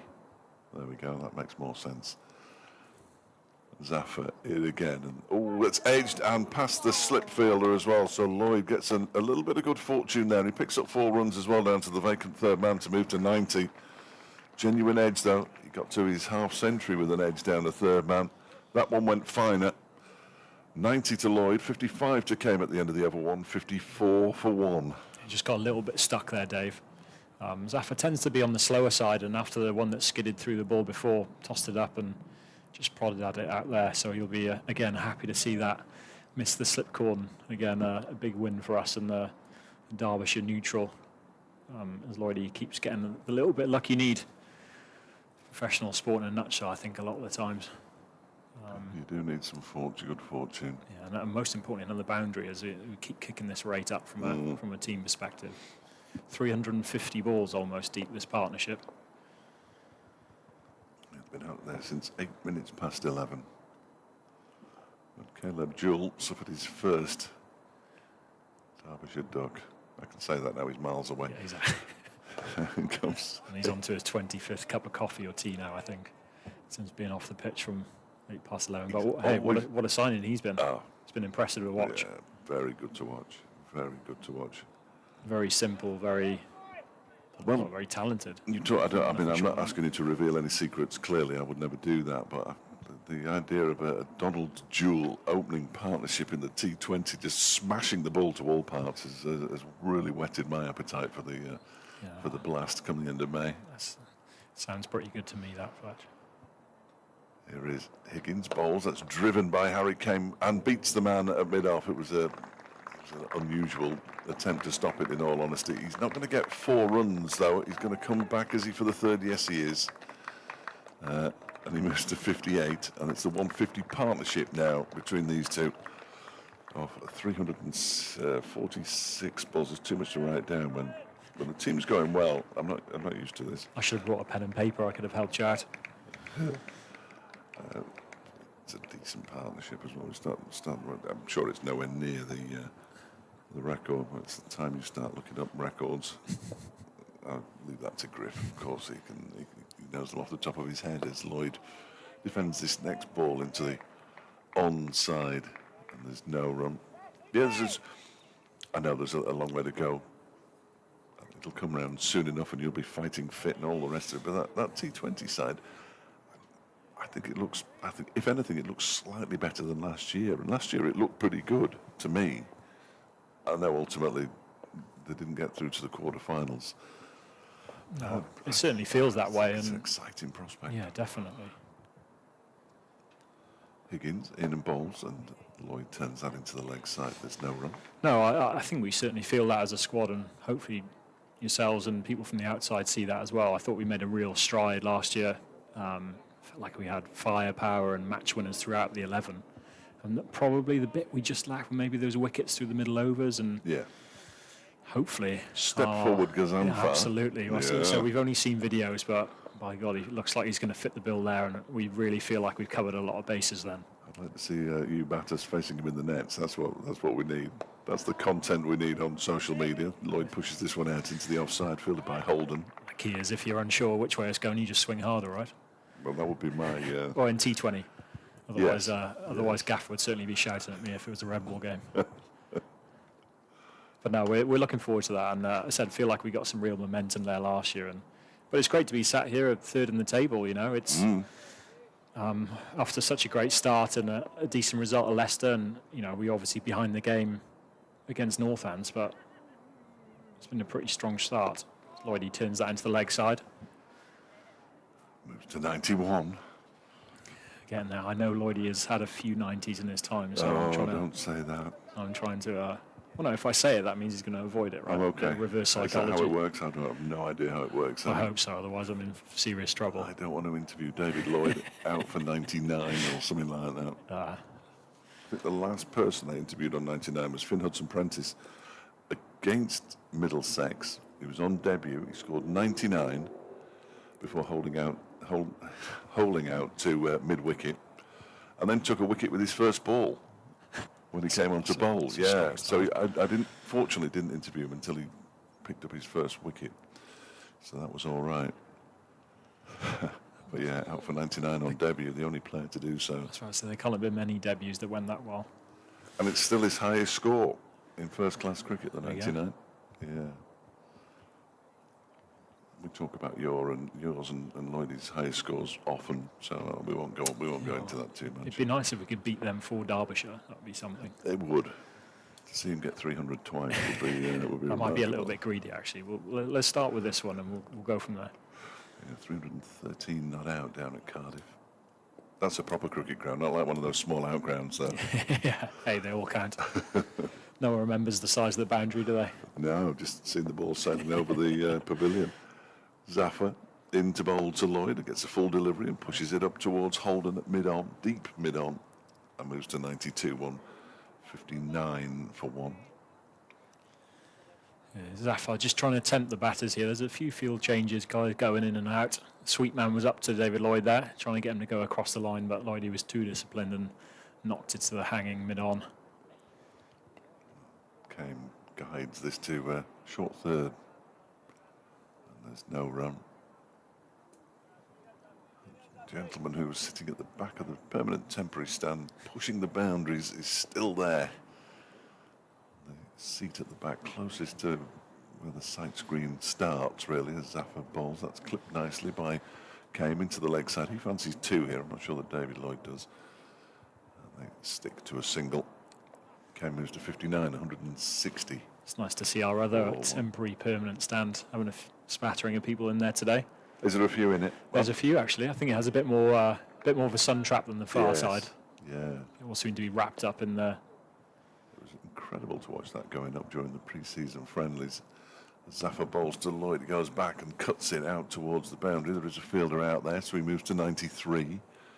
161 for one. There must be people in that changing room now who aren't moving their seats and that kind of thing, is there? There's a few of them. You can't get away from it in cricket, can you? But I think generally we're pretty relaxed. As Zafar is in, that one's left alone by Kame outside the off stump. And I'm hoping we do get to speak to him. His change of number, is that a luck thing as well, do you think? I think that's a good question. I think it's his son's favourite number. Oh, okay. He liked to joke, and I'm still not sure if he was being serious about his previous number. This next one is pushed out into the 43. It was 46, and he used to 46. say I was, for Dave Lloyd, 4s and 6s, but I think that was him taking the mick. I'm not sure if it was serious or not. So, I think it suits him, actually, the single number on the back. Yes, I think so. Although it made him very difficult to spot early on. You just sort of glance up and see a field and you think, who's 8? We haven't got an 8. There's a few number changes. We used to, when Kyle Abbott was at Hampshire, he used to change his number every year for a different family member's birthday or something along those lines, which I imagine would have been a nightmare for the radio staff upstairs, keep them on their toes. But I think there was a few number changes this year. Martin might have had a different one. He's 9 now, is he? Yeah, I think he was maybe 2 last year. I guess I think you might be right. 9 would have been available though, wouldn't it? Anyway. What number would you have had? Me? Never had the option. I just think somewhere between 1 and 11 is always I nice, like that. isn't it? I just like the idea. Classic. Yeah, having a number that people might actually think you'd be in the team. I can't imagine you get behind people wearing 100 on their back or 333. No, absolute nonsense. And I've seen somebody recently in the IPL, I'm sure, wearing a 0. Well, that's not a number. I remember, I think Tommy Allsop did that very briefly and then realised the come on. theory behind that. You're better than that. I think we might get a bit of short ball stuff here from Ryan Higgins. Well, he's got a man out of the deep backward square leg boundary. Max Holden's going out there as well. There's a there's a long leg, so there's 3 on the boundary, and they've got to make sure that only 2 of them are behind square. There's also a square leg and a mid-wicket. They couldn't have flagged it up more obviously, could they, really? No, it seems a very deliberate plan here. I think... And I'd be surprised if Sue Redfern didn't come across to point just so she can see that square leg behind her. She's getting ready, I think. Yes. And he's around the wicket. Just getting a bit twitchy. Ready for that no ball call. This could be an interesting battle. Ryan Higgins not afraid of a bouncer, not as the quickest bowler on the circuit, but he's got a pretty good one in him when required. He's on his way in now. From the City end to bowl to David Lloyd on 93. Bangs it in short and Lloyd doesn't move as the ball goes through. to Davis. It's a very important rule change this year in county cricket. Oh, is there? The one going over the head now is a wide, like international cricket, not a no I ball. think that's fair, isn't it? I think so, although I used to enjoy it as a no ball because it meant a free hit as soon as it went above your head. So now you can't, if you So play it that'll in, be the get same out. in T20 as well then? I think so, Oh, okay. which is actually quite a big tactical change now. Yeah. Higgins in, bangs it in short, goes over the back of David Lloyd and through There's his two.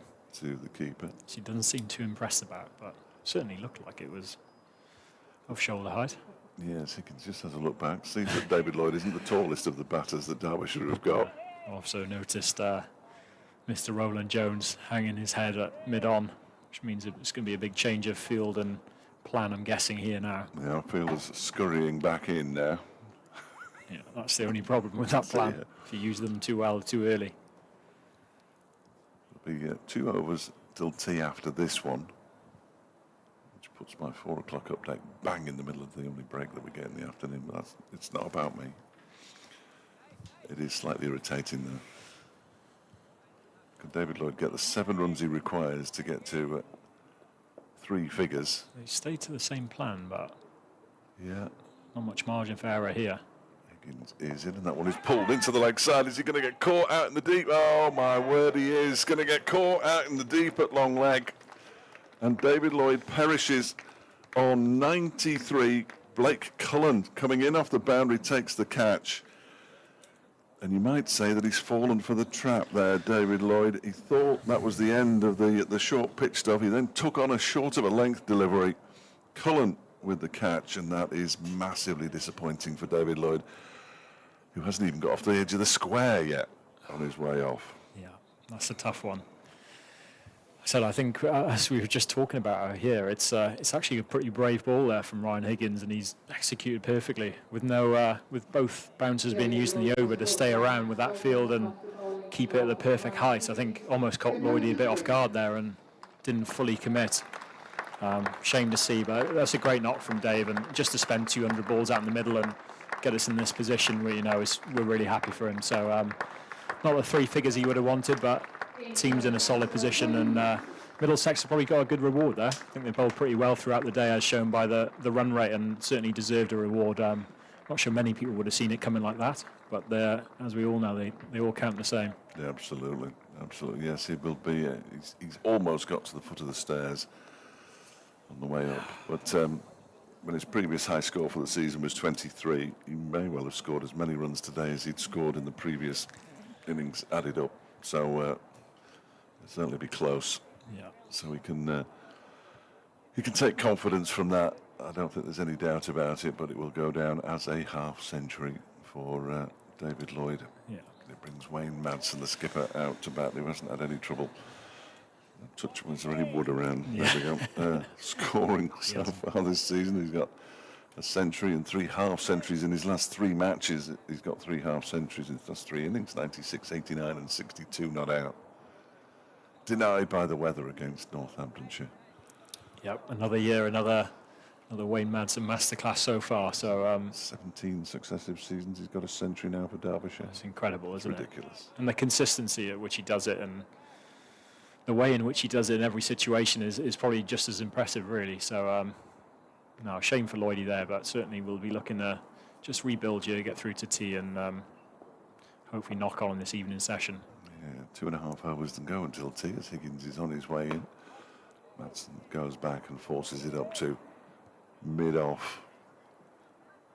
And there is no run. Yeah, a couple of hunched over figures in the middle there when Lloydie put that one up in the air. KMO and him. Yeah. Almost in unison. You know how much that meant to the boys and the people watching. So, yeah, real shame. It played nicely. And as I've been saying to Caleb, or winding him up, it just keeps him hungry, right? You don't want to get too many hundreds too early. No, true enough. Higgins in, and that one's left alone by Madsen in that way that Madsen does. Sort of swivels from the hip, pulls his bat out of the way, and kicks a bit of the debris out from the crease. The good news about you being here this long is that this afternoon, in the evening session, Kevin Hand gets to work solo. what a treat. I've very much butted in and stolen his spotlight here, so I do appreciate the time and energy.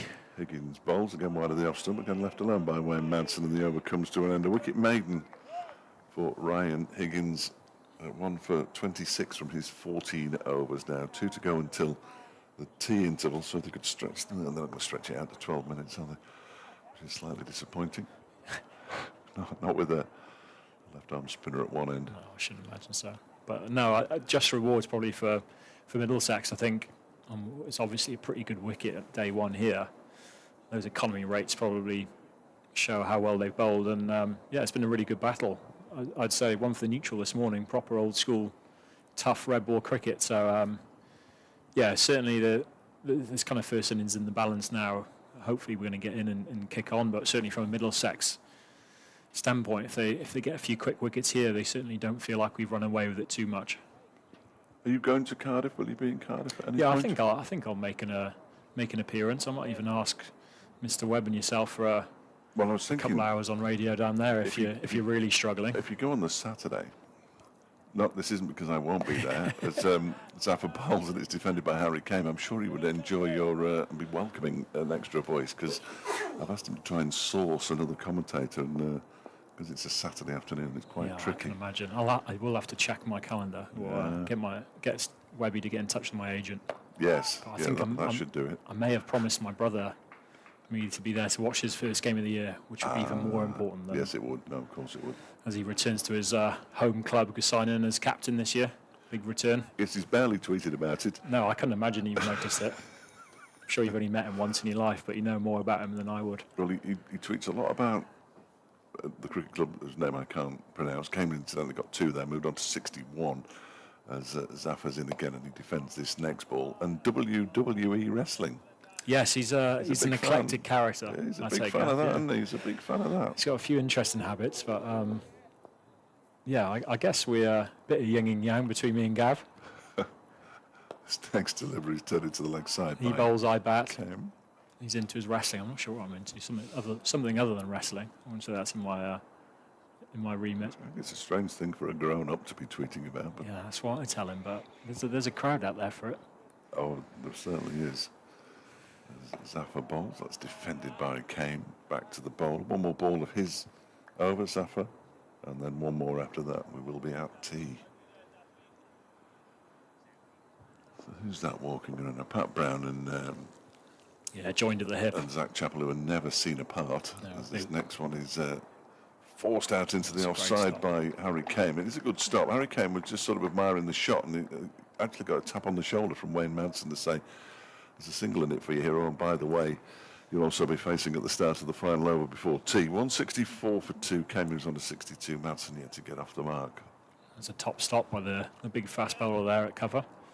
But yeah, obviously Pat Brown and Zach Chappell. I don't know, what would you call them? Work husbands? It's probably a good way of Yes, putting it. that's not a bad way. And then obviously Jack and Moy there's trying to slide his way in, but the Northerners finding it tough in that group, I reckon.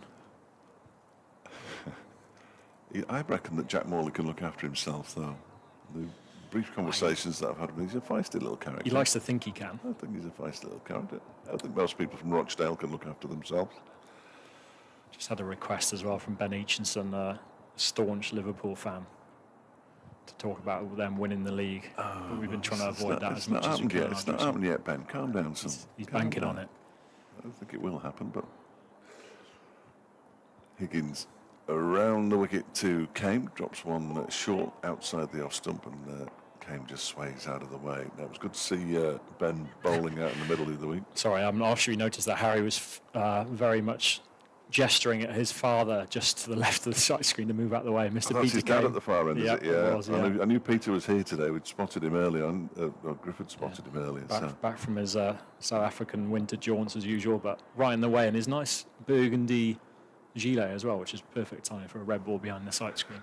And comes Higgins. That one is turned into the leg side. Leaping in the air, Harry Kane. And there's no run. This is normally the time when you start running through the wickets that have fallen over the course of the session, but we can wait until the last ball, really. Because only one has fallen. Unfortunately, it was David Lloyd, dismissed for 93, 198 balls. 161 for 2, having added 156 for the second wicket with Harry Kane. He's still out there on 62. A short leg just been brought in. I think he's been trying to put the pull shot away for the over before before tea. So I think Middlesex are caught on, and Ryan Higgins still carrying on with the short ball plan here. There'll be some more ducking involved as Higgins is in. That is short of a length, and there is duck from Harry Kane. Allows it to go through to the keeper. Yeah, Peter looks like a nervous father out there, doesn't he? But yeah, I think he's been known to be find watching his son pretty tough. Harry also likes to recount when he spends a lot of time in Cape Town in the winter playing for Claremont CC. He has been known to see Harry nick off early doors and be seen to be driving out the gates. Whether that's just rumour mill or not. Higgins bowls, he gets right on top of that one, plays it down into the ground on the leg side. But I'm sure he'd be enjoying travelling up from down south to watch Harry face 180 balls so far. A very composed 62. Yeah, no, he's got what he wants in his sights already, you would think. Having got to 50 for the second time this season. 2 to go. That's Higgins around the wicket to Harry Kane. Bowls a short delivery, just leaves his bat up a little bit, periscope-like, which is a dangerous thing to do. It's poking out there a bit, isn't it? It did poke up a little bit there, but the ball was through to the keeper, Davis. Are you all right? He's fallen asleep. Yeah. The late Kevin Hand has fallen asleep at the back of the box. He should have another 20 minutes, shouldn't he, before it's a one-man show? It'd be all right. What the tea saying up here? Is it worth me staying, or should I dip off? No, it's not worth it at all. I've got a bun from Kev's hotel here. This next one is defended by Harry Kane into the onside, and that will be a tee. A very good session for Derbyshire. 164 for 2, spoiled only by David Lloyd, getting out for 93. Derbyshire will be relatively pleased now, won't they? Yeah, absolutely. I said it's a real shame, and I think we're all wishing for a different outcome for Dave there. But again, a really, really good session from Derbyshire's standpoint. Again, cementing that platform. But as we said, some really disciplined bowling from a strong Middlesex side, and they certainly wouldn't have felt we run away with it. So nicely balanced here for the last session, and I should imagine we'll be certain to look to put our foot down a little bit here, and Middlesex hoping to cash in if they see a chink in the arbour. But good day's cricket so far, I suggest. I think so. Thanks very much for coming and joining us. Always good to see you now. Yeah, thanks for having me, James. Anytime. Absolutely. You know that. I don't have to keep asking you. I have to keep gesturing, get yourself up here. I've been trying to avoid the gym as much as possible. Yes, so, exactly. I think I'll be able to negotiate a bit of time up here now. I can guarantee there will be no gym equipment in this commentary box. Well, then you might be spending too much time with me then. But thanks, gents. No, thank you. Now, Donald with us for that last hour or so, hoping and willing David Lloyd onto 3 figures. Unfortunately, he was dismissed for 93. Score 161 for 2 at that stage. Harry Kane still there, though, on 62. 164 for 2 at T. Wayne Madsen yet to get off the mark. The only wicket to fall this afternoon went to Ryan Higgins. 15 overs, 7 maidens, 1 for 26. The only other wicket taker, Toby Ronan-Jones, 1 for 20 from 12 overs. He got Caleb Jewell out early. And we will be back in just over 15 minutes for the evening session.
I hope.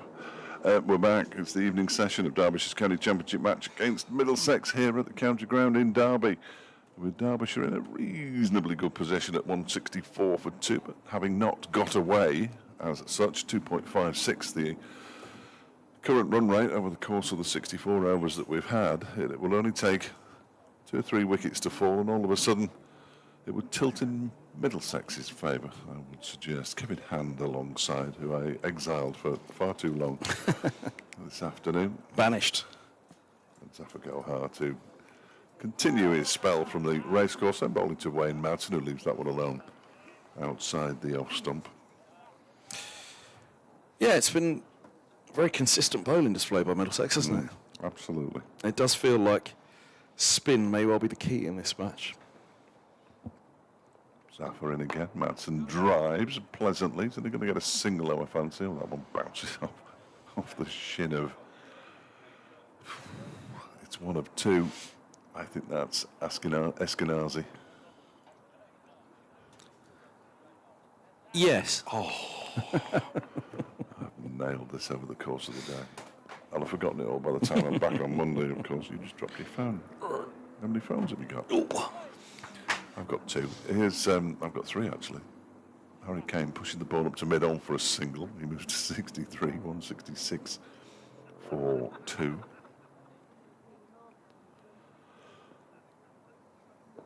Lovely little tweet there about Burton Albion from the Radio Derby Twitter account as Wayne Madsen turns this one down to long leg for another single. Moves on to 2, 167 for 2. That Burton had only won 2 games in League One before Gary Bowyer was appointed as head coach in December, late December. Now, if they win 2 of their last 3 games, they would be safe. Like it. Well done, everybody. As this one is pushed by Kame out towards the cover boundary for a single. And they're going to have 77 bowling to 77.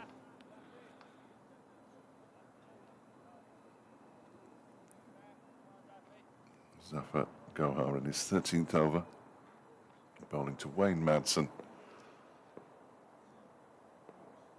When's the reverse sweep coming out? He defends this one.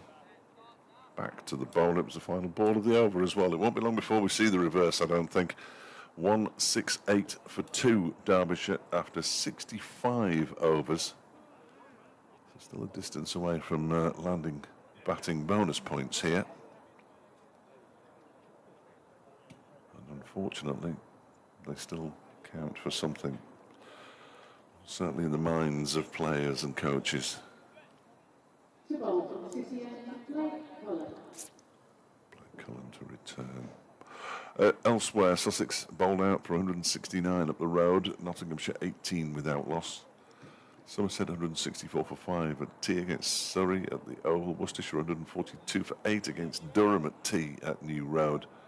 And they're back underway at Bristol, where Gloucestershire are 250 for 9 now against Leicestershire, which is something of a recovery. Gloucestershire, at one stage, a little bit earlier on, they were 88 for 7. They're now 250 for 9. Josh Shaw, 45. And James Bracey, who else? 91 not out.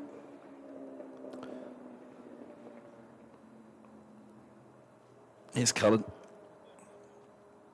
He has a short leg in place, and that's pulled hard. He nearly didn't have a short leg in place there for a moment. Kane moves to 68. 172 for 2. His heart was in my mouth for a moment, or my heart was in his. Which way does it work? I don't think it was. I think it was in the right place, certainly. Marvellous. Have you not broken the chair? No. Not yet. Very good. I did enjoy that. Pulled it a long way in front of square, didn't he? In the end. Cullen is in, bowls, that's short and hooked around the corner for a single to deep backward square. 173 for 2. Yes, we're pretty much in that same position, or similar to the position we're in just after lunch, where we said if Middlesex were to pick up a couple of wickets now, then they all of a sudden would feel 173 for 4, not too bad. You know, chance to get back at them. Second new ball, 14 overs away. But it's it's an if. At the moment, you'd certainly prefer be Derbyshire, but Madsen now is a massive wicket for this innings, potentially for the setup of the game as well. Middlesex could get him early. With yet another wonderful average, which I feel you're reaching for, Fletchers. Here's Cullen in, bowls, and singles driven just wide of mid-off. 96.75 Wayne Madsen's average this season. 118, 22, 96, 89 and 62 not out. Only one not out in that as well, so it's not a false average by any manner of means. Century in the opening game of the season. 17 successive years he's got to 3 figures for Derbyshire in first-class cricket. Short, hooked again, down to deep backward square. Single more to the total. 174 for 2. Well, they clearly think they can bounce Harry Kane out here, don't they? And at the moment, he doesn't look like being bounced out, quite frankly. Were you in the back of the box for the marvellous moment when Harry Kane had to tell his dad to move away from behind the bowler's arm? Peter Kane was at the far end of the ground in his burgundy gilet, getting in the way. Was it picked up on camera at all? I don't think so. Cullen in bowls, and this is driven back to mid-on. There's no run. Roland Jones gets around. Yeah, it was. Harry had to just tell him to move. Marvellous. Can't see him now. He's obviously still in the ground. Why would he wouldn't leave? There's a young boy on 70.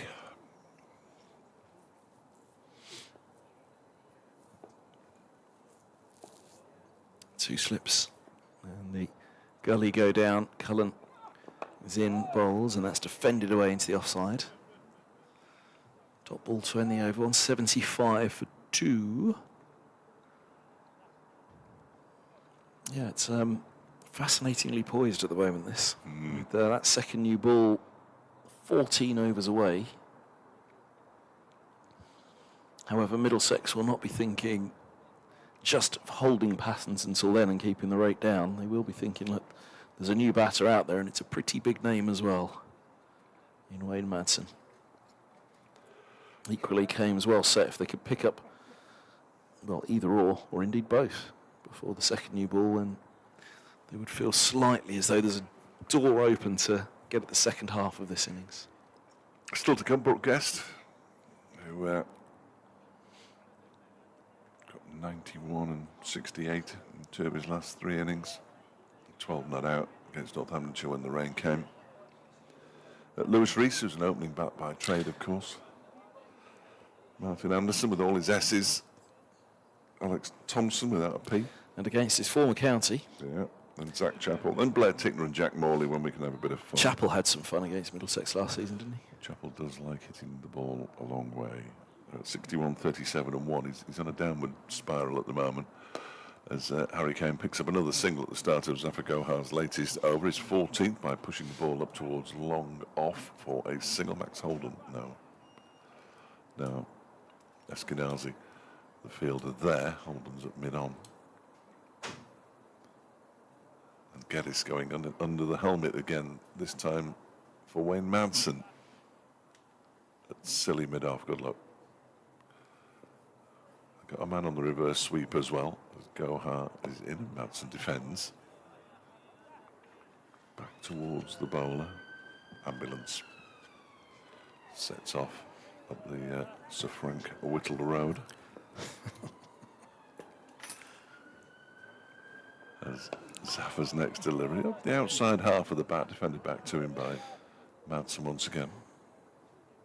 How was Worcestershire getting on at the moment? Heard from Dave Bradley much this year? No, only on that meeting. Oh, he wasn't on it, was he? No, he wasn't. I don't think I've seen him. This next one is delivered by Wayne Madsen. His finest hour as a broadcaster, Dave Bradley, talking about the Sir Frank Whittle Road. And he's had many fine hours as well. Certainly has. Zafar bowls. Madsen goes for the cut and misses. Ball goes through to the keeper. No, sadly, the only communication I've had with him recently was when he told me that John Curtis had passed. So, desperately sad news. Zaffer's in again, and Madsen misses this one as it turns away. Into the goal. I've done it again. The wicket-keeper's gloves. It's that crossover time in the year when I'm never sure. He's definitely a wicket-keeper, not a goalkeeper. Jack Davis, and the over comes to an end at 176 for 2. Here's something then. The over rate's gone from +1 this morning when they bowled 32 hours to -1. It's a lot of old nonsense, isn't it, really? And Zaffer Gohar's bowled 14 of those. Yeah, I mean, rubbish. Mind you, he bowled relatively early this morning, didn't he? 2 wickets have fallen, so they haven't had to take anything into anyway. Nobody knows how it's worked out. Here's Cullen. Past the umpire, he bowls, and toe ended. Batsman. How many times have we seen that today? In fact, we saw it first thing this morning, didn't we? We did. David Lloyd this morning. In homage to what's happening at the Crucible. Q-ender. Yeah, the Sir Frank Whittle Road appears almost every night in the traffic news at the beginning of the sports show, so I can say it quite well now. I could say it quite well then. Cullen with nearly as long a run-up as Fletcher. He's in bowls, and this is pulled, but all on the floor to mid-wicket. Not quite got the time in there for the pull, have they? I mean, Cullen's the aggressor in this situation. Early season pitches, so you bang it in like that, perhaps doesn't come onto the bat as the, particularly the shorter stuff, as the batter expect. But happy to engage, happy to take it on. Will Cullen continue with the chin music? No slip, but a short leg. 2 mid-wickets walking in. And Cullen bowls. Another bouncer. And this one's hooked down to deep backward square leg for a single. So there's a long leg, a deep backward square leg, and a square leg. And 2 mid-wickets and a short leg. Which is why umpire Sue Redfern is staying at point rather than square leg, so she can check for the 3 men behind square on the leg side. No ball. They haven't strayed as yet. 2 slips in the gully. And Cullen turns again.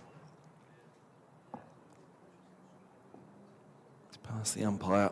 Bowls, and that is punched for a moment in the air, backward a point. Holden got a hand to it. It had bounced by the time it had reached him. And it's bounced a fair few more times before it bobbles over the rope away to our right-hand side. 181 for 2 as Madsen. Yeah, he cut it fine and short of the fielder. Slightly retreated there at backward point, as we've been noting all day. The gully's come in as a result. Gully was actually, maybe he was there, but has he gone wider? Yeah, a little bit, I think. Yeah. A little bit. Madsen likes a cut shot as well as a reverse. He's not going to reverse Cullen, is he? His first boundary's on 7 as Cullen's in. Bowls, full and straight and defended to mid-on. This is good from Cullen. He's been asked to bang it in, but then pitching it up there again on this line and length, bringing Madsen forward.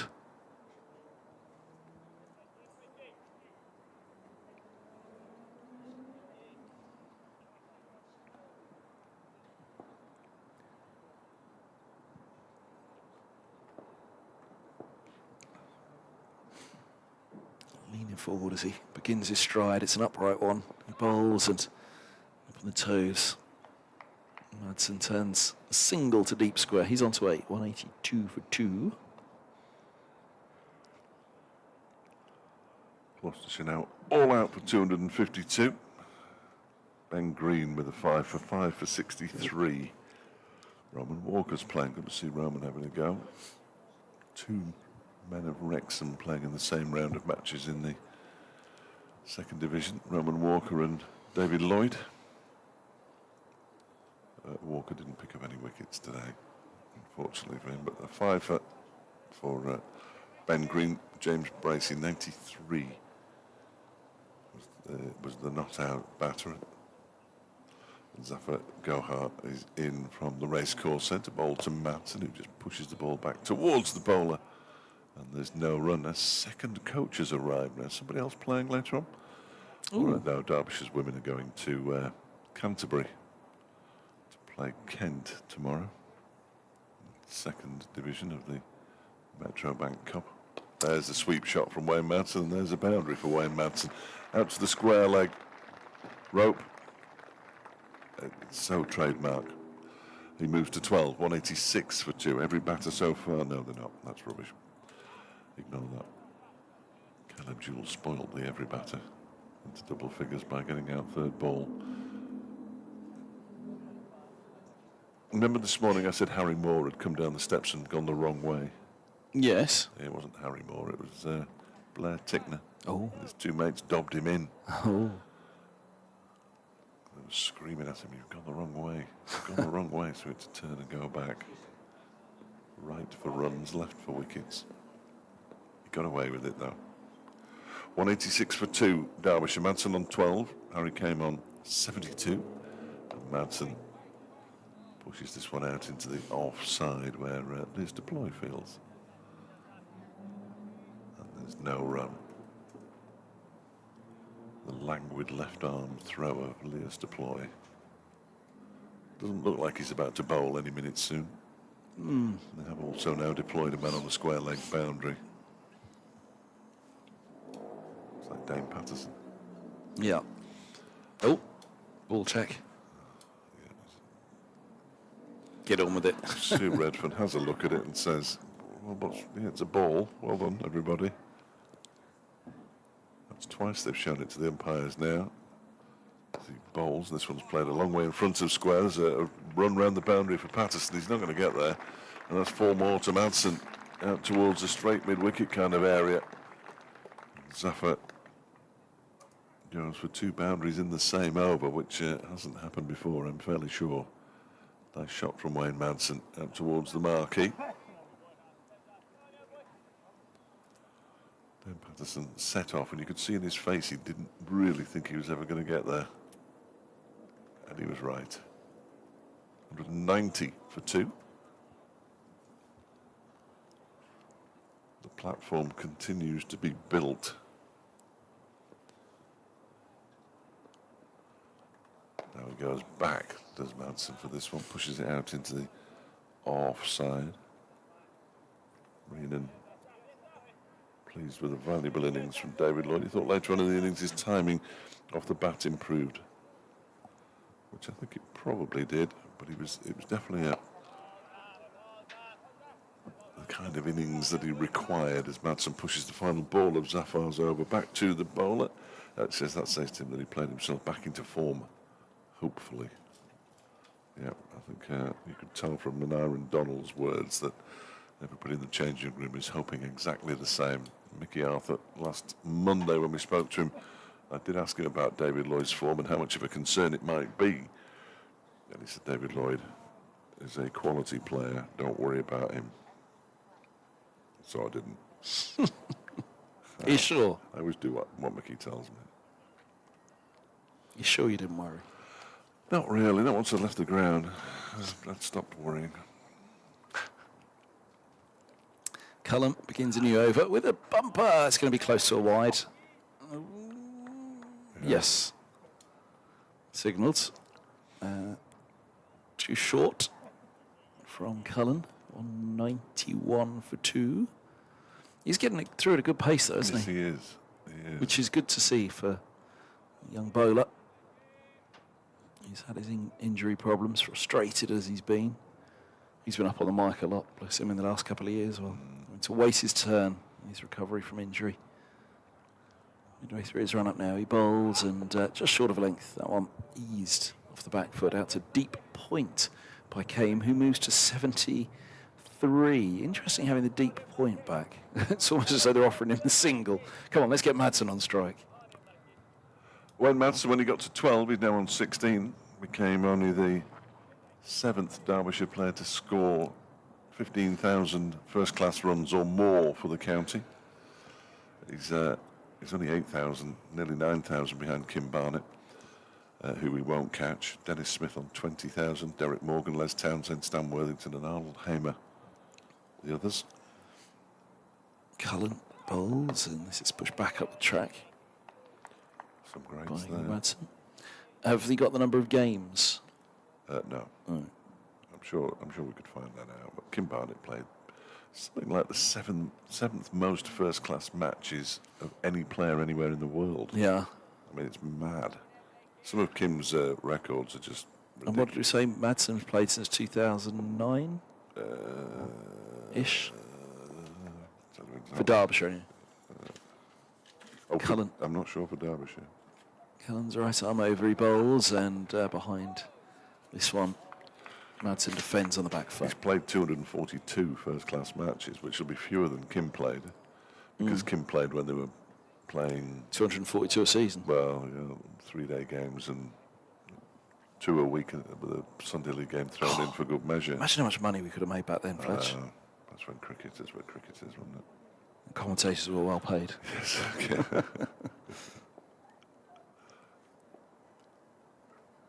Cullen hits the crease, bowls short, and he's hooked down by Madsen. Left knee up in the air as he goes back to play it off the back foot, but it's only as far as Gohar at mid-wicket. Thanks as ever to David Griffin for the statistic. The one you just read? Yeah, Well done, Griff. without whom I would say half as many things as I actually do now. So it might be people would want him to stop, but What would a commentator look like without his statistician, eh? Me. Here's Cullen, he's in bowls. This is pushed back to mid-on, and there's no run. It's true. There's no. I often see it around the other counties. Surrey in particular over the years with the club historian. Goodness me, Trevor Jones, who was part of the commentary team in the early days there. they're Yeah. invaluable. Yeah, Middlesex don't have pretty much that kind of historian, statistician. Of course, Don Shelley, the scorer next door, is a great man with his stats. He's busy at the minute, though. Cullen in bowls, and this has worked just fine of mid-wicket. There's no run. But yeah, it was always a ponderance of mine, rueful in the early days. Why do you lot all get these statisticians? Why can't Middlesex have one? Everybody needs a David Griffin. Well, I don't know if I got that far. But One of his stats at T was that David Lloyd careful. Oh, that one of those ones, all right. David Lloyd has become the first Derbyshire batter to be out for 93 against Middlesex. I mean, that is niche. That is niche. Yeah, that makes me want to have tea somewhere else tomorrow. No, it's Holding court at lunch and tea. The Griff. a great man. Zafar Gohar to continue from the racecourse end. 15 overs for 49 so far, but he did get a couple to turn past the edge of Wayne Madsen's bat in the last over. He's bowling to Harry Kame initially. He's on 73. Bowls a full delivery, and Kame has cracked it, and he's been caught. What a catch that is by Eskenazi. Leaping in the air at deepish mid-off. It was hit well by Harry Kame. Eskenazi leapt and got 2 hands to it and dismisses Harry Kame for 73, and Derbyshire at 192 for 3. Catch that one, Woohoo.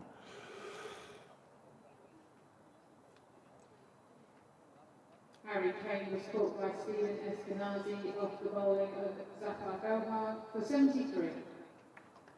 And even I knew it was Stephen Eskenazi.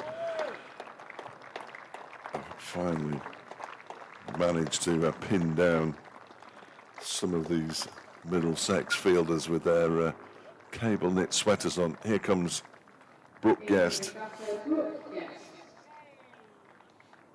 Brooke Guest fan club gets excited. 193 balls Harry Kame faced for his 73. And Derbyshire just have to be a little careful here.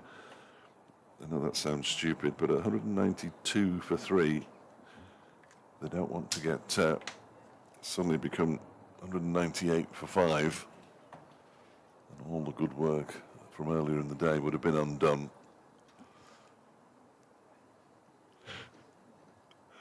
Guest this season averaging 57, high score of 91, a couple of half centuries. So he had a knock in the second innings against Leicestershire to help save the game, and they saved it fairly comfortably in the end. And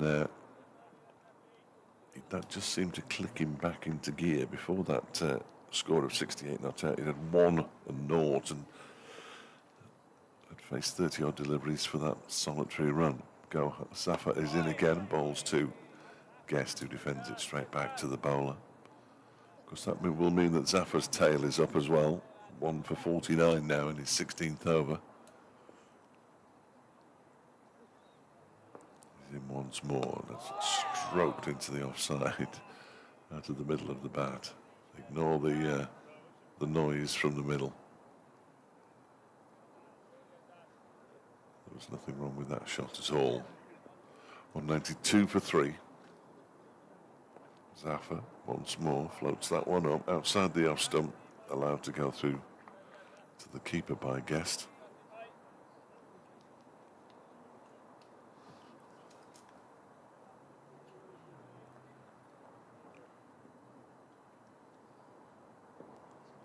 There's Zafar again. In bowls to Guest, who pushes it out into the offside. Tumbling, unnecessarily tumbling stop out there by Cullen. No, it's not Cullen. Cullen's under the helmet. Next delivery is pushed out into the offside once again. This time it's gone to, it was Cullen, gone to Liz Deploy. They fooled me by having somebody different under the helmet, I think. Who's under the helmet then? He's not under the helmet anymore. He's got Geddes. Geddes, Ben of Geddes. course. It's Geddes. It's always been Geddes. What are you talking about, man? Right. That was Cullen who fielded the ball before last, by the way, if anybody's making notes at home. And if you are, come on. Send them to us. Yes, yeah, there's no need for that. No need for that. Here's Cullen. He's starting his 16th over, none for 60 with 1 made. Doesn't quite tell the full story because he's being asked to be the battering ram. He's got Madsen on strike on 16 as he bowls, and Madsen drives uppishly just shy of Holden, who went for the catch, and as a result it pitches in front of him, bursts through the hands and goes all the way for 4 at deep backward point. Madsen moves to 20, 196 for 3, and well, that was a dicey moment. It was. These things happen.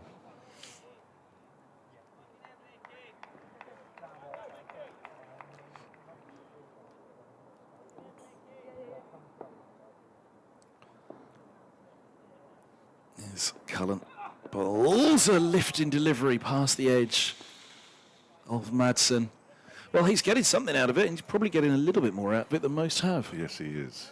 He is. And obviously, again, if you were to look at the scorecard right now, you say, oh, rough day for Cullen, but that's not the story of it at No, he's all. bowled well.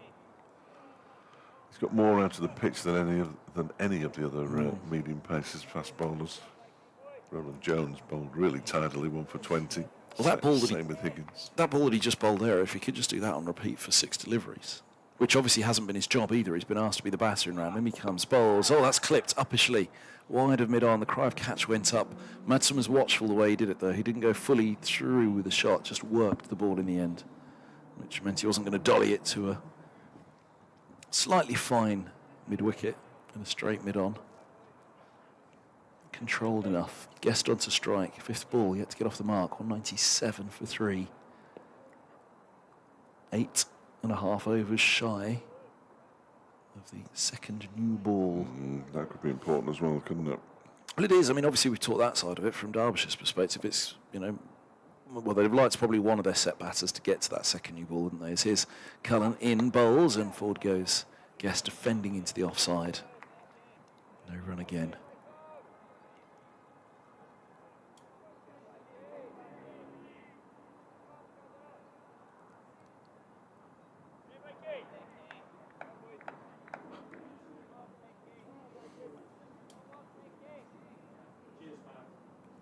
Come on, Blakey. Turning at the top of his mark. You can feel there's just a little bit more edge about the game now than there has been probably for most part of the day, as that's driven wide of the fine, I should say, of the cover fielder. Get his rolling with his pads on underneath his trousers to stop it. The edge being the battle, the contest, because bat's been on top of ball pretty much all day, but ball's, it's almost been hanging on in there. It's not quite rope-a-dope in that sense, is it? But, you know, they've been battling for control without having great threats. The threat was to come at some stage through that control, which they're now bringing now. But, yeah, for the most part, it's been a batter's day. But now it's a little bit more in the balance. Cullen in bowls and bumped up to mid-off, no run. What have you? What's beeping at you? Well, E. it's not that one. I've got 3 stopwatches. How many have you got? I've got 3 Ooh. stopwatches and I can't control any of them. 3 stopwatches. I don't need 3 stopwatches. I just have 3 stopwatches. I reckon it's this one. No. Well, which one is it then? Oh, it might be one of my 4 stopwatches. Hold on. I had one. And Yeah. it stopped working.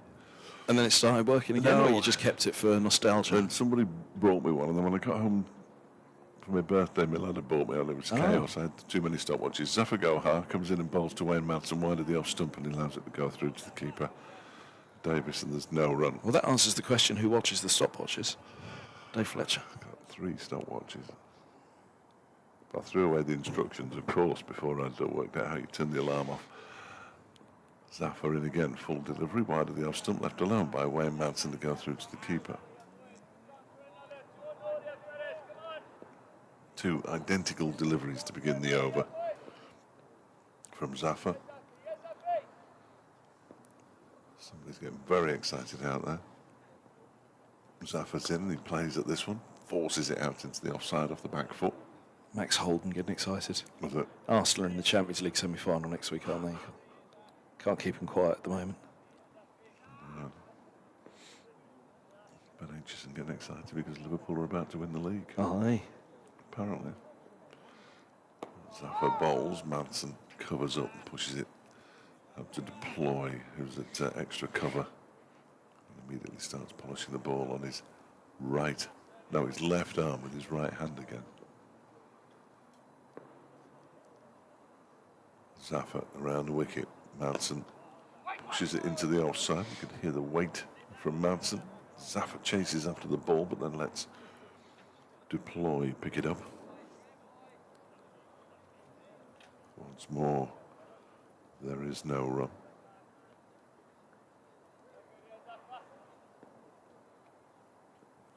Final ball of Zafar's 17th over. Madsen defends this one, made an over from the left armour.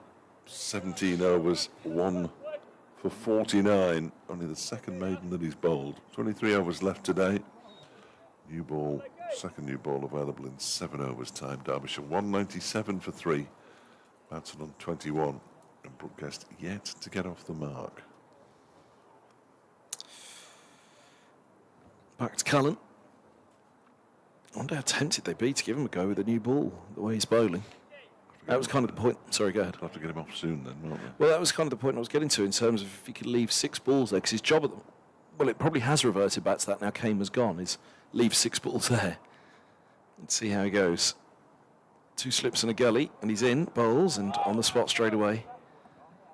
Guest back and across defending. It's a backward point. 197 for 3.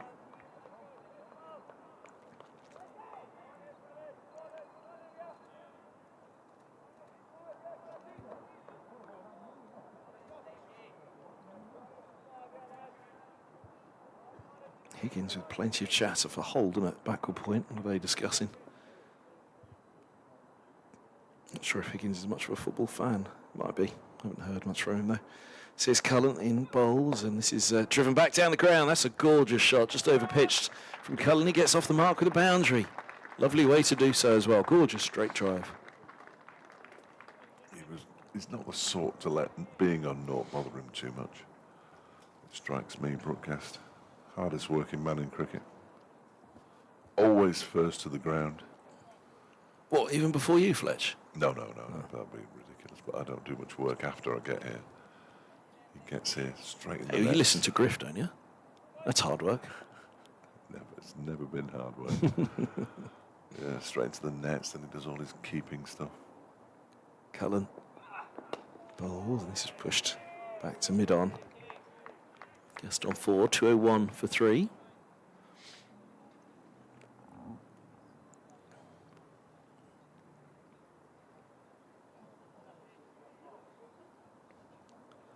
Sun threatening to break through again.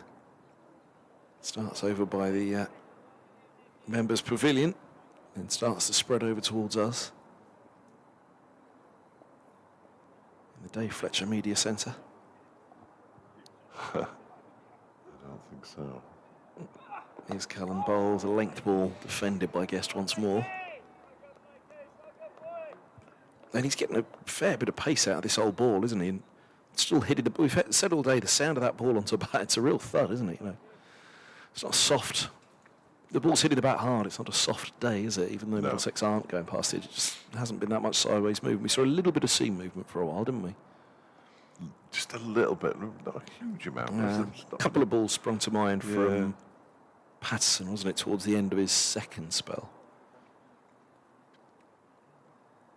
Cullen in, bowls, and forward goes Guest. And again, swing. If someone's going to swing it, it'll be Ryan Higgins, but we haven't really noted that either.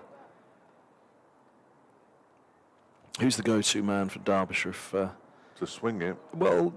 would be Lewis Rees. If the ball's going to do something... Yeah, Lewis Rees. If the ball's going to do something, who's it going to do it for? And it'd be Rees, wouldn't it? Yeah. Similarly in the Higgins mould. Yeah.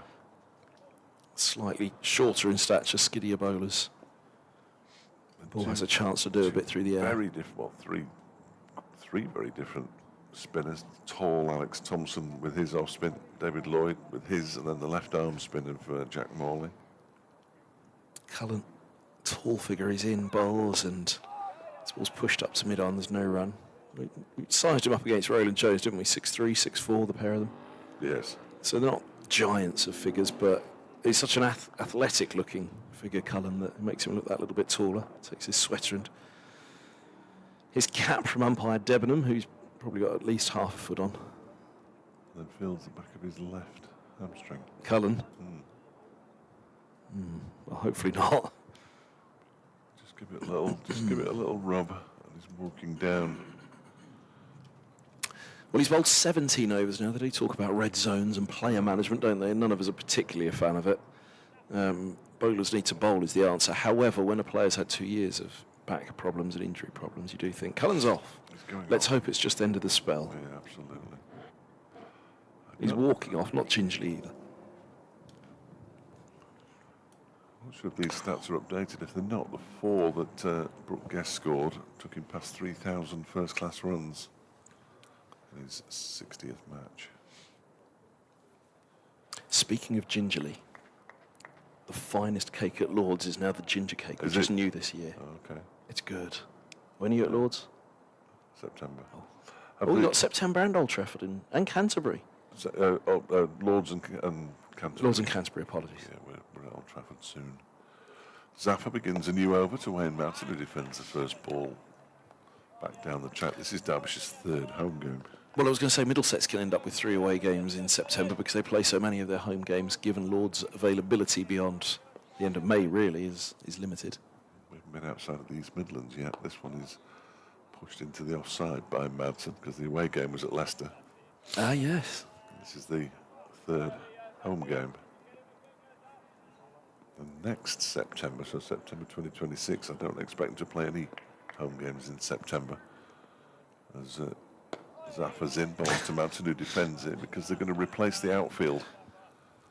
And they need to dig it up at the end of August. Is that the Kevin James Bobley outfield? Yeah. So that'll ruin half of Kev's commentary chat. As he goes back and cuts this way, Madsen nicely fielded there at backward point. They're going to take the new ball because Patterson's warming up. Patterson Yeah. is warming up. Oh, it's still away though. Oh, or do they have to usher Patterson back because of Cullen's withdrawal? Still 5 overs that True, second new ball, that's isn't true, it? actually. Yeah, that's a shout. Cullen bowled 5 overs for 24 in his latest spell. Safa bowls, Madsen defends. But then you'd have thought Higgins. Well, unless they plan to take the new ball with Higgins, but we'll see. There'll be other bowlers that potentially Leas could turn a. With the new ball. TTE not to get Middlesex to the new ball. Okay. This next delivery is defended by Madsen. Safa picks up himself. It's the final ball of the over. It was a maiden. His third. 201 for 3. Looks like it is Patterson running him. No, it isn't. It's Higgins. There you go. Higgins is taking off his sweats at Patterson, probably then to take the new ball. And even though I say Leas and obviously say Fernandez doesn't bowl so much anymore, there are occasions when you usher towards the new ball, but I don't think this is one of the occasions because they've worked so hard to keep the scoring rate down, Middlesex. You don't want to dolly up, 3 overs now from the far end until the second new ball becomes available. No, You could dolly up 20. wouldn't it? You could dolly up 20 runs in those 3 overs, couldn't you? So, yeah, I like this. They've gone to Higgins to keep it tight, and then you'd imagine it'll be back to Roland Jones and Patterson. Let's hope all is well with Cullen. It'd be rotten luck if it wasn't. So he just get a little rub, his hamstring, but bit of cramp, get it sorted out, come back. Higgins has a slip, although it feels as though he's second slip rather than slip deploy. In fact, you can almost 100% say second slip and not slip. There's also a tight gully in there, who's Eskenazi, and there's a short mid-wicket as this is edged in front of Eskenazi off the back foot by Guest, forcing outside the off stump, but it was a thick edge. Holman slides and flicks it back in. And we've taken a few there. The Derbyshire fans all down below are signalling for, look. TV replay, come on upstairs, umpire. Oh, brilliant. Was that the Dave Griffin fan club down there? No. God, can you imagine if he was sat there, we'd still be hearing about it now, wouldn't we? Impossible to tell from the stream. Higgins in bowls, and this ball is driven up to Patterson at mid-off. There's no run. Hands plunged into pocket. Holman at point. Big AFC Wimbledon fan. Is he? And his dad, Very Pete. good. Lovely ground. If we bumped into each other there, I used to do their games for a little while, but been for a while. I've only been once to the new ground. Higgins bowls, and this is eased back up the track. And there is no run. Bernard had a dodgy ref again there. No, I've no idea. I can't even remember the game if I'm honest, but I know I've been. I might have been twice. Went by train.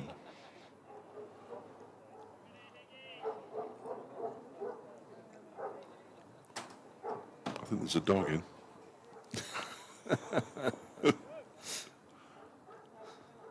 An excitable dog. Higgins is in bowls, and this is clipped fine of long leg, and we'll get around to fine to hold them to a single. There was an interview I did last year with Richard Johnson, it must have been at the end of the game, and first a dog started barking, perhaps that same dog, didn't give up, then a car alarm started going off, didn't give up, and then all the kit bags started coming down the stairs. Oh, that's the worst, isn't it? But all at the same time, we're midway through the interview by that point, so just keep going, get through it. Use it for clips. Find a clean bit.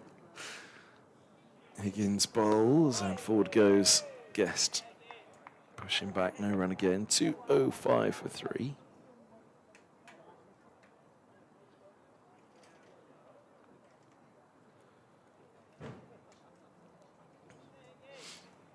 Come on, Higgy. Cry in the field.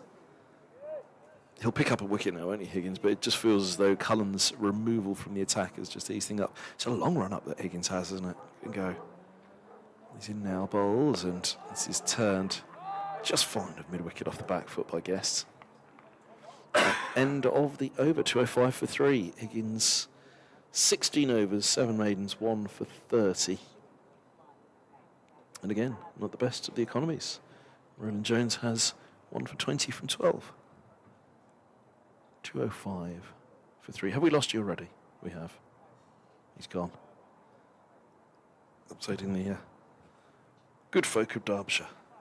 Some of the bad as well. Here's Gohar. Slip in place. Deep square is set back. It's only one back, in fact. Everybody else on the single. Here's a length ball. Madsen rocks back to and chops down on it as far as point cover. There's no run.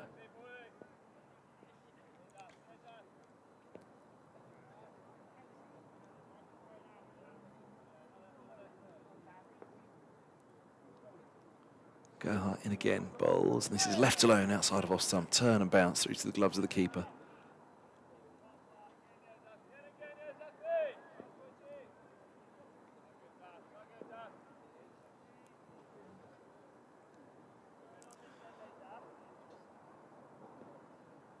A little bit of chatter in the field for him as Gohart turns bowls, and this is driven to mid-off. Run, run, run is the call. The throw goes to the keeper's end, but they're through. Madsen moves to 23, 50 up in balls faced for Madsen. 206 for 3. He'll just be starting to feel like he's getting in now, Madsen, and that second new ball is 3 overs away after this. Zafar Gohar's 19th. Slipping a short leg crouch down for Guest. 7 from 17. Quite sure what the delay is. 2 red flags still with their arm out. Seems they're all ready to go now. Our bowls, and this is pushed back by Guest. Roland Jones begins to warm up at mid-on. His mind is turning towards that second new ball.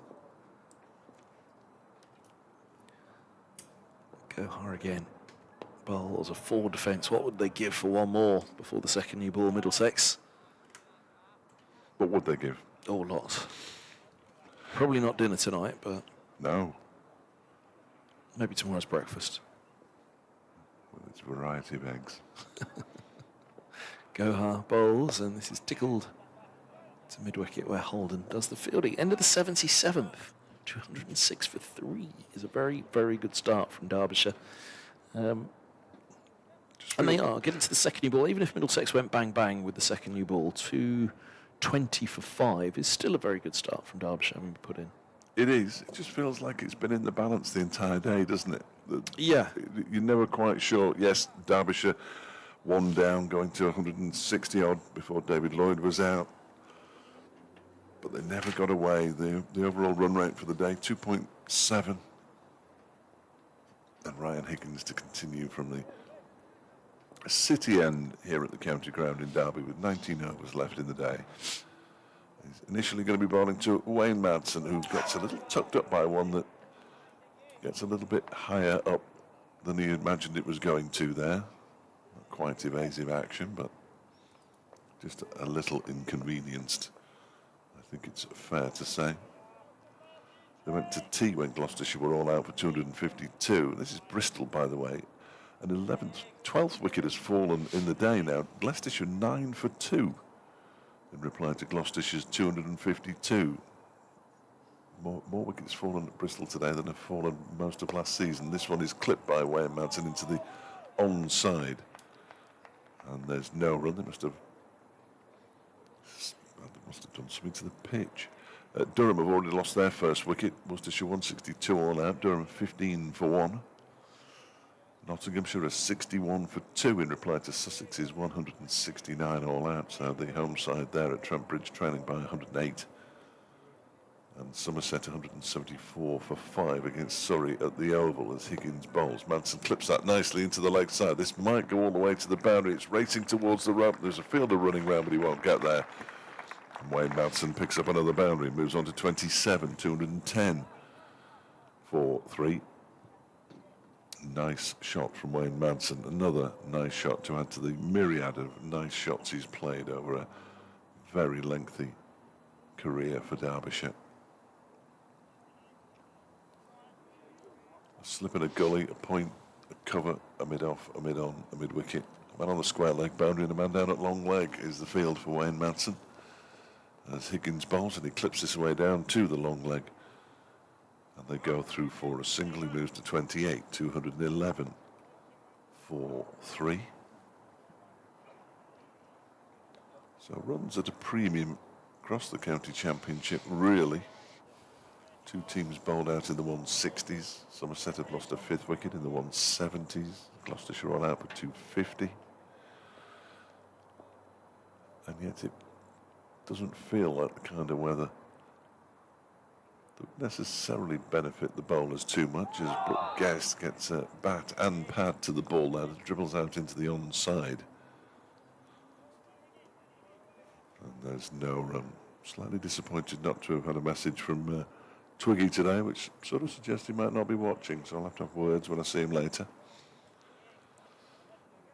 Keen follower of the cricket these days, Twiggy, often to be seen in a purple suit around the ground as Higgins is in, and that one is defended by Brooke Guest. His brother John listening in, I think it's Mid-Wales, where John lives. That was the final ball of the over. Higgins is 17 over 7 maidens, 1 for 35. Madsen 28, Guest 7, Derbyshire 211 for 3.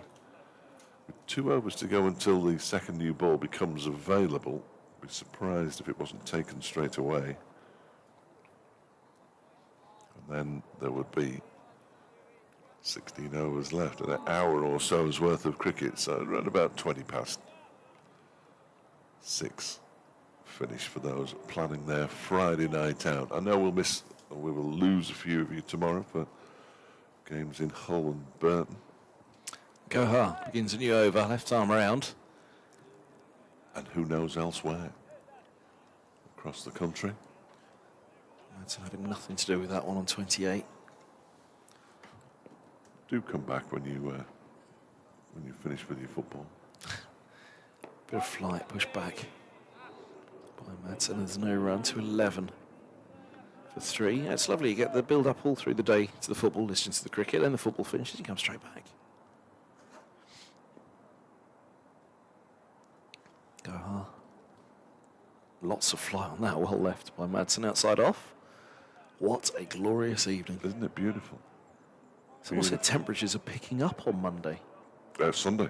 Sunday? Yeah, it's up to 20 minimum on Sunday. Oh, it'll be a raging burner out there, won't it, at that point? Here's a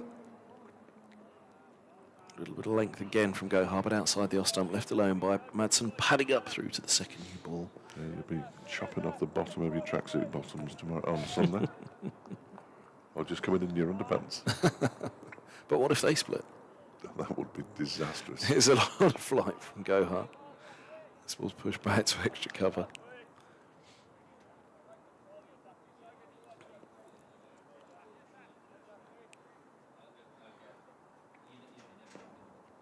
Slip crouching down, Gohar stepping in, bowls, and is eased back into the onside by Madsen. 28, 211 for 3. End of the over. There is just one till the second new ball. Then an hour to go. It's just coming up.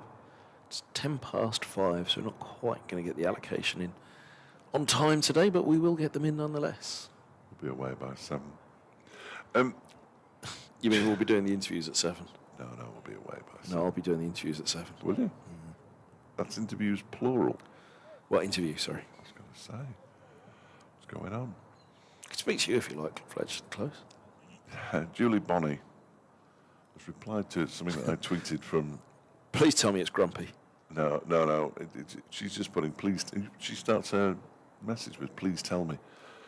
Please tell me that when they, that's Burton, stay up, you will do a special sports scene to celebrate an amazing turnaround. Oh, you better believe it, Julie. You better believe it. I will be pushing hard for that.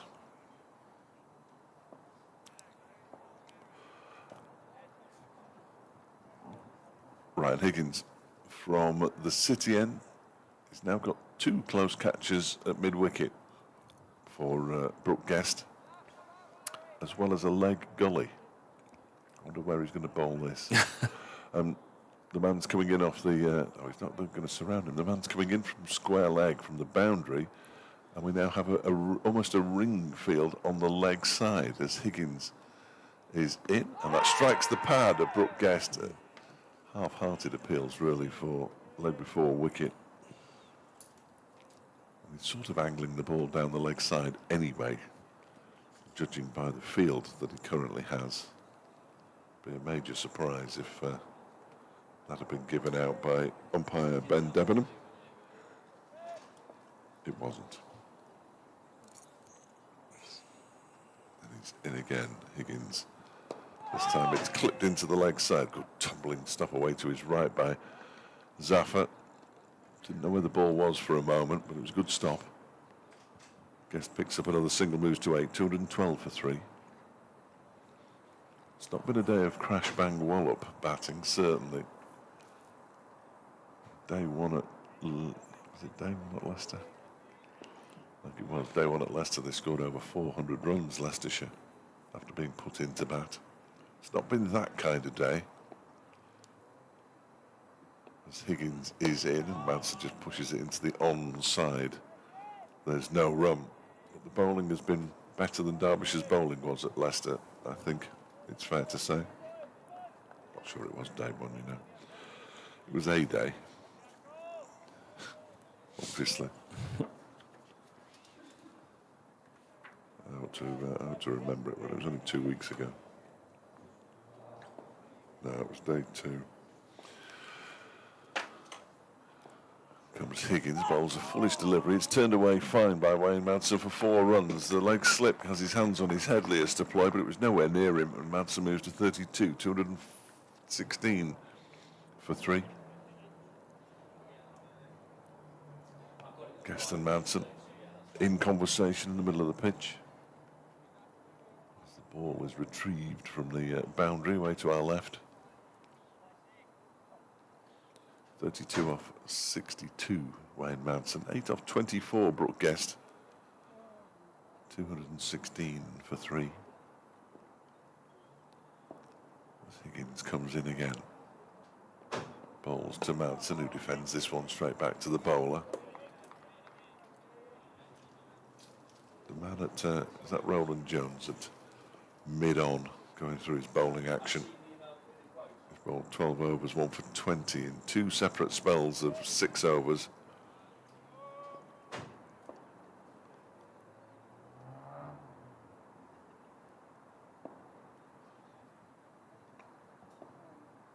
There is Higgins again. That one's clipped away once more, down towards long leg. They go through for a single.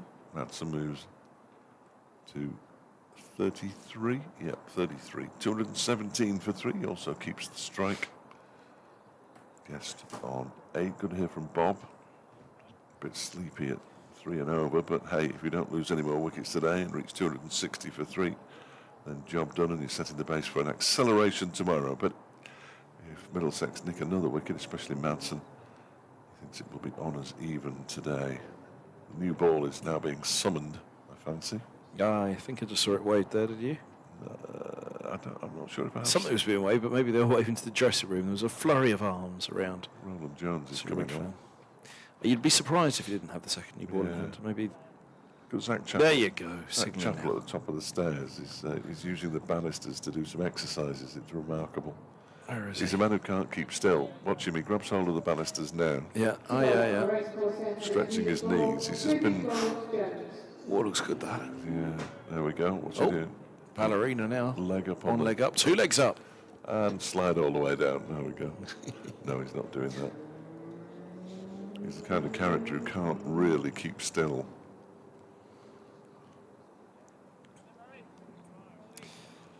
Roland Jones.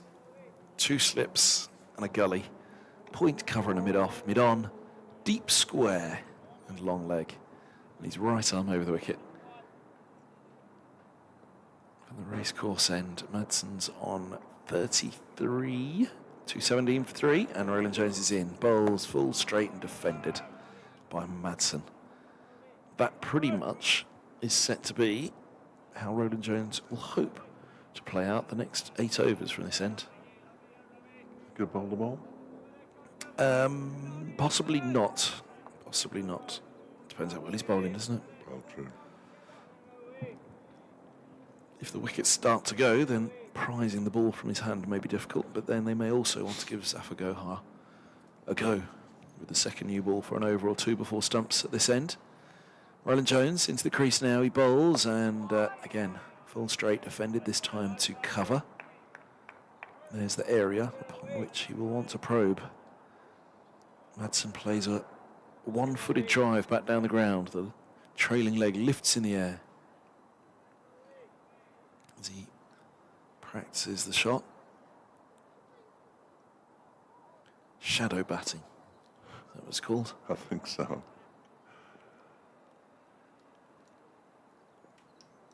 Two slips are down, so is the gully. And Roland Jones bowls. This is dropped just in front of mid-on. A single's taken, no mid-wicket. Zafar Gohar comes to collect. Do you ever do shadow commentating in the evenings practice? No. In front of the mirror? No.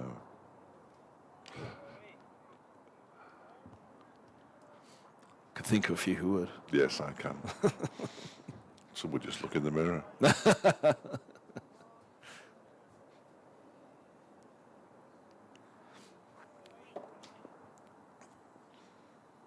Mirror, mirror on the wall, who's the best commentator of them all? Here's Roland Jones in, bowls, and ooh, a little push at that one from Guest up to mid-on, no run. 218 for 3.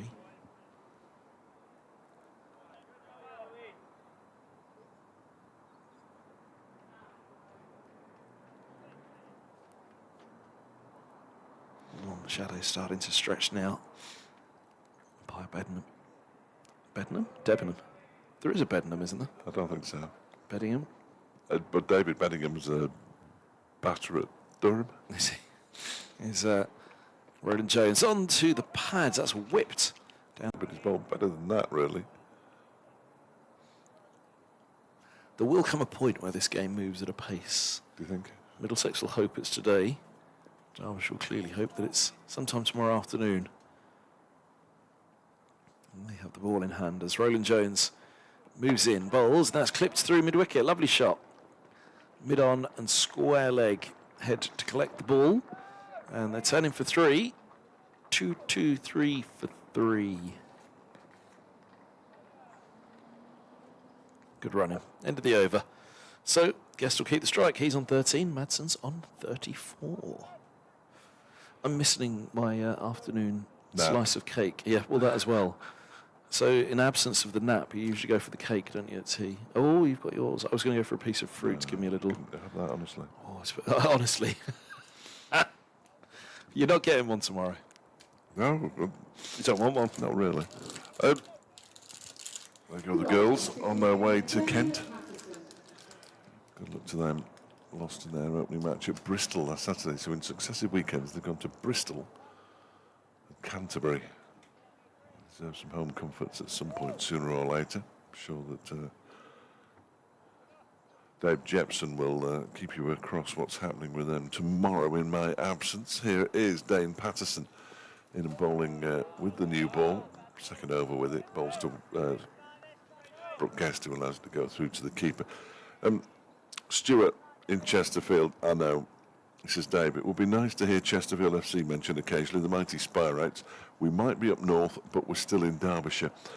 Well, due to the unique way the BBC is funded, Stuart, they fall under Radio Sheffield's umbrella.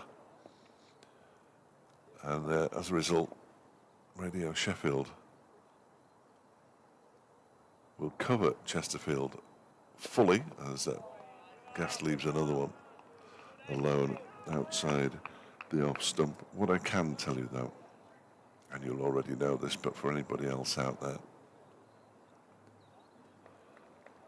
is that Paul Fisher, of course, is a member at Derbyshire and a commentator, follower of the Spirates. tomorrow. They're just 3 points outside the playoffs, Chesterfield, and tomorrow they're at home to already relegated Morecambe, so 3 points guaranteed, just like they were at Tranmere a few weeks ago. This one is driven by Brooke Guest up towards mid-on, and there's no run. Sorry, couldn't resist. Tranmere running out, I think it was 4-0 winners in the game, in the result that could be the one that keeps them in League One, because they're in a whole heap of trouble. Just had a player suspended for 13 matches, quite correctly. Patterson tosses himself a catch halfway through his 14th over. In he comes, bowls to Guest, who guides this out into the offside. Again, there's no run. Oh, excuse me. Got to keep taking the vitamins. Yet to get a run off this Dane Patterson over. 6 off the first over with the new ball, bowled by Toby Rowland Jones, but none yet off Dane Patterson's first over with the second new ball. Patterson on his way in. From the city end, bowls to Guest, who drives handsomely, but it's a really nice stop at extra cover. Diving away to his right. I fancy that's Blake Cullen. Could be anybody. And they go through for a single. Guest moves on to 14. 224 for 3. 14 overs left in the day. Anybody who's heard me my Burton commentaries, A, I apologise, and B, I do like to mention Chesterfield and the other, and the non-league sides, when we can get scores from them as well. Long Eaton United and Belper Town set for playoffs. Mickleover and Matlock relegated. Buxton need results to go their way. Alfreton Town ensconced in mid-table in the National North.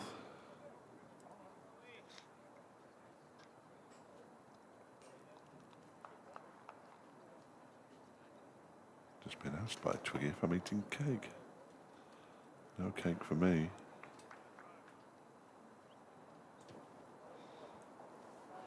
I had to go and get a cup of tea because the cake was too dry. Well, it would be. It's been here all day. I need to go and get something to blow my nose with. Roland Jones, right arm over, he bowls with 2 slips and a gully. And this ball's eased just fine of the mid-on for a single. 2-2-4 for 3. Roland Jones is 14th over. 1 for 27 he picked up. Jewel right back at the beginning of the day. Bit of a toil for the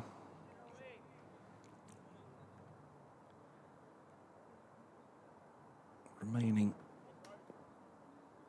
2 further wickets. The remaining wickets, still a lot to take. Roland Jones in, bowls, and oh, that's driven wide and mid-on. That's a lovely shot. Beautiful clip by Madsen. And the new ball, as can be the way, departs just as quickly as it comes. Beautiful shot for 4. 2-2-9 for 3. Which way will this now swing in the final hour or so that we've got this evening? So Chappell is there to collect the ball over the ropes.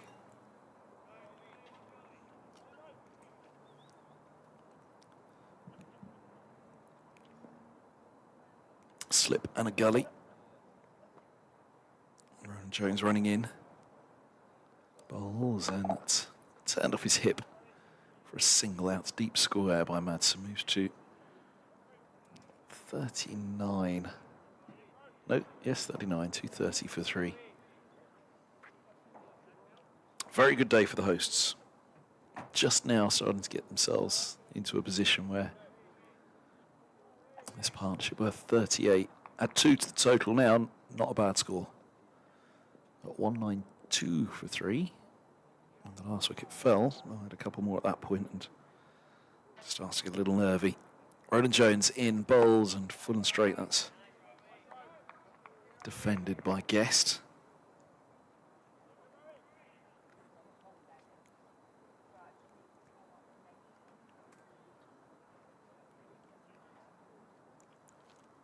Max Holden, the fielder at mid-off, working on the ball as Ronan Jones rides back at the top of his run-up. Turns now. They need something special here before stumps. With that second new ball, they'll know one can very easily bring two as Ronan Jones comes in, bowls, and that's eased into the offside by Guest. 15, 230 for 3. Can't tell you how gorgeous an evening it is in Derby. That's the way today started here at the county ground. A bit of cloud cover coming in throughout, but not really affected conditions to any great extent. But illuminating a pretty picture before stumps now. The close of the sun. Ronan Jones in bowls, forward defence. Easing to backward point by Guest, and he's on 15 over ends. He's faced 36 balls, 70 for Madsen for his 39, 230 for 3 the score. And 13 overs remain on this opening day. Still plenty that can happen this evening, and it could be quite decisive as well.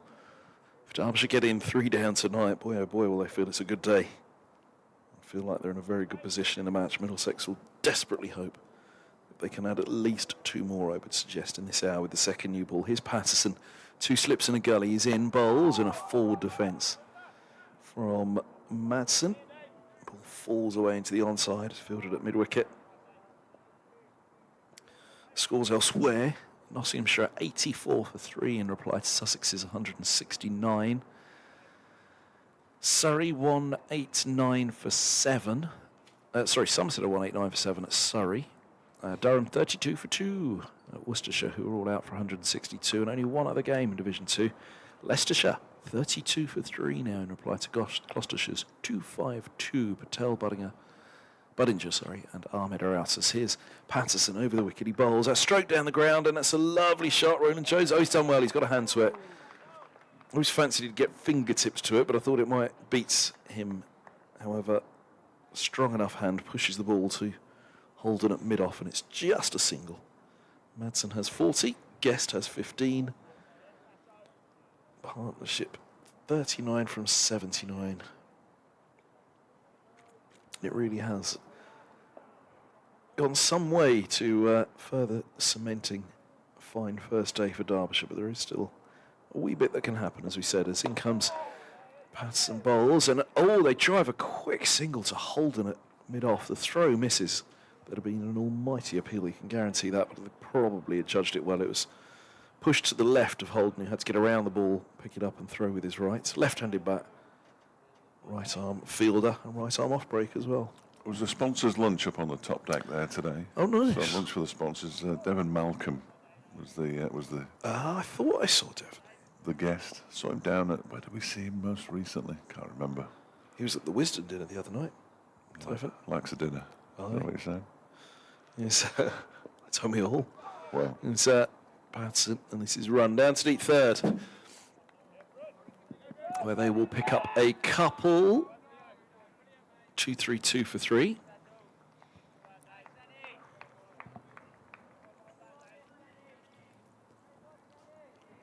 you want to take the tea bags out down south? String it up. Sunny enough, isn't it? Get another use out of that tomorrow. I know. That's the cost of renting in London, clearly. Yeah. There goes Patterson. Bowls, and forward comes Madsen, pushing to mid-on. Just looked as though he wasn't quite in position to play it as he'd have liked, but good test this though, Patterson to Madsen. We're talking about these slow run rates. And Gary Hall, who formerly from Matlock, now near Frankfurt, has pointed out that Sussex were going at 2.8 Somerset 2.4, Worcestershire 2.3, Gloucestershire at 3.6, the quickest, and then Derbyshire at 2.75. Seems like scoring's not been easy today anywhere, really. Patson bowls, Matson drives, picks out Holden mid-off all along the floor. That's Gary doing the maths so that I don't have to. Thank you, Gary. Much appreciated. Cape Town versus Durban was that last little matchup. In Patson to Matson. Patterson's Cape Town, is he? Yeah. Yeah. Just wondering if they were same city of birth or not. Roland Jones, a Londoner, presumably. He is. And Holden. He's going to be bowling to a man who was born Who's in next to him? Oh, sorry, go ahead. Born in Manchester, but brought up in Perth, in Western Australia, in Brookguest. Well, Eskenazi was born in South Africa, wasn't he? But brought up in Australia with a British passport. The best of all worlds. Yeah. Here's Roland Jones, beginning his 15th over of the day, bowling to Brookguest. That one goes down the leg side. Nice take by Jack Davis. That's a good point. Let me go through the Londoners in the Middlesex side. I'm not sure I've done that before. Fernandez, check. Eskenazi, no. Holden, yes. Deploy, no. Higgins, Berkshire. Let's get away with it. No. Geddes, yes. Davies, yes. Gohan, no. Roland Jones, yes. Cullen, yes. Patson, no. Quite a lot of people in London, though, aren't there? Last time I looked. Here's Roland Jones. Bowls to Guest, who pushes it up towards Max Holden, the mid-off. I guess the percentage of those in London who play cricket is probably in London, should we say, because Middlesex is quite a central county. You know, Surrey's up, and Kent, which again is a London county, as is Essex, who have almost half of London, even though you think of them as Chelmsford and beyond. But one of their biggest cricketing bases is East London. There goes Roland Jones again into bowl to Guest, who defends it up to Max Holden once more. Kent similarly have a substantial part from, well, pretty much anywhere south of the Thames on the southeast side. Technically, Charlton's in Kent, isn't it? It is. Well, you could. The Oval is not too far from crossing the border to Kent. Okay. The Oval is very much the most north-easterly part of the county of Surrey. And Middlesex wraps right down to Westminster, doesn't it? We used to before. Martin Emerson jumps on Twitter. Next delivery is left alone by Guest outside the off stump.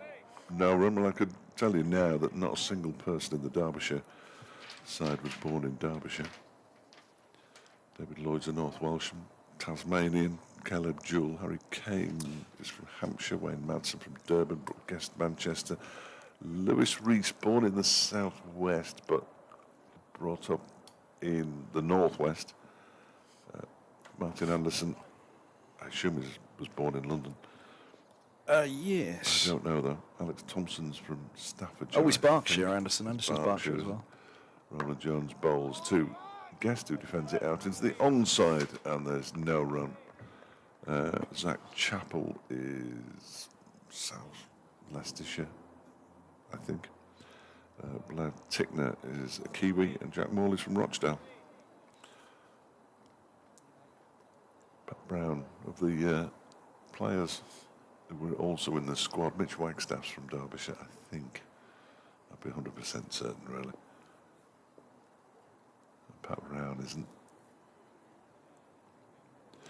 In goes Roland Jones again, played off the back foot, a forcing shot by Brooke Guest, but he can't force it past the fielder. Cover, and another maiden over is bowled by Toby Roland Jones. 15 overs, 5 maidens, 1 for 32. 11 to go today, 234 for 3 Derbyshire. Wayne Madsen on 42, and Brooke Guest on 16. I've just been told we're speaking to David Lloyd this evening, which is... Bumble? Oh, yeah. No. The real David Lloyd. The relevant David Lloyd to this match. This one isn't a good friend of the Yorkshire commentator. Here's Patson. 2 slips and a gully. He's right arm over bowls. That's cut to point, but there is no run. famous namesakes. I know 3 people who call themselves DT. Well, I don't know, but I know of 3 people who Yeah. call themselves DT. I don't know any. You do know. You might not like, but you might not like any of the 3, actually. But you do know all 3. Well, you know of all 3. I know Dave Townsend. Then the other 2 claim to be the original DTs. That's Patson in bowls. This push back up the track and there's no run. Don Topley Donald Trump. and Donald Trump, who got one over KH in the elections. DT relished in that. Another DT seeing off a KH. Well, he would relish that, wouldn't he? He would. We're only going to get into trouble if we carry on talking like this. We've said nothing.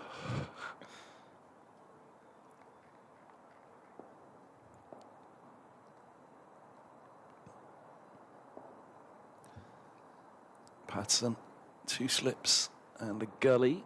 In he comes. Bowls. Oh, leading edge. It's going to race through the covers. Madsen was turning, looking towards mid-wicket square leg, but the leading edge is picked up at a wide long off just inside the boundary by Holden. They've got a couple. Ooh, they're fortuitous. Just a little. Fortune favours the brave, Well, which is why we've gone nowhere in life, Dave. I certainly haven't. While we're still sat here grumbling about the lack of cake. I'm going to try and work out what I'm going to have for my tea. I've had my tea yet. Was that bread? What? I've had my tea yet. Where's my dinner? Here's Patson in bowls, and this is pushed back up the track to mid-off. And there's no run. Remember bread? I do. Grandad lived next Yeah. door. He used to say, yeah. Where's my dinner? He used to take his food round to him, didn't he? Or was it have I had my pudding? Where's my pudding? Can't remember now. It was good though. It was memorable, honestly. My daughter, you know those streets which go down to the Mersey with the red brick houses? Yeah. My daughter lives on the street next to the street where it was filmed. Oh, does she? Yeah, they're known as the, I think they're known as the bread streets. Nice. Full and whipped. Patson to Madsen, and that is 4. That was what he was intending earlier in the over when he got a couple through the covers off the leading edge. But that's a lovely shot. He moves to 48, and that got a nice ripple of applause around the county ground, didn't it? It's an area of Liverpool known as the Dingle. Ooh. Yeah. Fairly sure Ringo Starr was born in the Dingle as well. Lilo Lil. Yes. She was the She was the dad's partner. new partner. Yeah. Joey. And then they changed Joey, didn't they? Partway through one series. Yes, and Aveline. Oh, they did. Here's Patson in bowls. Left alone outside of the off stump through to the keeper. Wonder who wrote bread. They probably wrote loads of things, didn't they? Carla Lane, I think, wasn't it? Who Oh. wrote Bread? Who wrote The Liver Birds? Ah. No, I'm going to have to check, but I'm fairly sure it was Carla Lane.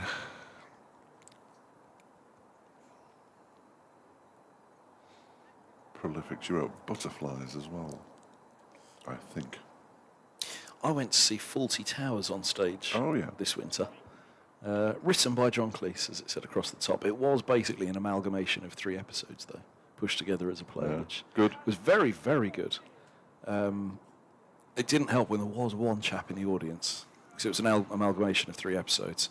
Had to shout the punchline before it was said every time. Nobody needs that, do they? Okay. Roland Jones bowls to Guest, who defends the first ball of the new over. Back up towards a very straight mid-on. Yeah, Carla Lane wrote The Liver Birds, 69 to 79, Butterflies, 78 to 83, and Bread, 86 to 91. Didn't think much of the sequel, though, did you? Toast.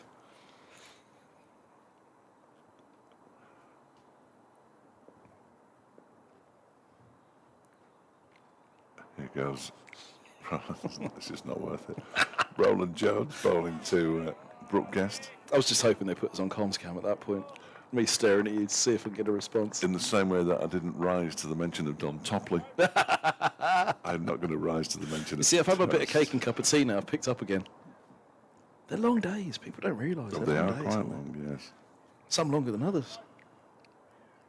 Well, we had 106 overs on last Sunday. Yeah. Supposed to be 104, but they bowled them so quickly that We had 106 Oh, beautiful. in a day. Roland Jones bowls to Guest, who turns that one into the Who are you doing that one with? onside. Radders. Ah, beautiful. Yeah. Short day then. Short day with the Radders. So much in common. His love of classical music.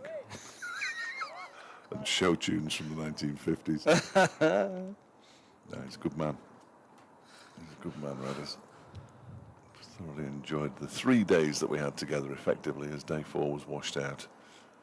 Here is Roland Jones halfway through his 16th over, bowls to Guest, who's strapped on the pad. There's a big appeal, and straight away Sue Redfern shakes the head.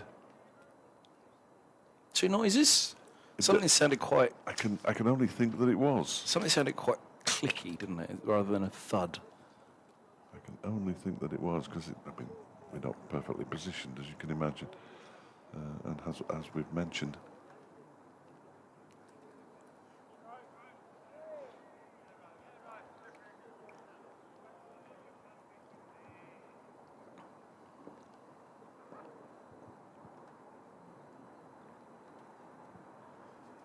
There comes Roland Jones again. In bowls edged and down to third man, where a second slip would have been really. There's a first slip and a gully, and it went through the gap because it always goes through the gap. And Brooke Guest picks up a boundary. He moves to 20, 244 for 3. And Roland Jones plods his way back. Go on, you're going to tell me. I can't see that. You tell me what's happening. Very, very good decision. Yeah? By Sue Redfern, yeah. You can almost see all three as that strikes the pad. Yeah, that is, even I can see them. Yeah. I also get a good view of what you watch on video. Across the bottom there. Star Wars. DIY. Don't mention that one. No, I wasn't going to. We'll get taken off air. Roland Jones bowls to Guest, who pushes this one out into the offside. And the over comes to an end. 9 to go. I'm just praying also play doesn't kick in right now. Quick, close that window. It's the worst. 244 for 3. We did have something of an incident in the Lord's commentary box one day along those lines. Did actually. you? We did. I'll have to tell you about it later. Yeah. Well, actually, I can reasonably tell it. The I can't remember. The buttons on the control weren't working properly for the TV, so we were trying to get the static camera, as it was back then, on the screen. So I was just pressing up on the remote control, and it was something like channel 633. Good channel. Starting at number 1. So up you go, 633. You see, it's imprinted in my mind even. Up, up, up, up, up. I kept pressing up. Would you not go down? Right, got to 6. Well, I thought it would be a bit dicey if I went down from 1. Yeah, starting at the well, 999s. Fair point. Here's DT's warned me about those channels. Here's Patterson bowls, and this ball's turned back with a square on the leg side for a single. Patterson's on to 49, 245 for 3. However, TTE not. Up ball's going up, up, up, up, up, up, up. You've got to keep pressing it. Anyway, it's getting close to 633. I think I'll slow down on pressing the up. It's not stopping. Why is it not stopping? It keeps going. We got the little note, you're live on 5 Live Sports Extra. No. No. And it's still going up.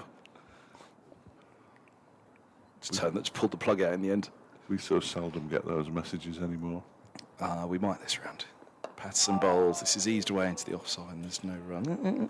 We've got a 1 in 5 chance in this round. Yeah. Well, this is it 4th versus 5th or 3rd versus 4th in this division? 3rd versus 4th. Yeah, there you go. Yeah. Unbeaten Derbyshire. Exactly. Against Middlesex. Yeah, it's got all the ingredients. All the ingredients. How many unbeaten are there left in Division 2? 4, I think. Oh, was there? Kent, Leicestershire, Derbyshire. Oh, Kent should have lost. I'm sure there's another one.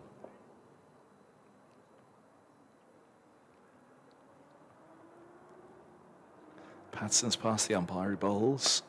Length ball defended into the onside. Yes, Leicestershire, Kent, Derbyshire and Lancashire. Lancashire, of course. They've drawn all 3, haven't they? Yeah, escaped out of Lords with a lucky Draw draw. specialists. Well, they were fortunate. It sounded like to draw with Leicestershire as well. So, yeah. Poor old Glammy, the bottom of the pile with 15 points. They don't. I mean, we don't see them till next week, but they've not ripped up any trees, have they? Did Andrew Donald have any comments on the...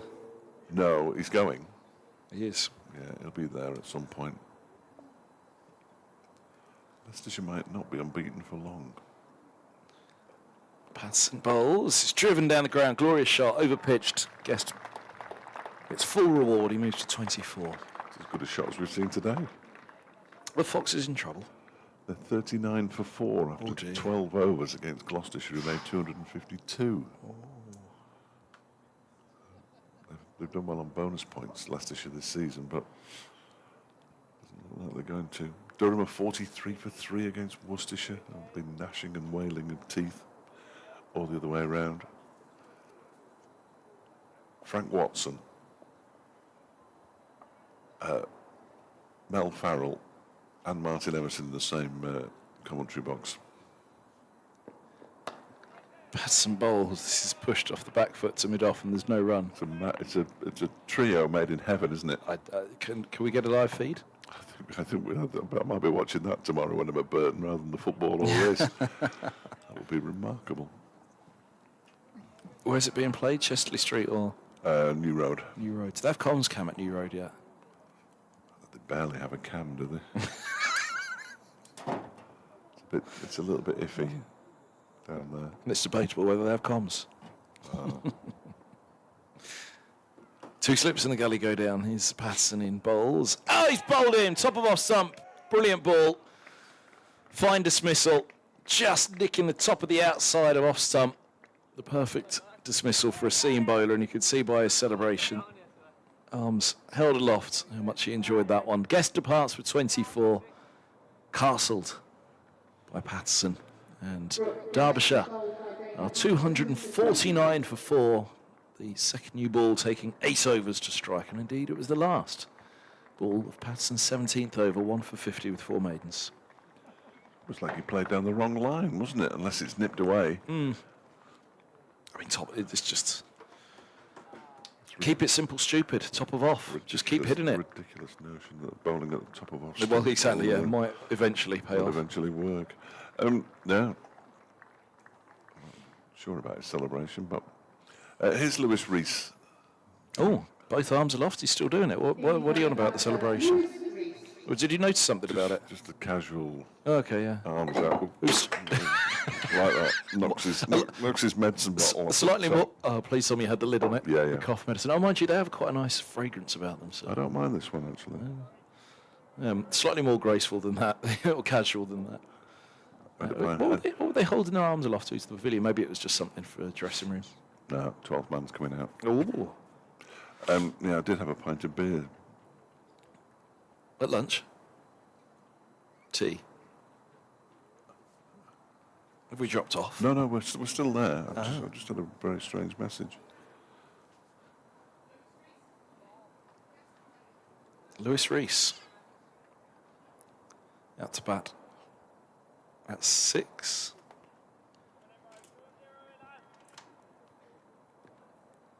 Slip and gully in place as Roland Jones begins the over. No, it's me. Roland Jones bowls to Madsen, who just, he mistimes a cut shot. I didn't know if you needed me to pick up. No. No,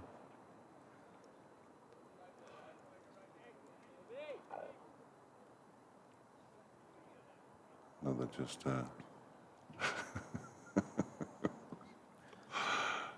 Did they unplug us when we started talking about the DTs? No, they're...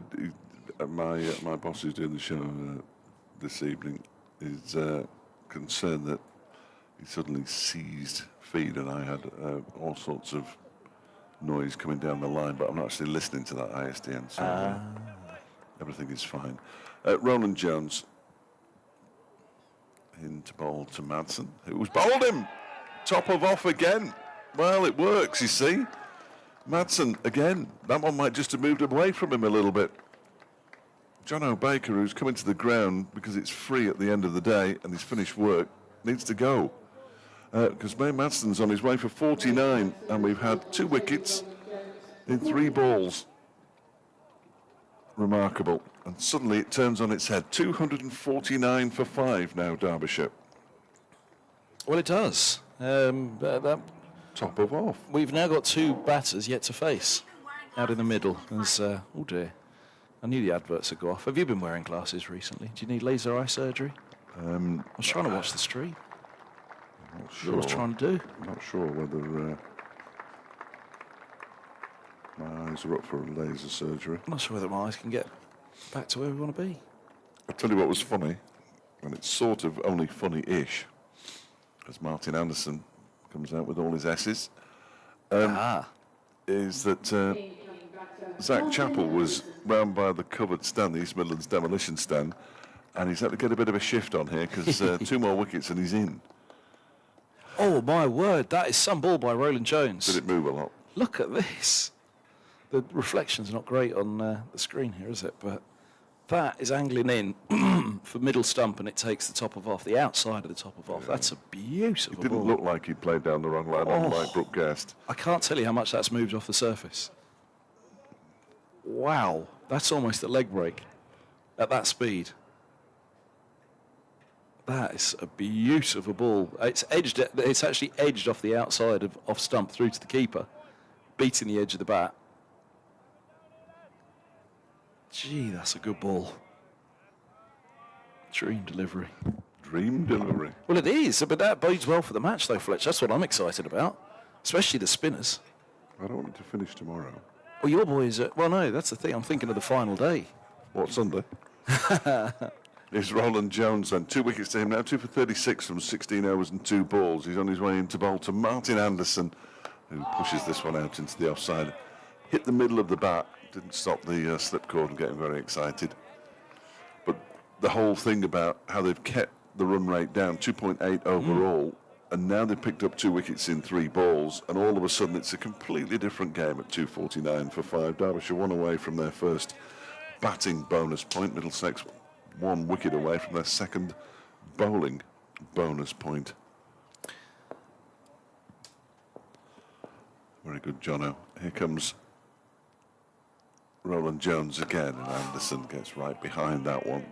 I think for the next 7.5 overs or so, we're not going to see too many aggressive shots. These two will want to be there at 11 o'clock tomorrow morning. Patterson's, by contrast, was just a straight-on ball. Just went straight on to the top of the outside. He's just played the wrong line, hasn't he? Well, yeah. I mean, yeah. It's top of off stump. Yeah, it looked like that. So, yeah, it's just, and, yeah, he's just played inside it, hasn't he? A little bit. Both will be disappointed, I'm sure. Anderson, who, with that trademark step or two towards the bowler. Did he used to do that a lot at Middlesex? I vaguely remember it, yeah. He had a rough time of it towards the end with the bat, though. He really was struggling to buy a run. But right now, take a couple of steps like that to Roland Jones. There's a fair bet the next one might. How many balls left to the over? 1. Oh, no, I don't think he'll bump him. I was going to say maybe the next one will be a bumper, but yeah, Patterson's was pretty much gun barrel straight, just perfect trajectory line, top of off stump, just outside of. Anderson waits, and this one is defended out into the offside. And there's no run, a wicket maiden. I think that 3 wickets have fallen in wicket maidens today. Oh. I think that's the case. 249 for 5 at the end of the over. I've got an update into the intro to the sports scene preview at about 4 minutes past 6. Oh. And then an update right at the end. It's very exciting. Not timed. But I've got to be reasonably concise, I think. Otherwise, all the people who tune in to hear about Derby County against Hull City will get annoyed. They don't want to hear me. Everyone wants to hear you, Fletch. No, that simply They just don't know it. That simply isn't true. Patterson's going to be around the wicket here for Rees, who will be facing his first ball. Picked up the wicket with the last ball of his 17th over, the 88th of the innings. This is the start of the 90th. He's around the wicket with 2 slips and a gully, and the left-handed Rees defends into the onside. Holden fields at mid-on. The one positive, Lewis Rees, there's a lot of conjecture on whether he's batting too far down the order.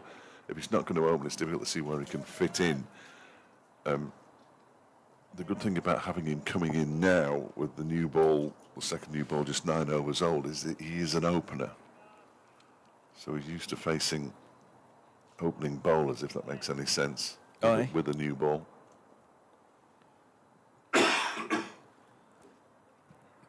Patterson bowls full straight. Turn to mid-on. Holden does the fielding.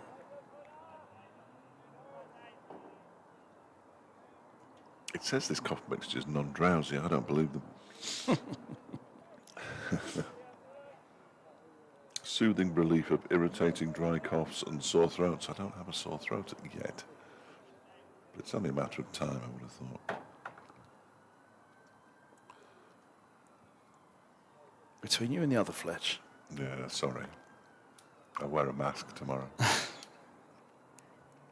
Well, you could wear one. Batson's around the wicket, bowls. This is left alone outside of the off stump. Through passes to the gloves of Davies.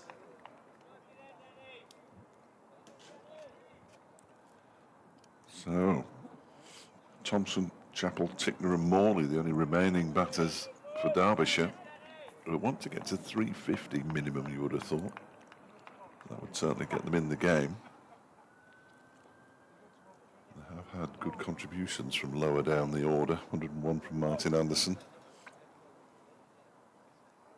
Manish Dal, who's not playing today, has got to 43. Patson bowls. This is the inside of the bat. Turned backwards, go on the leg side for 2. 2-5-1 for 5. The first batting point is on the board. In the 90th over of the innings, yes, 90th. 20 left with the bonus points in play. Middlesex needing 4 more wickets for maximum bowling points, 1 more for a second bowling point. Derbyshire, they had a fancy the 300. 350 might be a bit of a stretch, unless Chappell and co are Zach opening up. Chappell, the one man who you think might get them close to it. Yeah. Patson. Still around the wickets, Rees. Bowls, and Rees is forward defending to mid-on. No run. Fine cricketer, Lewis Rees. Always. When I first saw him at Lancashire, thought, boy, oh boy, he looks a decent prospect. Good signing for Derbyshire. Yeah, no question.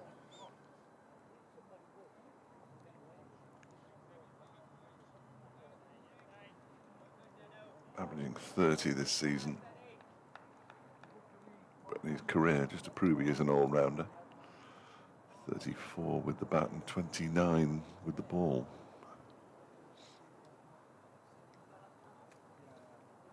Patson bowls. Oh, wrapping on the pad, Rees. Right arm round to the left hand, looking to turn square of the wicket. The left-hander. It's outside the line, isn't it? Comes down to prod away at the surface.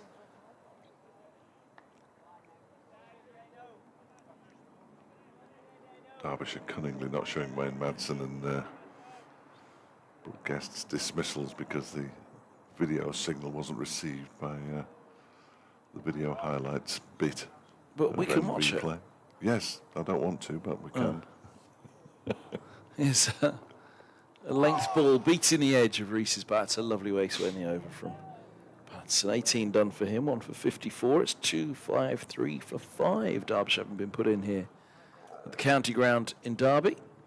Anderson will have strike on, none from 4. Rees has 2 from 7. Oh, there's a bit of share playing again on. That's the jam. Town called Malice. Fading into the distance. Then it'll be the news. Toby Rowland Jones to continue from the racecourse end. Stop dreaming of the quiet life, Dave. 253 for 3.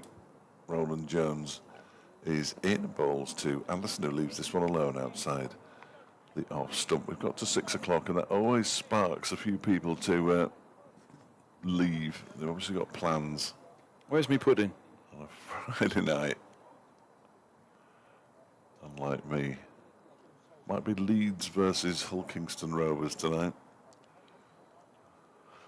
Or Stoke City against whoever they're playing, because I understand they're playing this evening.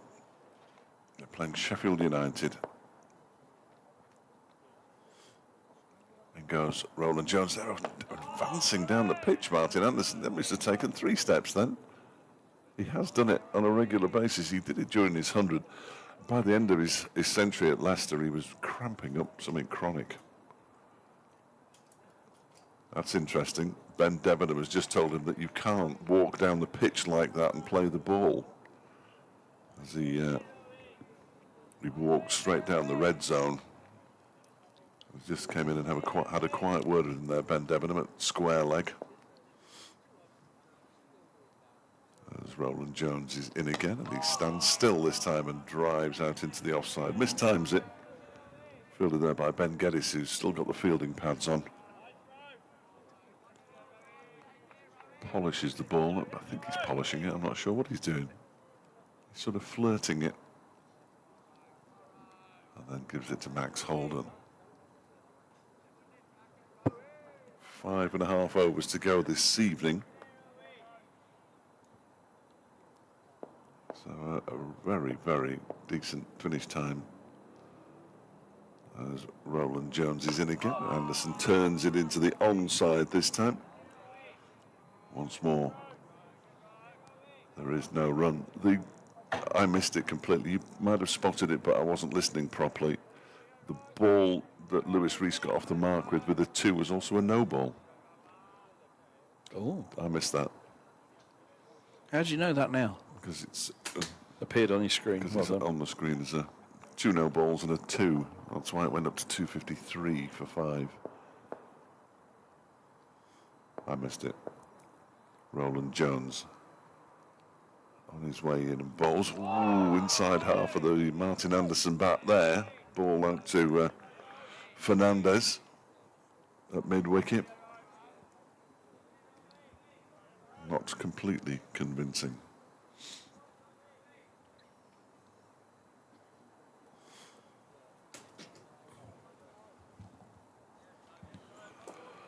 I just no, I'm not. Yeah, no, he's got the travel. He's got the Sir Frank Whittle Road travel to do next. Oh, we'll be here all day.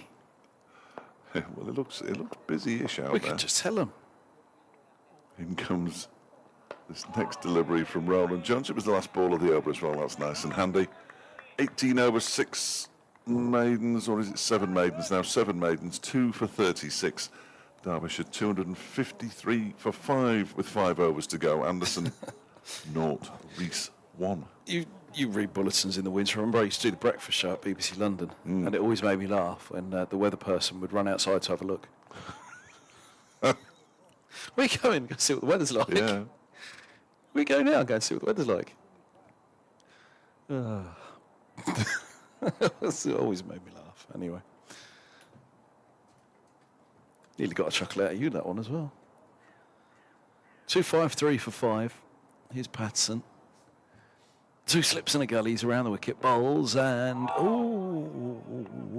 what did that come off? It ends up at gully, and his bat turns, so it's a fancy. It must have been leading edge. He's replaying a clip through mid-wicket. Had it been pad, they'd have all been yelping, so whether it was leading edge or back of the bat, whatever it was all along the floor. Trickling was what made me pause that it was a leading edge.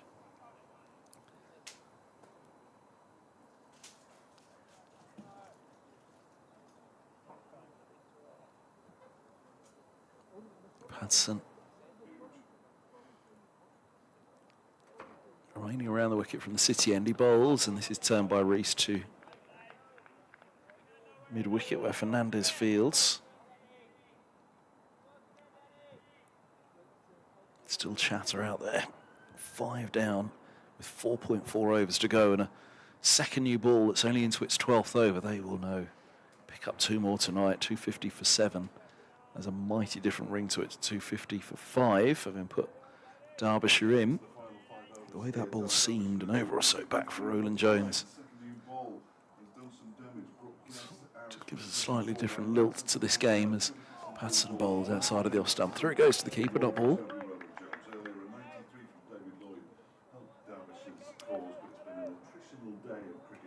Oh, attritional, says Fletch.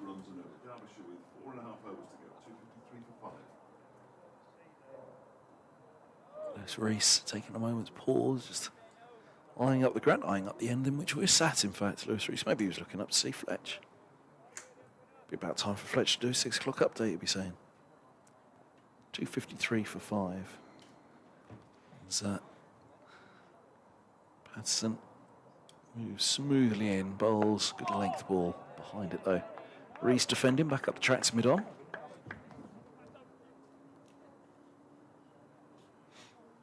Alexander from Maryland's been back. He says he thinks Derbyshire is trying to make it through to the end of play to gain strength for tomorrow's play. Hopefully the middle of the lineup, he says, can hold up. I love Alexander's emails. Great job by everyone playing today. He says maybe England cricket will do a tour of the USA like the top flight football clubs do during the summer. New Zealand cricket, he says, is investing in Major League Cricket, which is big, I know. Length ball from Batson, just slightly squared up by that Reese on the front foot. Wondered for a moment would he play around it, but drop ball as the ball squirts away into the offside.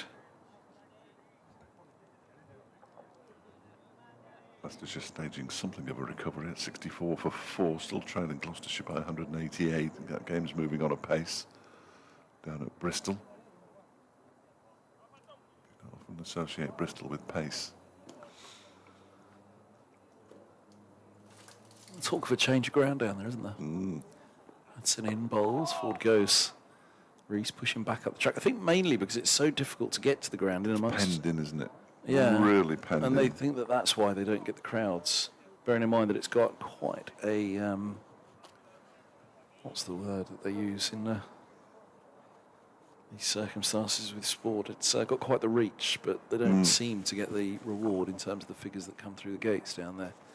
Catchment area, that's it, isn't it? The catchment area. I'm glad you mentioned that. I've got the figures here. The County Championship last season, 13,000 people watched Gloucestershire play, nearly 9,000 watched Derbyshire. Just 10,500 watched Durham, which is disappointing. Middlesex, 40,000. Roland Jones. Sorry. Is it me? In bowls, and this is off the glove, I think, tobacco point. Yeah, it was me. We both were. Yeah, both looking at the figures. Glove tobacco point, though, with a bit of bounce. Roland Yes. Jones looks disappointed. I'm back again. Carry on. So, Gloucestershire, yeah. A T20, though, is the one. Well, 26,000 for them, 21,000 at Derby, 10,000 at Leicestershire. I mean, Leicestershire's figures, they barely register. to worry. And Northamptonshire, only 4,470 for the championship. Yeah. Streams are too good, you see. Everyone stays at home. They don't want to watch you at home. CountyCam. You don't get to see CountyCam when they're here at the ground, do they? You can if you want. I don't know why you would. There is Roland Jones into bowler around the wicket too. Lewis Rees, who pushes it out into the offside, and there's no run. I did hear that quietly mentioned in circles above, that I wonder the figures slipping slightly because people are thinking, well, if you think about it, April, 4 games in April, it's not usually like this. It's usually pretty grim. Yes, well, we lost an So entire you game last season. You could sit at home and watch it in pretty good quality. So that Derbyshire 9,000 includes an entire game against Gloucestershire. The first game of the last season was washed out completely. Yeah. It's Roland Jones in bowls to Rees. That one's down the leg side, taken by the keeper. That like being there, though, is the... No, indeed. But the problem is the scheduling, because April, genuinely, people are thinking, well, actually, might just stay at home. The One Day Cup attendances are the ones that I'm impressed with. Then you have 4 games at home. Yeah. Lancashire, 16,500. Yeah, people Somerset, nearly 20,000. And this is in August when nobody's supposed to be watching anything other than the other stuff. Sussex, nearly 30,000. No, that's T20. Some good figures. Oh, Yorkshire, 12,000. Derbyshire, 4,000. Leg slip. There is a leg slip. Roland Jones bowls, and that one's clipped nicely into the leg side by Rees. They're going to go through for a single as the ball is fielded there by Blake Cullen. Mid-on and there. Score moves on to 255 for 5 with 20 balls left in the day's play.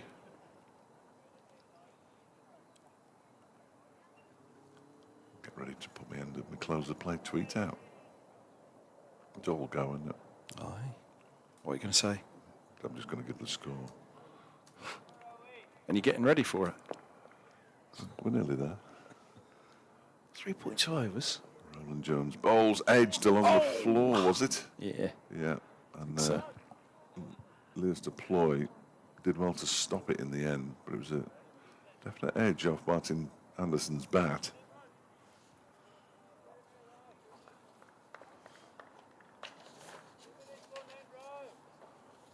Middlesex finishing the day strongly.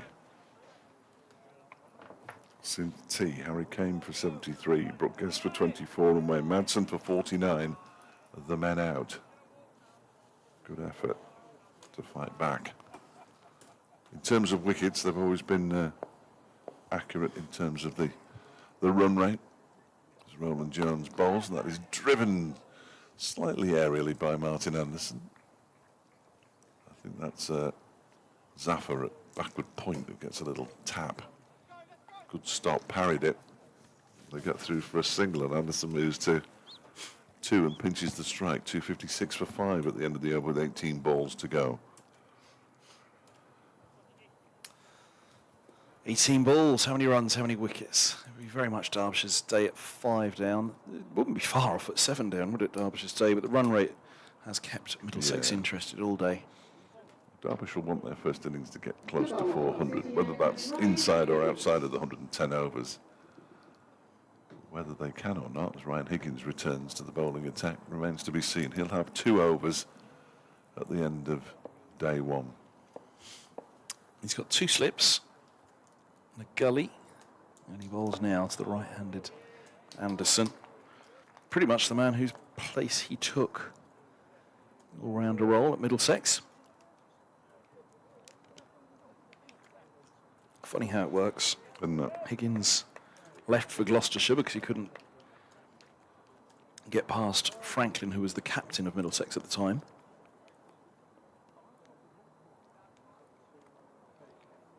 Then Anderson leaves for Derbyshire because he can't get past Higgins.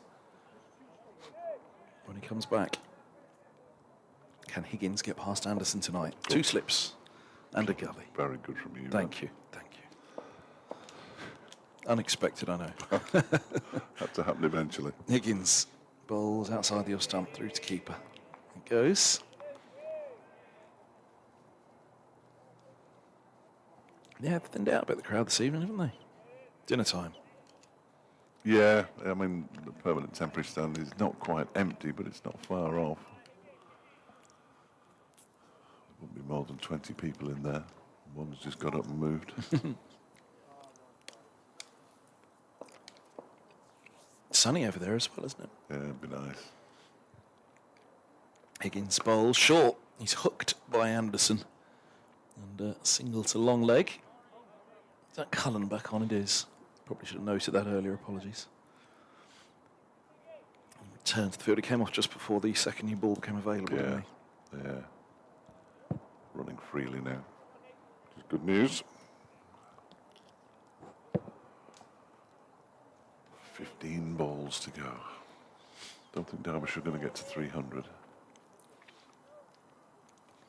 Tonight. Yeah. Yeah, I think we can write that one off. What is the overs? 94. So 16 with the bonus points in play. Middlesex still needing 1 more for a second.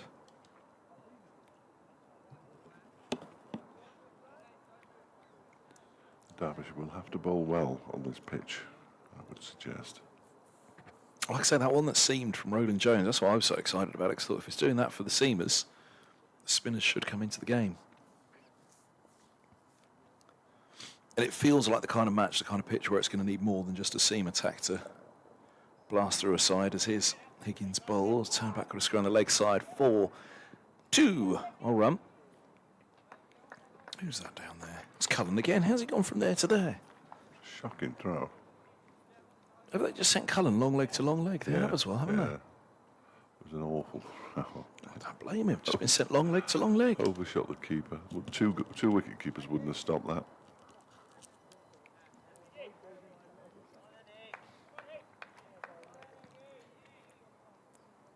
Who's in the way? A few people. Ah, the sight screen doesn't quite cover. No. If your right arm round to the left hand, well, it probably does, but Reece is just saying, yeah, but you're a little bit too close. One of you moves around. It's his Higgins in, bowls outside the off stump. Through it goes. He doesn't want to be distracted, does he, at this late stage No. of the day? Wonder who's padded up. I go Jack Morley. Oh, Cullen's still holding that left hamstring down below us. He's not 100% happy, is he? What's he doing out there, doing long leg to long leg if he's got a I don't know. tight hamstring? Presumably so he can bowl first thing tomorrow morning. Well, here's Higgins in, bowls outside the off stump, that's left alone. But you wouldn't make him run long leg to long leg, just so that he could bowl tomorrow morning. Oh, he might be bowling now, is he? Hold on a minute. I think he is. He's on. Gonna have one Well, over, we'll get a look one at this over? hamstring. No, No. Roland He Jones. seemed to be marching in at a fair stomp there, didn't he? I think he's going off. Ah.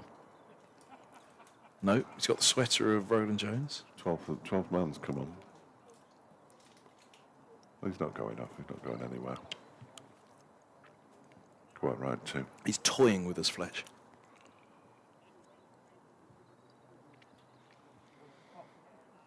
Thank you for the kind words from Don Amott, former chairman of Derbyshire and of Derby County, of course, as Roland Jones turns this ball into the onside. Currently, You're allowed to do both. Isn't it like the American presidency? You can get a couple of terms. Come on, that's your lot now.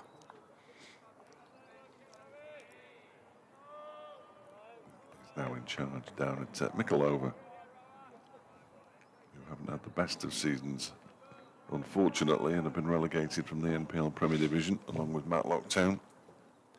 Here is Roland Jones in and bowls to Anderson, who drives and beats the man at mid-on. When I say beats him, he rather dived over it there, did Cullen. And as a result, Anderson picks up his first boundary, moves to 7, 267 for 5. It was a nice shot, but probably not worth 4, given where the fielder was. Former Middlesex coach Stuart Law said of Anderson and his driving in particular that his driving reminded him of Jack Callis and Mark Waugh. Quite the praise to put on the young man. Goes Roland Jones and bowls. That's driven down the ground as well. That'll be 4 more.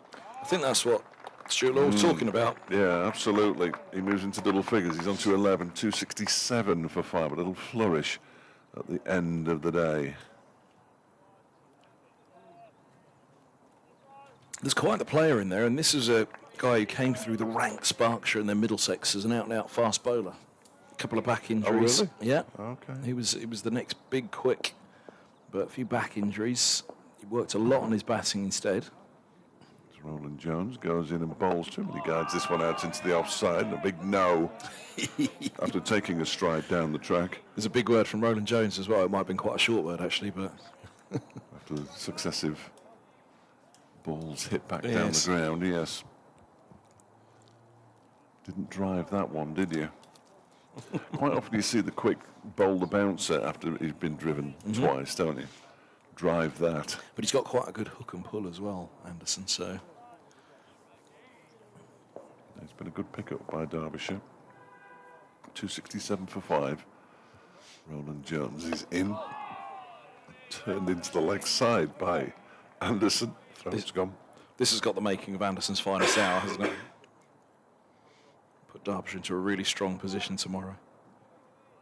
I mean, it's, you know, a really good player. Sometimes it does just take a change of county, doesn't it? Well, it's 101 of 140 balls at Leicester. Will take some beating, but I'm sure he'd love a century. He's only 89 away. Here's Roland Jones to complete the penultimate over of the day, and that one is pushed out into the offside. And there is no run. 267 for 5 then, with 1 over to go. Martin Anderson has 11.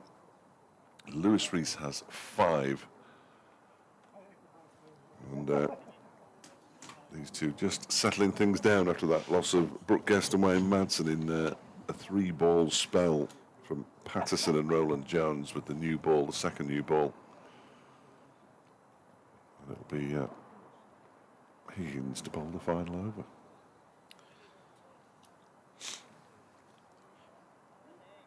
still haven't decided what I'm having for my tea. It'll come to me in a flash. Probably. 2-6-7 for 5. Here's Higgins around the wicket, he bowls, and Rees is gently forward, defending into the offside. Bit of cloud cover to finish the day. How rude. Such a lovely sunny evening, lovely sunny morning as well. Tomorrow, a bit cloudy in the afternoon, but 14 degrees. Just when Middlesex come out to bat. Sunday, 20 degrees. Monday, 21 degrees. Tuesday, 23. Wednesday, it's just getting warmer and warmer.